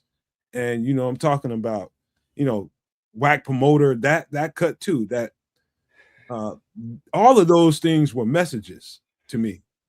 It was messages of people that think from the outside looking in, everybody thinks they want to be a rapper. Everybody thinks they want to be in this business. Let me show you how this business is. They cutthroat and they suck. And you have to fight for every damn dime. And they were giving you that message during this album. And it was valuable to me. I learned a lot from this album. And you know, subsequently, some of the stuff that followed after this album, it's great because they were teaching as well as, you know, giving you beats and rhymes. That's the value to it. For me, my tracks on this album are basically, you know, there's 4 of them. And the 4th one I'll just say right away is Scenario. Scenario is a great track. Love the track. But the ones that I don't play today, I go back and I play Excursions, which is, I believe, the first song on the track or on this LP. Back in the days when I was a teenager, before I had status and before I had a pager. One of my favorite tracks of all time. I then love Bugging Out.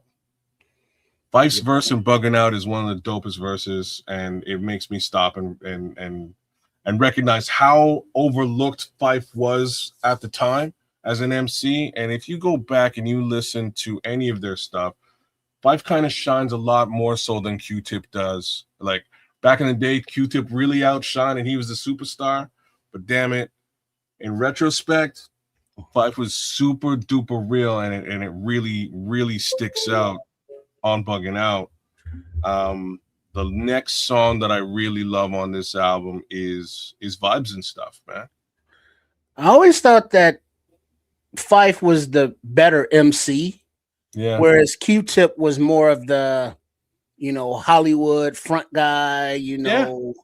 You know, he was out there dating Nicole Kidman and Janet Jackson. You know, he was out there like that. Whereas Fife was just in his rhyme book. Fife was he's just a real talk. Neither one of them are very lyrical. Oh, Fife. I don't know if he really. I mean, Fife's. What was his album? He had his own joint. It's a much better album than you would expect it to be. Yeah, it's got a lot of in the conversation of great lyricists ever. There's a reason for that, because he was always overshadowed by the other guy in the group, right? And then that's it. If you go back and you listen to Fife is actually really good. Well, his solo joint was dope. I have to say it. And you know, you'd be surprised if you went back and took a look. You wouldn't hear Q-Tip in the conversation of great lyricists, but what they did together and how there is nothing in Q-Tip's repertoire that comes off to me as great lyricist. No, he's good at the punchlines. You know, he's good at the ad lib stuff. But Fife, you know, had lyrics. Well, Q-Tip's I think what, and this is in the reference of this album, his tone, his sounded like he had a, you know, stuffed up nose all the time. And that had an effect on how people viewed him in the first place. Is just how he came off on a sonically on a record. He's from New York. Fife, he's just he's an average rapper, man. And God bless his soul. But he was just an average rapper, and both of them were average rappers. 5 foot assassin. Do me a favor. You know, one of these days when you're driving around, find the Fife album and listen to it. You can never ever convince. I'm sorry. Why? Trust me, it's just music, damn it. I know a great lyricist when I hear one. I'm not saying he's you know what I mean? He's not, Fife is not Nas. What I am saying is he's a lot better than anybody gave him credit for at the time. and that solo album has a lot more Caribbean flavor that he didn't really bring in full go to A Tribe Called Quest. And you start to see it, and it's actually dope. Like I have to say. I tell you a guy on the East Coast that didn't get a lot of credit for his lyricism because his production was so good. Large Professor. I never really liked Large Professor's beats. I don't know why. But they were always Sadat X is another one within the group of Brand Nubian that didn't get all. Sadat X is dope. Well, any real rapper should hold Sadat X in very high regard. What's his album? Which one? Wild Cowboys? Wild Cowboys. There you go. He's one of my Dottie X is dope. He's one of my favorite rappers, period. And the lesson to be learned from Sadat X is that sometimes you don't have to rap at all. Some shit doesn't have to even rhyme. But think about it. We're gonna do that record soon. But I'm gonna give you a prelude to that record. But there was a record that happened with Brand Nubian that Grand Puba was a big Lumen influence on that record, and it came across well on the East Coast at least. I don't know how people received it everywhere else, but it was a huge record on the East Coast. Grand Puba was heralded as one of the up-and-coming top MCs on the East Coast. And I believe, and that's just my opinion, that really went to his head and he branched off of that situation way quicker than he should. And everybody wrote Brand Nubian off. But lo and behold, let me finish this one, Trips. Lo and behold, who led that second album? It was Sadat X, and you forgot Grand Puba was even there. That's how good Sadat X was. Yeah, Puba. Wasn't he in was it Masters of Ceremony? Masters of Ceremony, and this is when I was like, Puba's a lot older than Dot X or Lord Jamar. He's a lot older, so he's been doing this on stage for a long time. And what he really is, and somebody sort of mentioned it in the chat, he's just a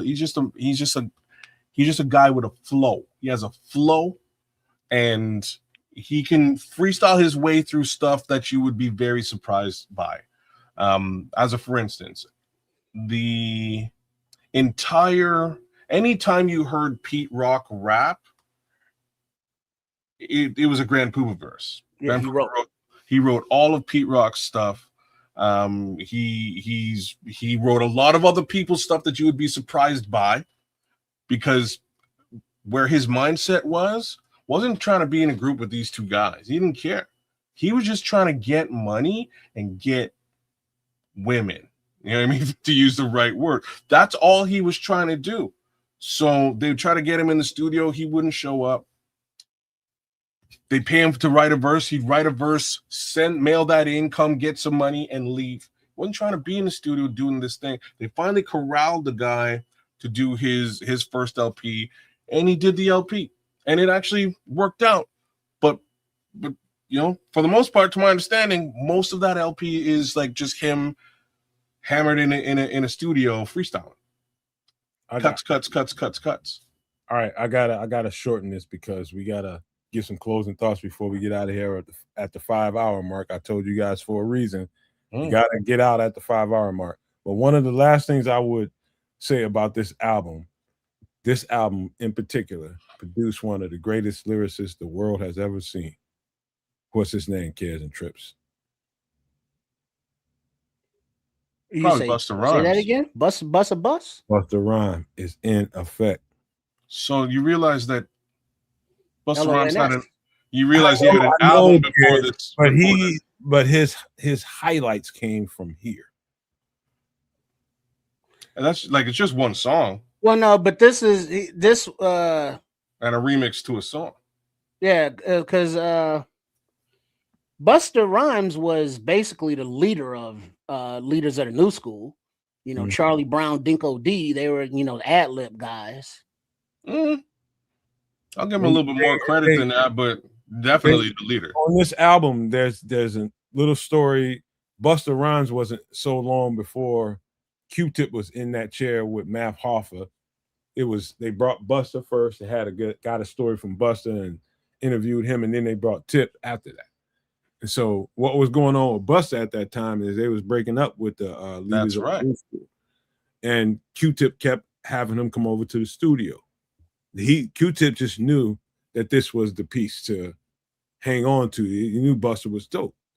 And Busta just kept getting doper and doper over time, and he still keeps getting doper than me. But this is when he really started to really shine. And, you know, everything subsequent to this is just, to me, layers on the cake. I think Busta, out of this album and Q-Tip's insistence on it, I mean, there's a lot of little underground records that he had him on too, that I've heard mixtapes, you know, but this is Q-Tip really, really accentuated Busta Rhymes, man, and his music, his beats really accentuated that shit. But I do agree, you know, to an extent. I do have to say that, you know, this is 91, right? So just before this album comes out, comes the Leaders of the New School album, and it is. I'm trying to think if both of the albums came out by this point, but I think it's just the first one. No, it's just the first album. It's one of my favorite as a kid going to high school. Just another case of that old PTA. Like some of the tracks on that album were super juvenile, super funny, made for a teenager at that time. They were in high school. They were in high school too. They were, you know, just maybe a couple of years older than me. I could relate to what they're saying. They could relate to me. Just the general style of that, even right down to the tracksuits they were wearing. You know, the whole thing from LONS to me was super dope. I really liked it. But if you check out the Dante Ross stuff, so Dante Ross is. You ain't got that much time, kid. Don't worry, I'll get us out of here. Dante Ross produced basically executive produced. He was the A&R who signed 90% of the people we've talked about today. You know, outside of outside of the West Coast stuff. Q-Tip, Brand Nubian, MF Doom as well, Third Base, like you name it, all Dante Ross. He goes through how all of this stuff comes together and really goes down the road that you were just on, and that is basically Busta Rhymes and Charlie Brown hated each other the entire time. The song, classic, the song Sob Story on that album is a diss track to Charlie Brown, who only figured it out after he wrote and recorded his verse on the same song. Charlie Brown was trying to get Busta Rhymes to chauffeur him around in his new whip. That is what Sob Story is about. So these two guys were never going to last long in this group. He dissed them on their own cut, on their own LP, which is wild to understand down the road. Anyways, as that group breaks up and falls apart, Busta kind of found a little bit of an outlet with Q-Tip to do Scenario.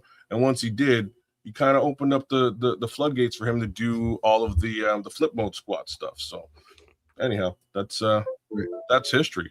I'll tell you what, one of the better, let's just say, top 50 albums I've ever heard in my life. 50? Top 50. Wow. I mean, we can argue about who I think is above all that, but that's just my taste buds. You know, music consumption is all about taste buds, man. It's just, you know, everybody that ranks this. If you genre'd it, if you put it in a genre, I don't even do all that. I'm just talking about being hip hop. This was top 50 hip hop albums you've ever heard? Top 50, yeah. Hip hop? Really? Wow. Okay. Yeah, I've heard better records. Black Moon, nice. A lot better records. But yeah, we mentioned DJ Evil D. You know, I have my particular taste buds and what I like, but you know, I mean, that's me, and you have your type, and I didn't like Leaders of the New School record, but who you're talking about the Leaders record? No, I'm just saying you just got to gloating about how much you like that. I didn't really care for it, other than Busta Rhymes' part. You know, that's just me. But you saw that differently. Trips probably saw it differently. Any Johnny from the left field might have saw it differently as well, but that's just taste buds. And I had to learn that over time that, you know, how you receive something versus how I and the next person receives something is totally different.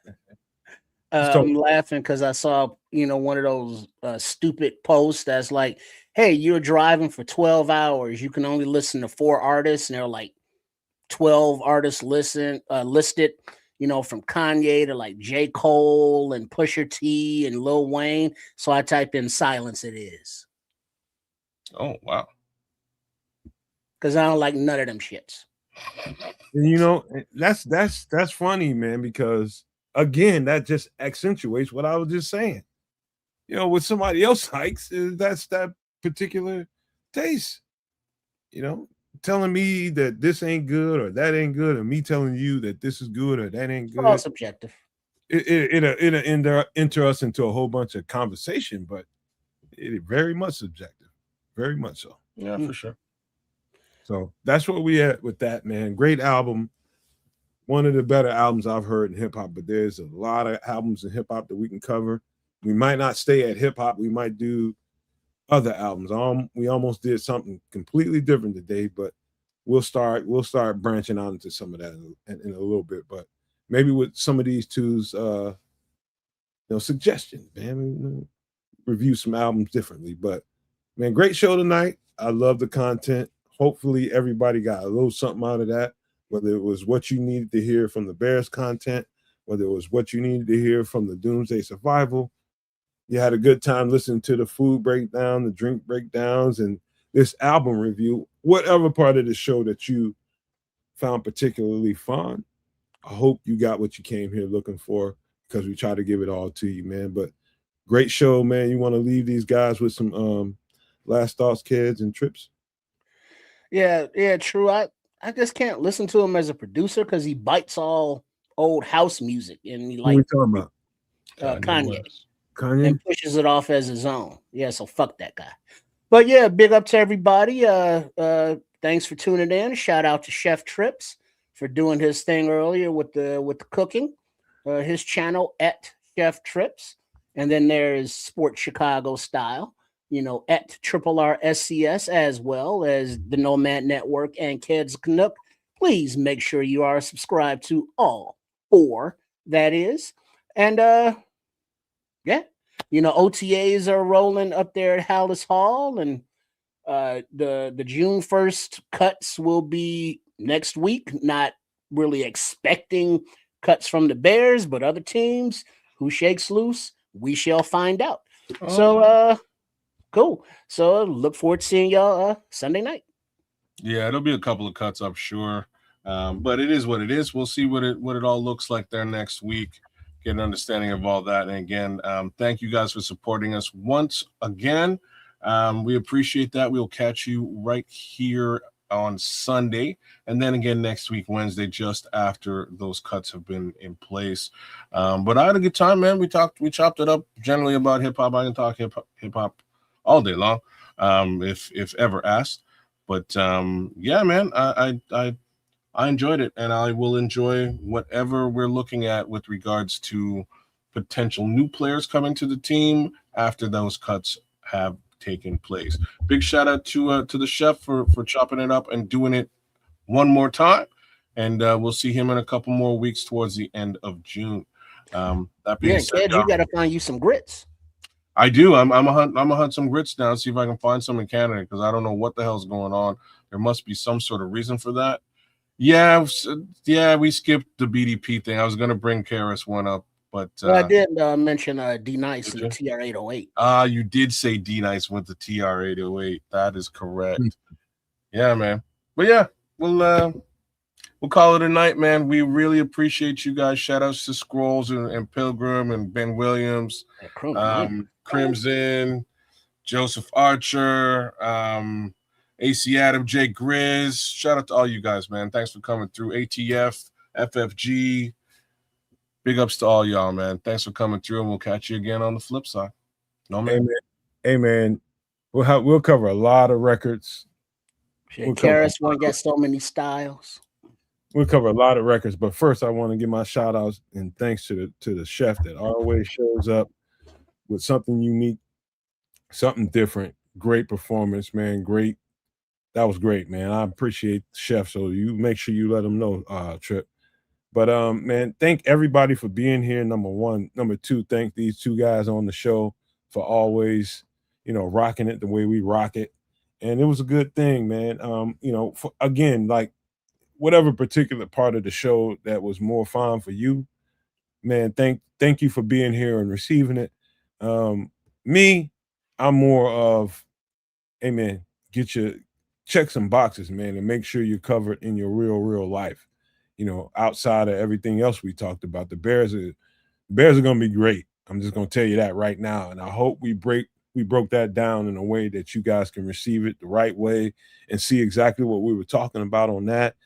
Hope the food breakdown was good, the drink breakdown was good, but the album breakdown, we're going to do more of that because I can see that it definitely generates a whole lot more back and forth between us, man, because I would say this to end the show. It is all about taste buds when it comes to whether you're watching a movie or listening to a song or a record. It is really all about your taste buds. And it took me a long time to humble myself to that belief and knowing that, I used to think the world of this, that, or the third musically. And then you go to the next person and you express how much you enjoy that particular artist in this record. And they just like, what? Yeah, that wasn't nothing. And it almost, because you enjoyed it so much, it almost gets you kind of defensive and a little feisty because it's like, oh, what's wrong with you? How come you don't like it? You know what it is? It's what Tripp said. It's the subjectivity to it. It's basically, and my mind doesn't work like yours. Yours doesn't work like mine. My emotions don't work the same as yours. Yours doesn't work like mine. And so what might have tickled my fancy may not have done anything to yours. Vice versa. And so remember, as we're breaking down these records and we're breaking down these movies and giving you these reviews, remember that aspect, you will enjoy it all. You can humble yourself to it and know that it's just that person's opinion and you'll leave it there. And so with that being said, I just want to thank you all for being here one more time and just know there's a whole lot more coming. We're going to have a good time doing the show Sunday. Might be some breaking news. I hope Tripp's just kind of, he's just trying to weigh on the direction of the breaking news. It might happen. Something might happen. Never know. We'll see. We'll see what happens Sunday night, man. We'll keep our eyes on the business and see what happens. But I just want to thank you one more time and leave you guys with these famous words. Love, peace, and hair grease, y'all.